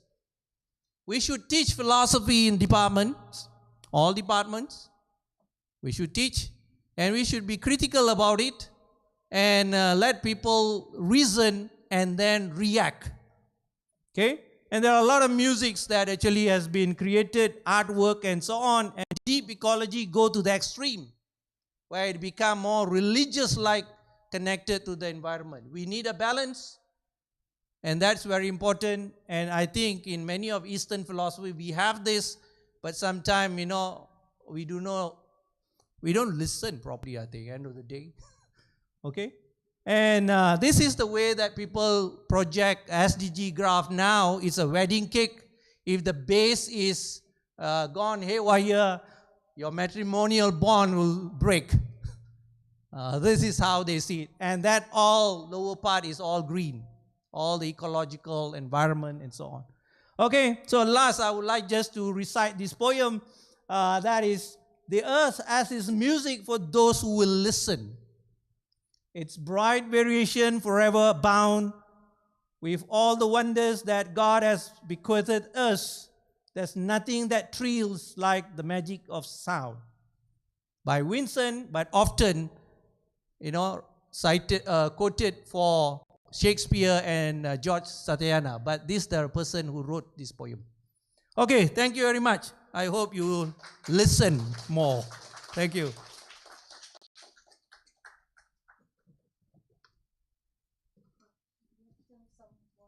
Yeah, thank you very much. I'm sure now you all can listen to the raindrops.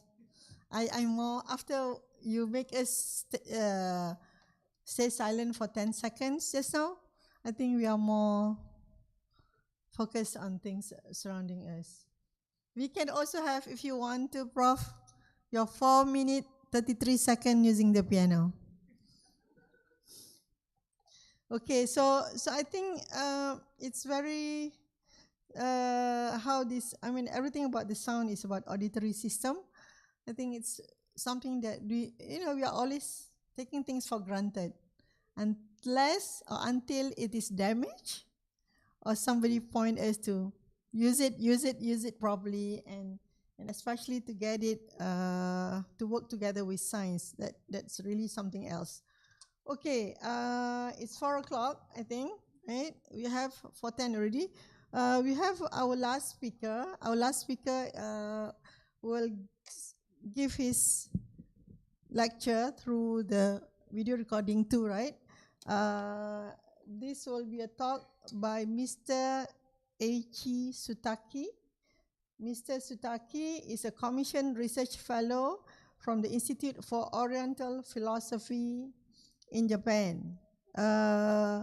Basically, he's also the Deputy Director of the Research Project Department at the Institute of Founding Soka Gakkai President's Thought.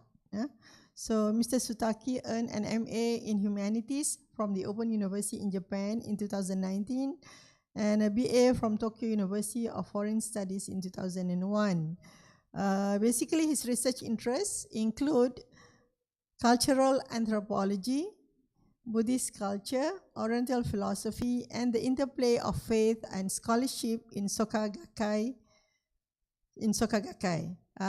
And he conducts research on Oriental philosophy and Buddhist thoughts, promote research dissemination, and facilitates international academic exchanges.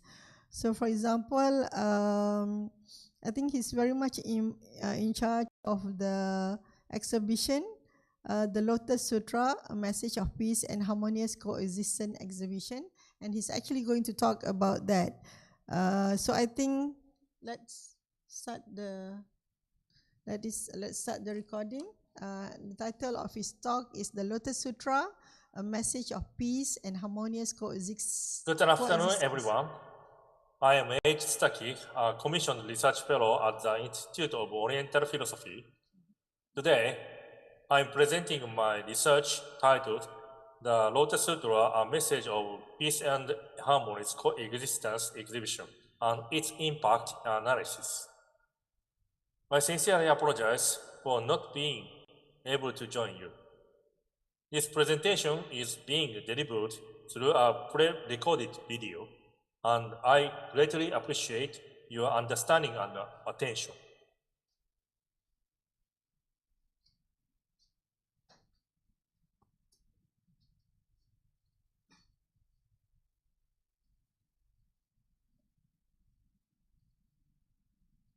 The Lotus Sutra, a highly revered Mahayana Buddhist scripture, has had a profound impact on Asian culture and philosophy. The Institute of Oriental Philosophy, IOP, has taken a pioneering step in making the wisdom of this ancient text accessible to a wide audience through its groundbreaking exhibition, the Lotus Sutra, a message of peace and harmony's coexistence. This exhibition has toured 17 countries and regions, attracting over 900,000 visitors as of 2022. It is based on the philosophy of the Daisaku Ikeda, the founder of the IOP and president of Sogakai International SGI, who has long emphasized the importance of making the Lotus Sutra's teachings available to the public. The exhibition's success in engaging diverse communities and fostering intercultural dialogue is a testament to the universal appeal and relevance of the Lotus Sutra's message. The Lotus Sutra, likely originating between 50 to 150 CE in India, is known for its profound teachings and literary merits. Its central themes, including the concept of self-full means, the doctrine of one vehicle, and the idea that all beings have the potential for Buddhahood. As Buddhism spread across Asia, the Lotus Sutra was translated into numerous languages, deeply influencing literature, art, and philosophy in these regions. Scholars have long recognized the sutra's unparalleled impact on Asian culture, with renowned Buddhist studies scholar Hajime Nakamura describing it as the most important and influential scripture in East Asia Buddhism, while debated fascists regarding the authenticity of the Lotus Sutra as the direct teaching of the Buddha. Recent research has cast doubt on the idea that the earliest sutras are necessarily the most authentic. The immense cultural and linguistic impact of the Lotus Sutra as the spread across Asia is indisputable, regardless of the place within the Buddhist canon. By making the Lotus Sutra the theme of an exhibition, a wider audience can learn about the transmission of Buddhism and gain insight into the process of sutra compilation. The IOP has organized several exhibitions focused on the Lotus Sutra, showcasing rare manuscripts, artifacts, and reproductions. The exhibition is typically divided into 5 main sections, each presenting different facets of the sutra's cultural impact. These sections include the birth of Buddhism and the propagation of the Lotus Sutra, the diversity of translated languages, the Lotus Sutra manuscript series, Buddhist artifacts gifted from various institutions, and Donphan Mongol cave frescoes. The IOP collaborates with local co-organizers in each host country to tailor the exhibition to the specific cultural context and level of familiarity with Mahayana Buddhism. This collaborative approach has been key to the exhibition's successful reception in a diverse setting and demonstrate by its adaptations for audience in South Korea and Thailand. The Lotus Sutra exhibition adaptability is exemplified by its presentations in South Korea and Thailand. In South Korea, the exhibition emphasized the history of Buddhism and the Lotus Sutra's reception on the Korean peninsula, benefiting from the compilation of major national museums. The exhibition also highlighted the connection between the Goryeo Tripitaka and the Taisho Tripitaka, underlining the significant role of Korean Buddhism in the development of Japanese Buddhist scholarship. The presence of volunteer docents from the Korean Soka Gakkai International KSGI further enhanced the accessibility and relatability of the exhibition's content. In Thailand, while Theravada Buddhism is predominant, the exhibition included introductory materials, Mahayana concepts, and specific teachings of the Lotus Sutra, bridging the gap between the two traditions. The exhibition garnered strong support from the Ministry of Culture and benefited from the participation of Soka Gakkai Thailand SGT members as volunteer docents, contributing to its positive reception. The exhibition plays a vital role in transforming public perceptions of Buddhism and including the Lotus Sutra as a source of wisdom and inspiration for modern audience. By highlighting the Sutra's message of peace, equality, and respect for the inherent dignity of all people, the exhibition demonstrates the relevance of Buddhist teachings to contemporary society. In a context where Buddhism is often associated with a negative image, the Lotus Sutra exhibition offers a fresh perspective, emphasizing the potential of Buddhist teachings to contribute to world peace and understanding.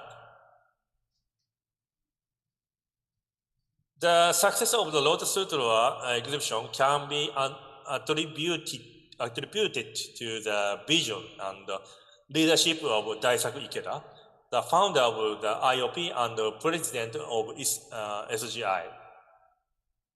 Ikeda's commitment to public engagement, his global network of scholarly connections, and his philosophical insights into the Lotus Sutra have shaped the exhibition's content and message. His emphasis on making academic research accessible and relevant to general public has been a guiding principle for the exhibition, ensuring its resonance with a diverse audience worldwide. The Lotus Sutra exhibition's impact extends beyond its immediate audience, inspiring further research and collaboration among scholars and institutions worldwide. It serves as a model for how academic research can be made accessible and relevant to the public, fostering a deeper understanding and appreciation of the world's diverse culture and religious heritage. Now, let's take a look at the actual Lotus Sutra exhibition through a video. This footage is from the Singapore exhibition in 2017.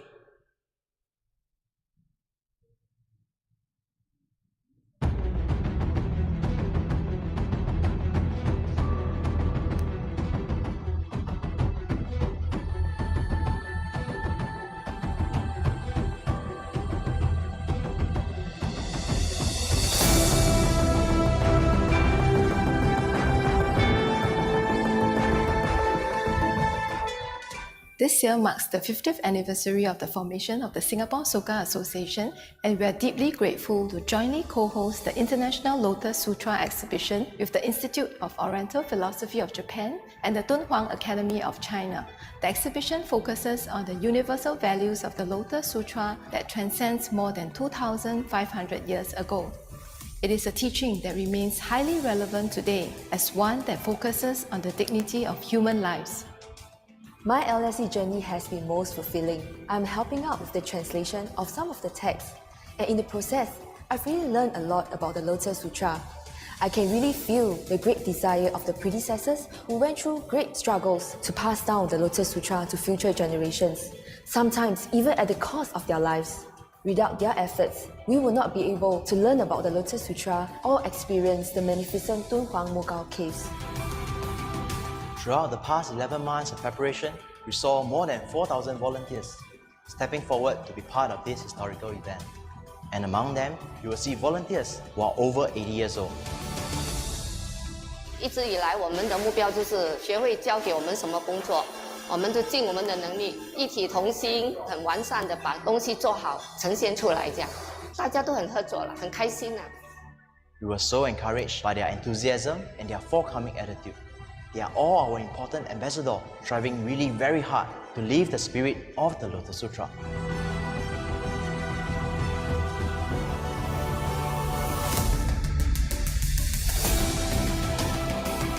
In this exhibition, one will get to see a display of humanity's heritage through precious artifacts, rare manuscripts of the Lotus Sutra, and exquisite paintings of Mogao caves in Dunhuang, China.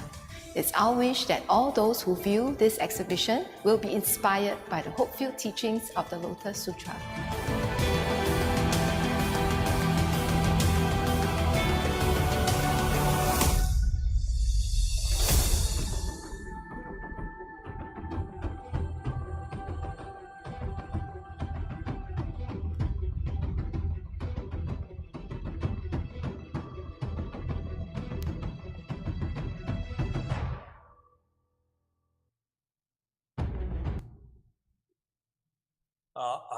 As the exhibition continues to reach new audience, it has the potential to inspire real change in the lives of individuals and communities, promoting the values of compassion, equality, and respect. The ongoing success of the Lotus Sutra exhibition highlights the importance of international cooperation and collaboration in addressing the complex challenges facing our world today. The Lotus Sutra exhibition represents a significant achievement in the field of Buddhist studies and a model for effective public engagement and intercultural dialogue. Its success is a testament to the dedication and the vision of organizers, the support of its global network of partners, and the enduring power of the Lotus Sutra message to inspire and transform lives.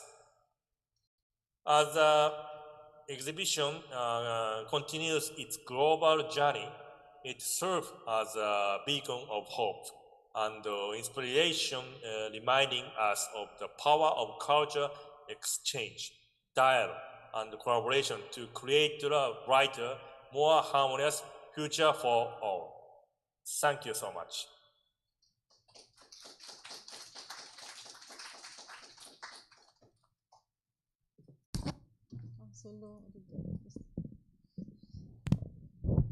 Okay, thank you, Mr. Sutaki. For your information, actually, Mr. Stuckey has actually visited our place a couple of months ago, right? So he's still in charge of this exhibition that they have brought to more than 10 countries. But they have come to Malaysia already with their exhibition. Okay, so that will be our last speaker for the day. And this is the last session for the first day of the conference. And before we end, I would like to invite Emeritus Professor Dr. Azizan Baharudin to give away our token of appreciation to the speakers today, this afternoon, late afternoon. Emeritus Professor Dr. Azira Hashim.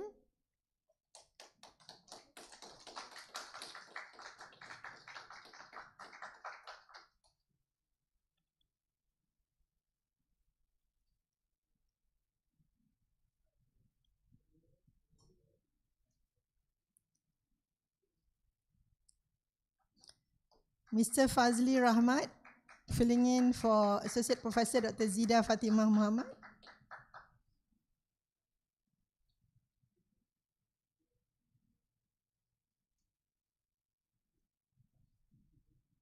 And Professor Dr. Siti Vinayaka Munyandi.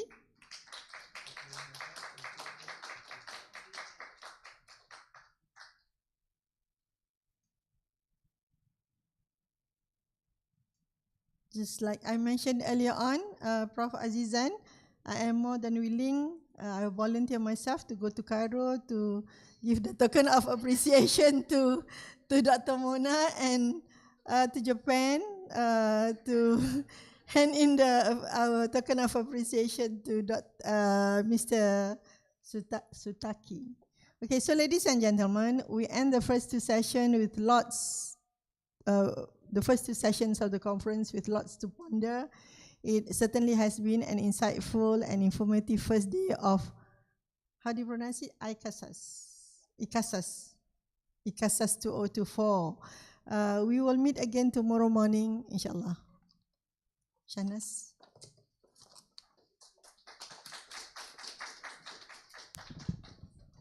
Thank you very much, Associate Professor Dr. Duria Sharifah Hasanadli, for moderating the session. And of course, our gratitude goes to our distinguished speakers for sharing their exceptional insights and expertise today. Thank you for making the conference a great success. We hope you have gained valuable knowledge and also made important connections during the day. We look forward to seeing you again tomorrow. Before I end the session, I would like to inform you that there are books from University Malaya Center for Civilizational Dialogue, UMCCD, and also from University Malaya Sustainable Development Center, UMSTC, being on display. A huge discount, okay. Being on display and on sale, a huge discount at the registration table outside. So please have a look and purchase if any of them suits your interests. To wrap up, I would like to apologize for any shortcomings or mistakes from our end that may have occurred during the sessions today. All are invited for afternoon tea that is located at the Bilik Seminar across the hall where we had our lunch. Have a safe journey home. Assalamualaikum and thank you. See you tomorrow.